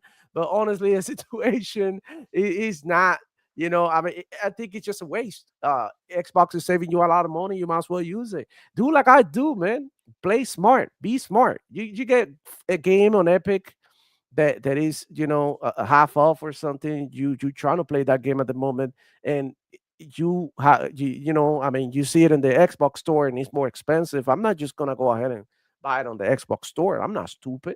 You know what I'm saying? I have other ways in to access the game. Now, if I had no choice, then of course I had no choice. But given that I have a choice, I'm not gonna be dumb and, you know, just, you know, throw my money away like that, because I do believe Yeah, that even though, some of the gamers, they love to throw away their money, bro. And it's just like kind of sad, because these are the same people who complain about when games are expensive, or that Game Pass for PS Plus went up in price. So I mean, you are literally throwing away the money, and then you're complaining about, you know, services and everything getting more expensive. Like, I mean, it doesn't make any sense. Talk with your wallets, man. Keep it real, right? I would say this is what we're doing right now, man. It's hard to deny what Xbox is doing, and we said it before. The eventually, you know, everything that Xbox is doing is gonna, you know, come to fruition, and just happen. And I see this going very, very good, very well for Xbox at the moment. It's kind of scary because they always, like, in some way somehow find a way to, you know, step on shit. You know, for the most part, they that's usually do like something small, right? But that really rattles up the community. So I just hope that they can, you know, clear the way of the stupid shit and just give it to us straight, and just focus on the games and the service and accessibility. That's it. As long as they do that and they stop being greedy, because I mean they've been greedy too. I think they got a great way ahead. One of the things that they can do is like getting rid of paying for online. I think this is the first thing that they got to do at the beginning of this generation right now. I Like mean, next gen, get rid of it. That's it. I feel like for the most part, is that even like honestly, is that even really a concern? Like, think about it. You Well, get free to play games exist, right? So all the big games, you're not paying for it, right? And then so any game that you actually want, like if you're somebody who says I just want to play multiplayer, how many paid game multiplayers are there that are really gonna Call pull of you away Duty, from the for free ones? example, one of the Yeah, but big they have ones. Warzone, right? So Yeah. they get that Call of Duty rush for free, right? And then the other thing is like most like I think the idea is that you're gonna get Game Pass Ultimate, which comes with it. So it's not like you're like how Right. many people are truly paying just for multiplayer to play the few games that come out with multiplayer Right. that But I are think not free to money. play. I You know what I'm think that saying? what I'm trying to say here is that the right move for them, and this is how they win, is by doing it. Because at the end of the day, it does not benefit anybody. Well, who I mean, okay, it doesn't benefit us having to pay for online. Like I don't really want to do that. yeah, Like I want to but have the you don't, option. right? But No, you I play don't. you pay I Game have Pass, Game right? Pass. But what if I Exactly. don't So want to it pay doesn't for a benefit month? you. Say it again. What if I don't want to pay for a month for whatever reason? Because I'm Well, broke hold or on. Now because you of the gotta pay. games that I don't like. You learned. You learned. No, I think Asked look, out. I think the thing is that at the end of the day, that's not gonna change anything. If they dropped it tomorrow and PlayStation kept it, nothing's gonna change. Nobody's I gonna be think like, it'll be oh huge. shit. A lot of I people don't really hate doing that, bro. what game is going that they can now play for free that they couldn't play for free is gonna make a bunch of people be like, oh my god, Xbox dropped the paywall. I'm gonna go play that shit over there for free. Well, if they do it in the next generation, it'll be something that they have over PlayStation, and it could attract a bunch of people. And let me tell you something: next generation of Xbox is gonna attract a lot of PC players. And why is that? Because a lot of PC players are looking to upgrade. So what if the console is good enough that they don't have to upgrade the rigs? They just get the console and that's it. It could this could be game changing. So for them to for this to work and be a true Windows experience, it had to be open, and you shouldn't be I mean putting paywalls for getting into something as simple as playing online, because at the end of the day the great benefit of this is like more people that utilize this to play online games for free. Microsoft still will benefit from the microtransactions. Not that I give a shit about that, but I'm just saying it'll make more people get online and play more games at the end of the day. So I do think that they really need to do this. This is one of my things, my top things for next generation that need to happen with Xbox. And I do believe that we should be like really asking and pushing for this, because it could be like it could mean a lot of things, bro. It's like it means So, but freedom, bro. it could also It mean means that they freedom. have less. It could also mean that they have less funds to invest in my Game Pass, right? So this is the thing. I get it, right? Speaking for the everyman, right?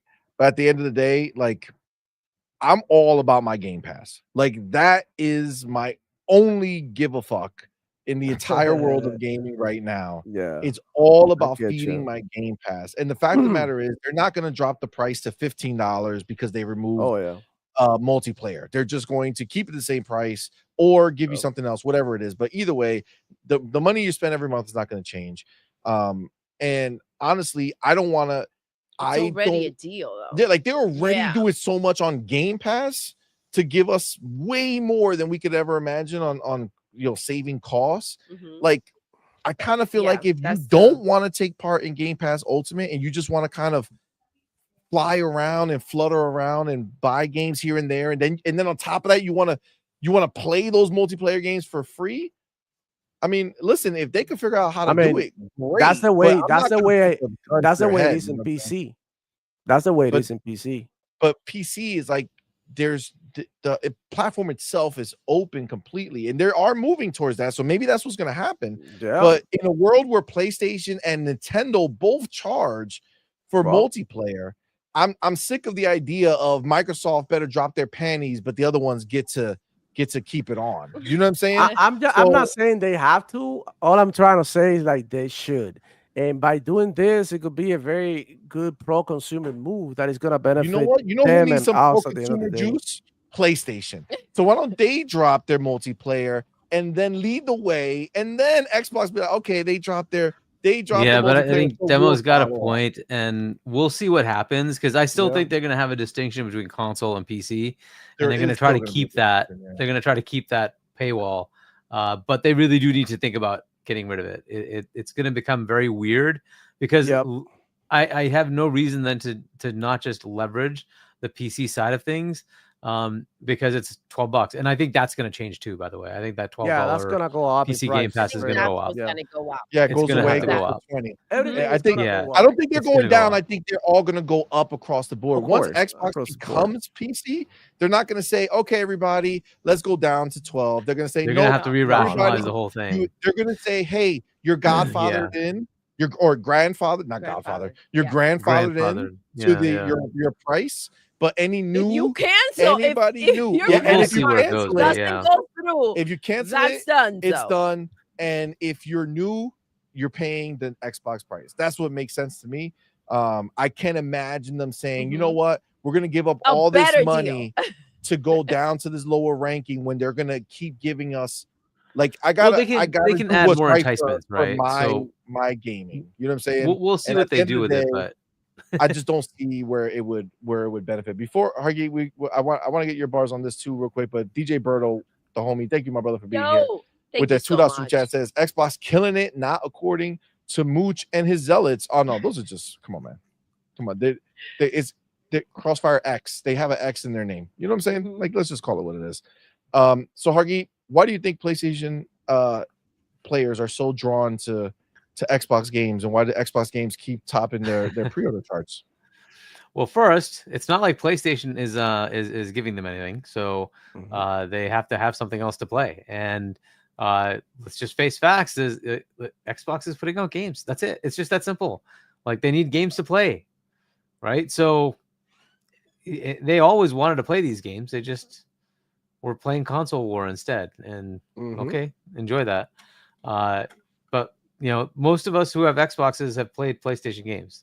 Most of us who have Xboxes generally buy the PlayStation as well. So now that doesn't have to happen because you can use PC. But the idea that they were like, not wanting to play the games that are on Xbox has always been bullshit. They're games. People want to play games. Gears is like a very highly rated, series. Like, why would they not want to play it? Right? Halo's another, highly rated series. Forza, we saw that thing take over, right? It is what it is. Those are like really good games. Like, it is, why would they not want to play it? It's always been bullshit. It's always been bullshit. So whatever. Like, basically, this just does the thing that we expected it to do, which is expose. Oh shit! Expose. That's right. That's right. It feels real good. Yep. That's all it is, right? So fine, whatever. You'll see this keep happening, right? And what else are they going to do? They're going to wait for that Ghost of Yotai to come out, and that's it. That's it. I'm dead serious. What else are they going to do? Death Stranding 2 is coming out. Okay. Hey, whoever likes that, they can buy it. LFG team is cooking, bro. Team LFG with gummy bears. Yeah. Okay. Yeah. Great. But that is where they are. And so if you want to play games, that's you're gonna go. You're gonna just play the games. That's it. It's available to them. They're gonna play it. So it was always this way, right? So if you suddenly decide to put God of War on Xbox, you think it's not gonna sell? Like, come on. Yeah, I feel that 100%. We'll find out once the new consoles come out. We'll see those boosted sales for God of War. All right, let's hop into the next chapter. I know it's wild, but I'm determined to get through these things, and I wanna hit them. So let me take my chapter, and this is something that I'm so pumped for. We gotta watch it together. So hold on. So a new game has just been revealed to the world, and goddamn, does it look amazing. What game are we talking about? Well, my friends, this game is called Blood message. It's from NetEase. Is their first AAA single player game. Let's watch the trailer together, and then there's a little bit of a breakdown on a tweet that we can go through. But let's check this the fuck out because I was dumbfounded with how good this shit looks.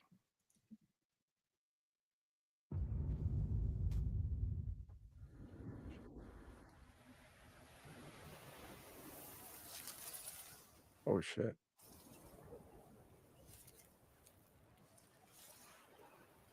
大唐还在的时候，丝路上的灯火从西域一直亮到长安，能点亮天上的星河。大唐离我们太远了，神佛还会庇佑河西吗？我是认真决定的，我还是想再试一次。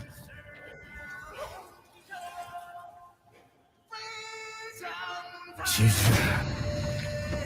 我们所流的血，是为了把大唐带回来。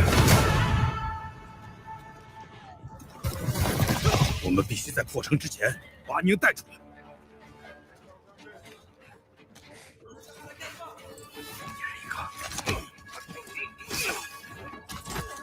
Assassin's Creed. Come on, man. To like the 50,000 degree, bro. Holy shit. 安宁，等着我。安宁，安宁，阿爷，我将追随沙洲一举。去长安，你这是让他们去送死。Come on, man.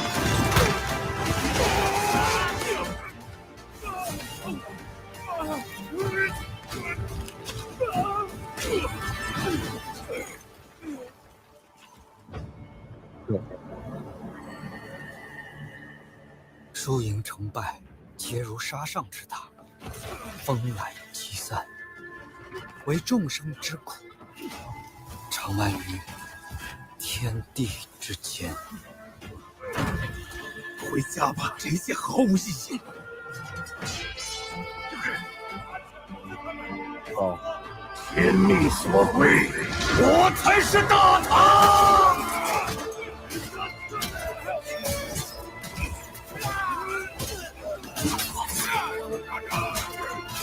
到头来，除了死更多人，什么都不会改变。Animation work is crazy, yo. Yeah. That is.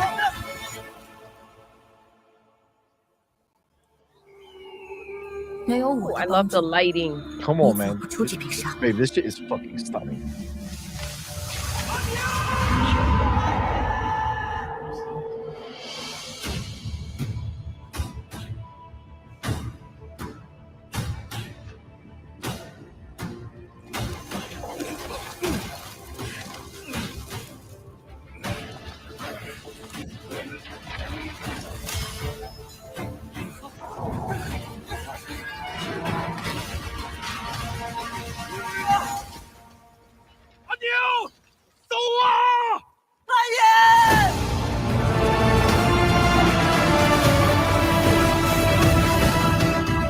Look at this shit, bro. What are we watching here? 拯救我们的部族，那就让我来。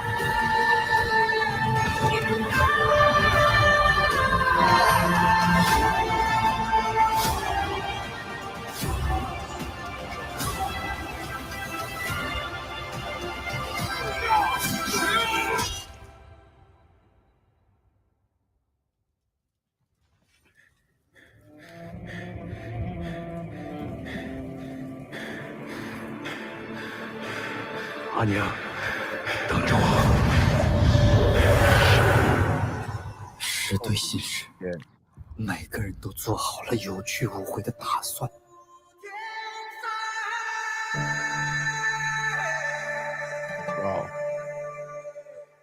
Bro.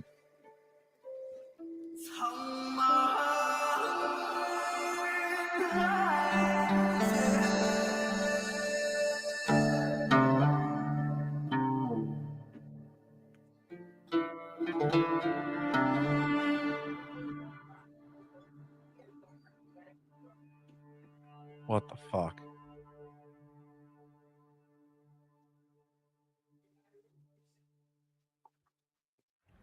Holy shit, Okay. bro. Coming to PC and consoles, so no stress about the bullshit out in these Until streets. Sony tries to lock it down, you mean? Right? You never Get a know. fucking shit. Yep. Everybody's You never walking know. them. Oh, we Everybody's know. walking them. Nobody gives a shit about them. So before there's like a little breakdown here, but before we go into that, first of all, I love having a game come out like this on the brink of a new system being talked about, and me having to hear people say that there's nowhere else to go with graphics in real-time graphics when you're playing a game. I'm sorry, fam, but there's so much more, and it's gonna keep getting better. This shit looked amazing. God damn. Shout out to NetEase. Single Seriously. player AAA game. It's a phenomenal game. Let me before we go into it, just first kind of reaction. Baby girl, what do you think? Stunning. It's a stunning game. Oh my gosh, the lighting in it is just captivating. It's just the sand, the particles all around the world. And the hair, dude. Do you see the movement? That's so hard to like kind of get right. It's just in the little details, but the combat, it looks freaking badass and insane. So we'll see. We'll see. Animation work Yeah, crazy. it's crazy. Crazy. Like it's the combination that is really what's going to take next gen to the next level, right? And even honestly, this gen, like, dude, this gen is more than powerful enough to make this type of shit. It's just that they got so backed up because of COVID that it delayed everything. But dude, these, like, we've been playing shit outside of like Xbox first party games that really have been pushing. For the most part, the vast majority of games are just better looking versions of PlayStation 4 and Xbox One generation games. You know what I'm saying? Like, we've been stuck in this fucking loop. Yeah. And now finally it's getting we're getting to the point where, dude, the PlayStation 4 and Xbox One were 1.78 and like 1.3 teraflops. You're with consoles now that are between 6 to almost 10 times that generation. And we have not seen that translation into gaming until now. Now we don't know if this was a next gen only game, but they gave us a big ass fucking clip of it. Way more than Ghost of Yote did, and that's supposed to come out this year. All right. But like, come on, man. What a difference. What a fucking difference, bro. This shit looks stunning. So for everybody who keeps saying full, right? You see, like, yes, the particles, the animation, the lighting, everything working together, just being the experience that we deserve for the time that we are like in. there's gonna right? be a nice story there too. Yeah, it looks dope. It looks dope. So to anybody who thinks that graphics in gaming is good enough, I tell you no, it's not. There's always better, and there's always more that we're gonna go. Demo, what do you think? First impression before we get into what it actually is and shit like that. Just your first raw impression of what you saw. I seen this trailer earlier today. I thought it looked great, but I'm always skeptical about these first time AAA type of games like studio coming out of nowhere with no history, right? It's not to say that they're gonna do a good or bad job, but it's like it's hard, right, to see because there was a lot of like a mix of CGI with in game footage with in-engine footage and also with like straight gameplay that they had, and I hope that it's gameplay. It looked like it was gameplay, but I mean, yeah, there you have it, man. We're gonna see a lot of games coming out like this with this level of fidelity, and I think it's great. Now this is literally not my type of game like that. But I'm interested to see what it turns out to be, right? I think that I'm reaching the sword fatigue that we're seeing in all these games that had to do with sword fights and all that. I would like to see a little bit more like, you know, variety, maybe more melee combat rather than, you know, swords, because like so many sword games are coming out. I don't know if it's gonna be a Souls or no. It doesn't look like it. It looks like it's gonna be more like an action No, adventure. But no. yeah, I mean, I'm not that thrilled by it, but it looks great. I mean, I'm pretty Yeah. sure it's gonna look amazing. Now they did put PC on consoles, so they didn't specify. So they sort of like what Harky says, like they're leaving it out there in the, you know, out for grabs. Maybe and this looks like a game that, I'm not gonna lie to you, this looks like one of those games that Pony would like, you know, salivate their mouths for it. This is what they Listen, I think wish every, that I think that God of War was, or that, you know, the new you know what I'm saying? Like the new triple, like, you know, what is it like well, that's what we Intergalactica? all should This be is what they having it hope that for Intergalactica choice. look like. So this Their is games literally can't like get to this point, a very apparently. this is very a very Sony-esque, right? Type of game for I what I think this see. is what Ghost of Yote should look like, You right? would Like what you we would thought it expect. would luck. look Yeah. like. Yeah, we thought it was, It's yeah. not. And like you say, the work in the animation is what really highlights like I mean you know, it's a real highlight here for me. I think Absolutely. yeah, they did a good job with the animations, and I think that we're gonna see a lot more improvements next generation, and that's one of the things that has to improve. Start with the animation. I don't know if you've seen, what is the game, Mandai? Oh my god, Yeah, terrible yeah. animations, Oh, bro. that was Terrible awesome. animations. Wait, Mind Die, was that the one from the showcase? Mind's Eye. That's the Mine's Oh, IO Mind Interactive Eye. Yeah, yeah. published. That's those are yeah, the Yeah. those are yeah, that the one. people who used to work for Rockstar, made And it looked like this, something like this when they show yeah, it. the animation was trash. And then when Or it came out, because a lot of people were hyping it up, like, oh, look at the graphics, it looks awesome. And then when they started showing gameplay, yeah, But that's that's where they when you dropped the know ball, right? shit was Animation fucked is up. what takes you to the next gen, right? Is that fluidity of movement. When you saw Grand Theft Auto, you saw impeccable Mhm. All the animation. transitions between the animations goes like Yes, super smooth. exactly. It's Now not I can like tell you, it's I like could tell you that a game that's in this kind of ilk that you might have looked at and thought that, oh, I don't know how much real that could be, is Crimson fucking Desert. oh And I could yeah, tell you, having put my hands on that controller and playing that shit, it's all possible. It's all real. Everything can look this good and Yeah, and better. that's on PC, right? But Yeah, but I mean, but that's I'm sure this was on PC as well.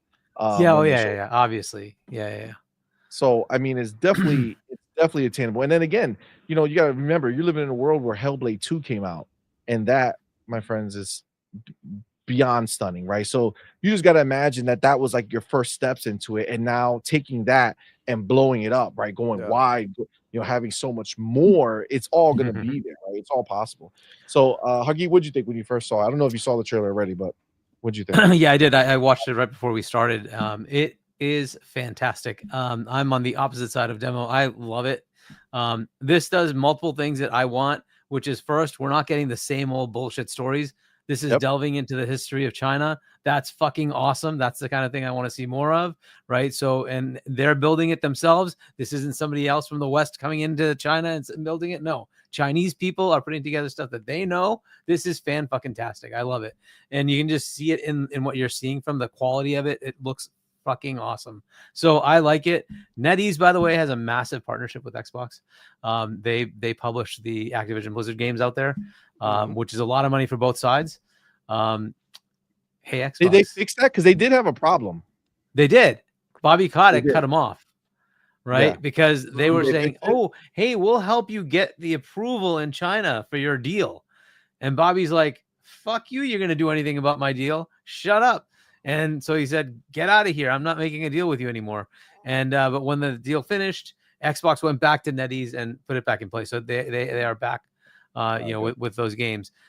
This is a time to go and make a nice big deal with NetEase and bring this sucker to Game Pass.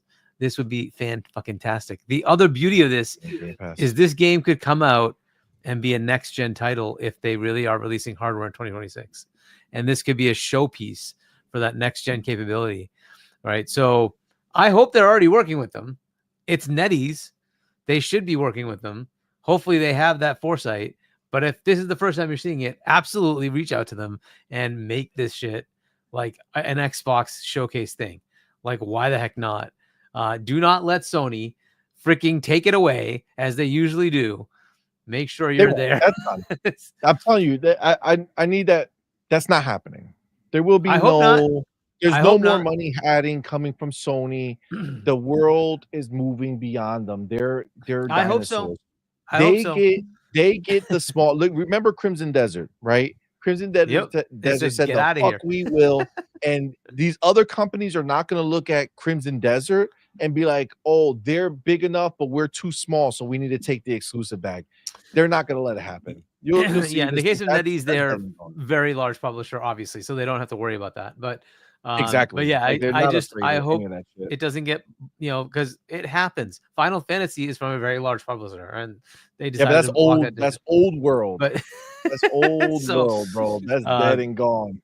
But I would love to see this have a major partnership with Xbox. It doesn't even have to come to Game Pass, but it would be awesome if it was in Game Pass. That would help this company to establish their game out into the rest of the world. I think it's a fantastic thing. This is obviously coming to PC, so it doesn't matter one way or the other. We're going to get to play it, right? So, but this could be a next-gen showpiece. This is another cool thing that could happen is if Xbox really does bring out their hardware next year, they're going to be years ahead of PlayStation on showcasing next-gen, right? And games will want to show it. They will want to show the next gen capabilities, right? And this could be one of the selling features of it. This is obviously using UE5, right? And it's gonna just go, really, really high end on the visuals. This could be a showpiece for the next gen capabilities, right? So I'd love to see a partnership there. We'll see what happens, but I'm already excited. The game looks great. I like it. This is my kind of thing. So hopefully they do a good job with it. I'm hoping for the best here. But like Black Myth Wukong, right? That kind of showed up. That was more of a Soulsy game, right? But that showed a little bit of the Chinese mythology. This can show an even more more ancient version. I love it. This is the kind of stuff I want to see a lot more of. So I hope there's more of these kind of things. Yeah, I feel that, man. I feel that. This was beautiful. Love it. I do want to jump to the next topic real quick. And again, gonna be quick. I want to kind of get it in. Final Fantasy Oh 16 got released, and the ponies obviously came out to talk smack about it. I don't think this dude over here wrote like 4 million letter essay about it on a different tweet. Oh, okay, yeah, it's actually right here. Okay. So it's so Nib went and put out that some place analytics confirms the Xbox version of Final Fantasy 16 has sold approximately only 22 copies in 1 week of sales. This number is considerably lower than I have expected. Sold 3 million on PlayStation 5 in 5 days. Game is 50 on Xbox, 70 including 2 DLCs, right? This 22,000, right? And then this dude says it's sold approximately 22 copies, right? 22,000 copies, right? So there was this whole thing that kind of took shape over here, right? And then oh, where did it go? I just had it. Hold on. Oh, oops. Oh man, this just went crazy. Okay, here we go. Then Joey wrote this because he says, LOL, the dude that came up with Final Fantasy 16 only sold 22,000 copies on Xbox, deleted his tweet. Okay. And J-Rock had put that they came up with their numbers based off of reviews, of how many reviews there were. See right down there? These are estimates. 700 reviews on Xbox compared to 37,000 reviews on PlayStation. So they based the sales numbers on the fact that they had 700 reviews. And then we go to find out that it's been number 10 on the Xbox store, most paid or whatever store. Like it was 10 and it went to 11, but definitely not 22,000 copies. this is definitely a fun time. But when somebody deletes their post, it doesn't bode well for what it means, right?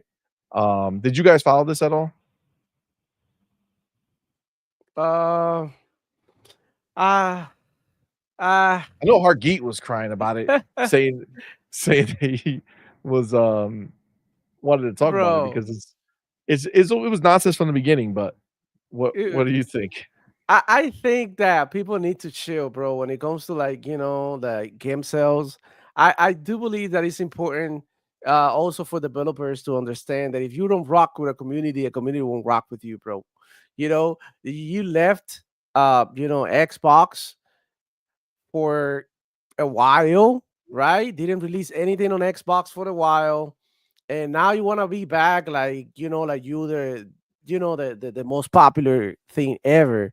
And look, it's not gonna work. Xbox dudes just got to used to the idea that Sony, Square Enix, right, weren't gonna release Final Fantasy games on Xbox. They already got used to it. They don't care. The people who really want to play Final Fantasy for real, those who were like straight up like fans of the series that they couldn't go on without playing, they went ahead and got PS5s, to play it when it first came out. That's it. All right. The game sold 3 million, right? On PlayStation. I mean, isn't that the same thing that Lies of P has sold? A very smaller IP now. When you compare it to Sony to Final Fantasy. So I mean, that's what you get, man. Don't expect these to sell super there are a lot of million copies here on Xbox, but also don't be talking shit and lying to the people and spreading misinformation because this is not true. I don't really know the numbers, but the game was being played. One thing is for sure, the game is being played, and we don't know about the sales, but the game was being played. That's all you gotta know, bro. People are engaging with it. It was in the top, I think top 10 or something. Right? Are you ponies happy now that it's top 10? Like, are you guys gonna throw a tantrum because I mean, like, how does that help you? Honestly, like, what's the difference? What difference does it make for you? Mock it. They thought they were gonna mock it, and they think so. They get confused, right? Because we tell them, we've told them forever that the sales don't matter. We don't give a shit about sales, right? We care about what we're playing and what we're getting, right?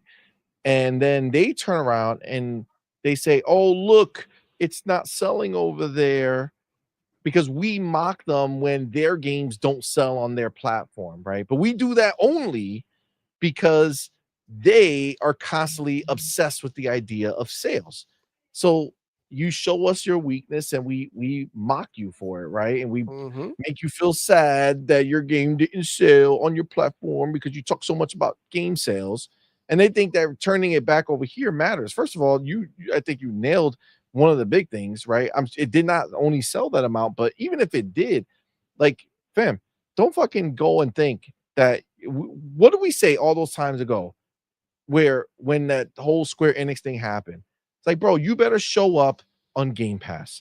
You don't go and fucking say fuck you all these years and then show up and think we're gonna fucking. I'll be like, oh my god, we need to do this. Doodle used to say it all the time. They better come over here like kissing our rings and shit. You know what I'm saying? Like, don't fucking show up here thinking that we're gonna go and buy your game like crazy when you finally bring Final Fantasy to Xbox. Like, no, that was never gonna happen. And the reality is that it's never, no matter what it sells on Xbox, is never gonna sell more than it would have if they would have dropped it at the same time. And that's just the reality of what it is. You know what I'm saying? So at the end of the day, they can cry all they want.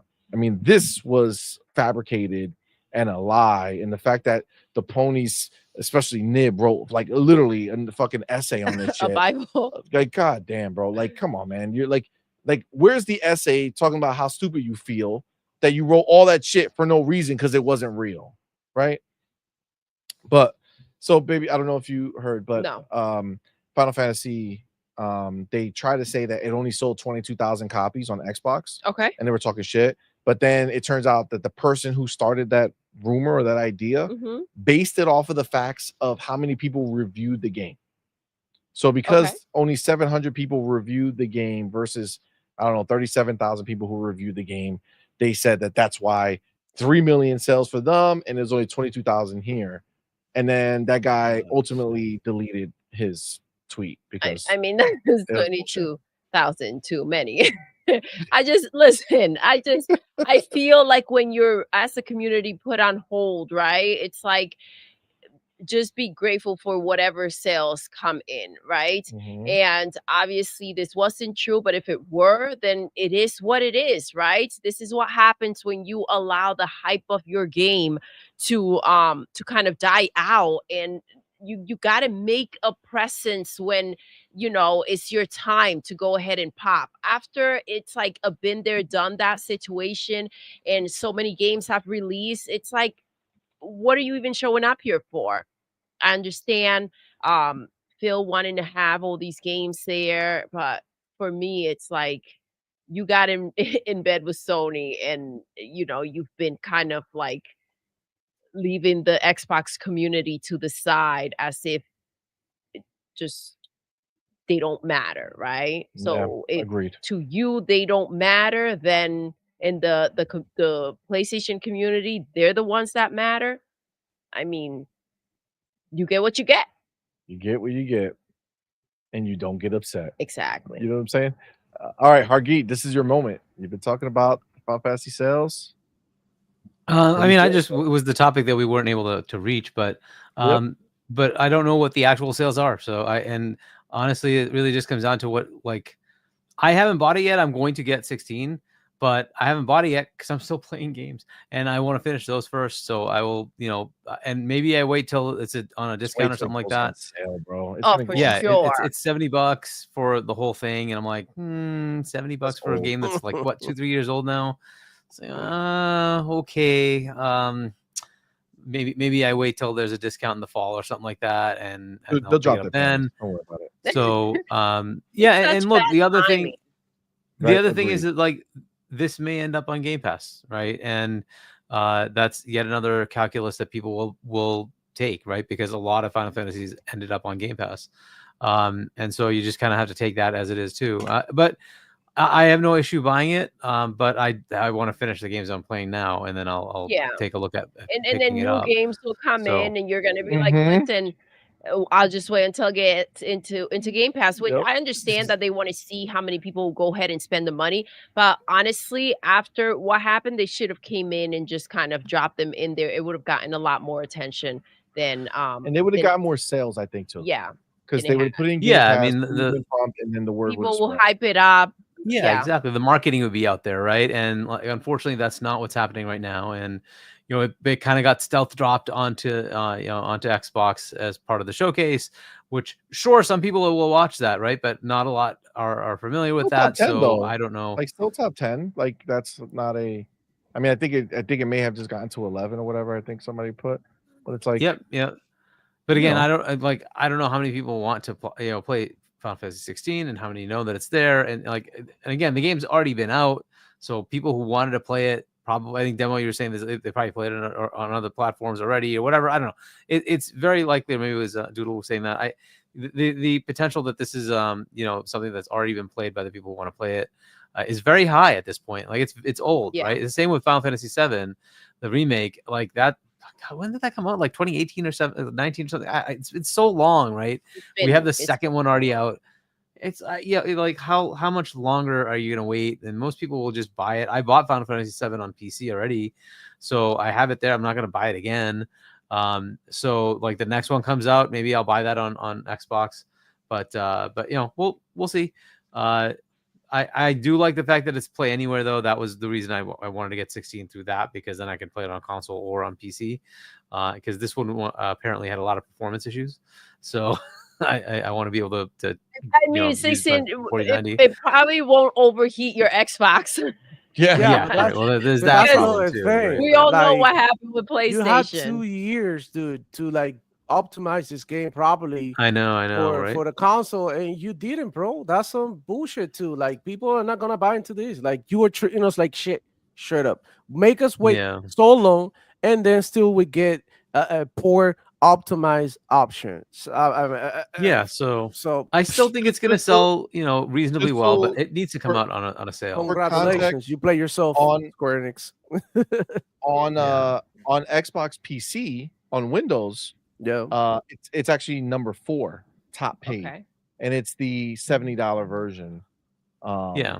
Oh, and then number And 6 and look, that is makes Final sense to Fantasy me. This 16. is It's this is one of Xbox those Play games that everywhere really is, too. That's why. yeah, it is Play Anywhere, but yeah, it's one of those that that really does push the envelope, the performance envelope, right? So, I can see them playing more on PC. But this is fine. Whatever. I don't know what the end numbers are going to be. We'll see. This is not a new game. That's just the way it is. Yeah, The exactly. enthusiasm for it is low.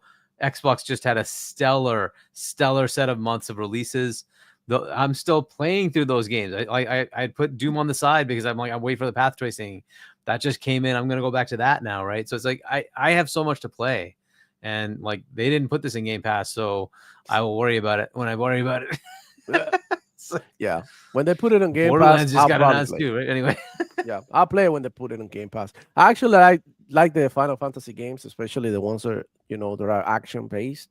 yeah, Boy, this one is a big commitment, right? To buy this Yeah, game how for long is it? $70, especially when we got such cute lineup in Game Oh. Pass currently at the moment. So it's just like I'm not gonna drop Doom to play this for $70. I'm not gonna drop there's a new Fallout 76 update that people are playing. They've been fishing, having fun. Like people are playing games, other games. So for you to steal these people away time from these people yeah. that are playing, games that they want to play, it's gonna be extremely hard. The value proposition has to be there, and also the quality, which is why one of the reasons why a lot of people are not buying this. They're not down to play this shit at 720p, bro. Mhm. You might as well put it Um, in Nintendo. Yeah, it's 40, 60, 80, I think. So as far as the number of hours, 40 for main campaign, 60 for main plus extra. We So played it it's a a big little game, bit it's a for big game. Yeah. PlayStation 5 when it came out, and it was a roller coaster of quality. It was some parts looked Yeah. fucking amazing, Incredible, like yes. goddamn, what am I looking at? To like PlayStation 2 era, fucking Yeah. PlayStation 3 era graphics. It was like, what Yeah. the fuck is happening here? Yeah, like So- give us a solid, 7, 8. inconsistencies were The crazy. inconsistencies were ridiculous. Yeah, for Because sure. the highs were so high, Yeah, they and were then the really high, but lows then the were lows were just like trash. yeah, it was just really bad. And then with the crashing and the overheating of the console, it was a disaster. Yeah, and the Yeah. cutscenes. Oh my The god! Every cutscenes 3 were just fucking ridiculous. seconds, It was like you get out of the movie cutscene. night. You're like, all right, I'm fine. I Take just 2 watched a steps. long ass cutscene. back into another steps, new cutscene for cutscene. 45 minutes. It's like, And motherfucker, just why like- didn't you just keep the cutscene going? Yeah. Like, let me walk like through the cutscene. Exactly. And Yeah. and Yeah. you Fuck all that don't noise. get to play. Yeah, yeah, It yeah, breaks fuck the that. immersion. Like every time you walk into a cutscene, it's just like it reminds me of the first time that I played The Last of Us. Like I told my my girlfriend's cousin, I was like, when the fuck am I gonna control this character? Like it's been like literally an hour of me like watching something. Like I didn't come over here to watch TV, bro. I kind of want to like get into a fight. Where is all the good gameplay that everybody talks about? So I got bored and I was like, shit, there's no way in hell that I'm ever gonna try to play this shit again. Same with I'll tell you this right now, if Stranding. you got bored with Yeah, The Final Last Fantasy of is Us, do definitely not not gonna be touch yours. Final Yeah. Fantasy. You Look, would this be asleep. I'm all for variety in gaming, right? So I don't need always the craziness. I'm down. I love Last of Us, so I'm down for that shit. And I would have been down for this if it wasn't so shitty looking at so many points, and then it like blew up a million times. So it's like, all right, fuck it. So let it be. But one day it'll go into Game Pass. Yeah. And I'll play it on It PC. felt like 2 different games. Yeah, right? yeah, it's just not In worth one. it to me. Not worth it to me. All right, let's go ahead and move forward. Last chapter of the evening. This one was cool, so let's just kind of hop into it. Actually, You know, guys, I had Xbox- to deep though. I had to Oh, wake that's up okay. tomorrow very early. I stay Yeah, I here, feel you. and I thought this was gonna be the last one, but I see you on Almost. the next one. Almost.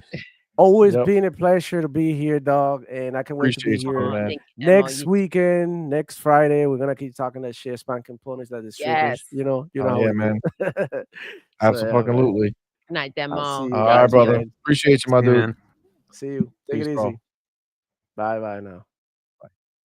All right, so we saw it. It got leaked. The first image of the Xbox Quest 3 leaks online. Baby girl, they're making an Xbox headset. That's wild. This was kind of talked about a little bit last year, that Xbox, Microsoft was kind of going to be working with them as well as other companies, but they literally made like this is an Xbox looking device. This is crazy. Like they are everywhere doing everything. They really are though. Mhm. Like it's nonstop. So I mean, we don't know if this is real. This is leaked, right? It can maybe not look like this. Maybe this is all just jizzed up to look like Xbox stuff and it's not. But I mean, it sure does look dope. I mean, look, they're showing It does. I mean, it Looks looks like pretty that's the box right there. It looks phenomenal. I'm wondering if I could do a trade-in. You know what I'm saying? Let me get the Xbox version.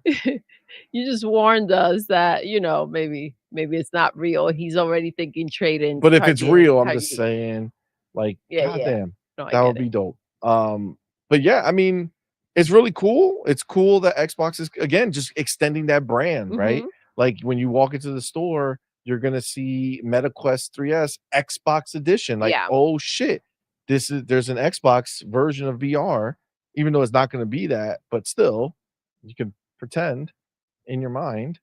And I mean, I feel like that's cool. What do you think, baby? I mean, like I said, they're just like if this is real, they're just like dipping everywhere. It's a great addition to the this is an Xbox situation. Right? And I mean, the more the better. They are expanding. I don't know if this is somewhere where they're going to go, but if it is, it's like bring it on. Right? I agree. Let's fucking go. Like I don't think they're making VR games, but if Meta goes ahead and they partner with Meta and they're like, Mhm. "Hey, we want you to make some games based off our IP," Yes. Some of our and they get some of the better VR makers VR game makers to work on some Xbox IP. I mean, I don't think I'll be mad at it. Yeah. I agree. I mean, the big difference is like obviously the handheld. We know what that can do, and like we understand that it's kind of like a safe zone right now to go ahead and jump into that space. This again, this is a little bit more like we talked about earlier. It's a little more niche, right? Steve-O had brought it up. And it's maybe less money in there to go ahead but and make potentially, especially if you don't have that the game partnership. But like you said, if this is a way that they would want to expand to bring in some of their IP and start making some games, this could be, there are people, like y- we buy the freaking, you just brought it up. We have it, and it's like it's something to get in another way of gaming, right? So there are the people that do end up getting it, and potentially new players would if they are. And again, it's heavy on that partnership with the games. I feel like if they're gonna do it, they have to kind of go all in and maybe have that. I mean, it's Replace essentially the biggest problem with the PlayStation 1 was the fact that they went ahead and made one and then no games for it, right?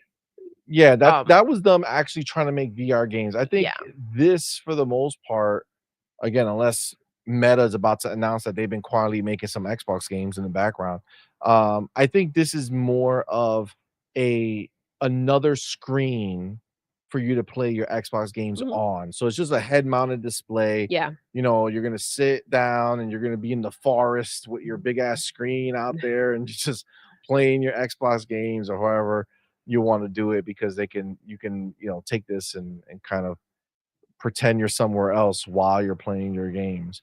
But I mean, ultimately, you know, it's just an extra thing. Again, very niche, but it's still pretty cool that Xbox is kind of branching out into all these things. And for people who want to go this route, like if you're Yeah. a big into VR person, and then oh shit, I also have the ability to play Xbox games on my head-mounted display on my Meta. I mean, I feel like it's a great option. It's an option for sure. And it just, again, just like the investment, it kind of feeling like we are doing everything that's out there when it comes to gaming, being a part of everything, right? The app on TV with Game Pass, the Fire Stick, freaking mobile, freaking the Quest, if Agreed. they're going in that route, a handheld, the boxes, right? Like it's just everything combined it's just accentuates the presence Yep. of I the agree. brand. Absolutely agreed. Hargeet, what do you think, bud? Pumped for Xbox VR? Not pumped for Xbox VR, but look, it's an interesting thing though. I guess the question is, what are they going to do with it? Is it going to have specific hardware? Like, could it connect to your Xbox and just use it? Right? Is that a potential thing? Right? Will they have like a little dongle that you plug into your USB and it now has the ability to transmit the visual to your to your headset? That's one way to go. The other one is cloud, right? That's what they do right now. But wouldn't it be interesting if it actually like worked with your current console in some way? That would be an interesting thing to add as a, hey, this is our VR capability now. And we're not bothering to make it. We're using somebody who's done this quite a few times, right? And has been in the industry for a while now. An interesting partnership. It's another one of those things that Xbox is just looking to establish OEMs along the path of everybody who wants to, right? And this is why I say, like, don't be surprised if PlayStation suddenly decides, hey, why don't we just become an Xbox?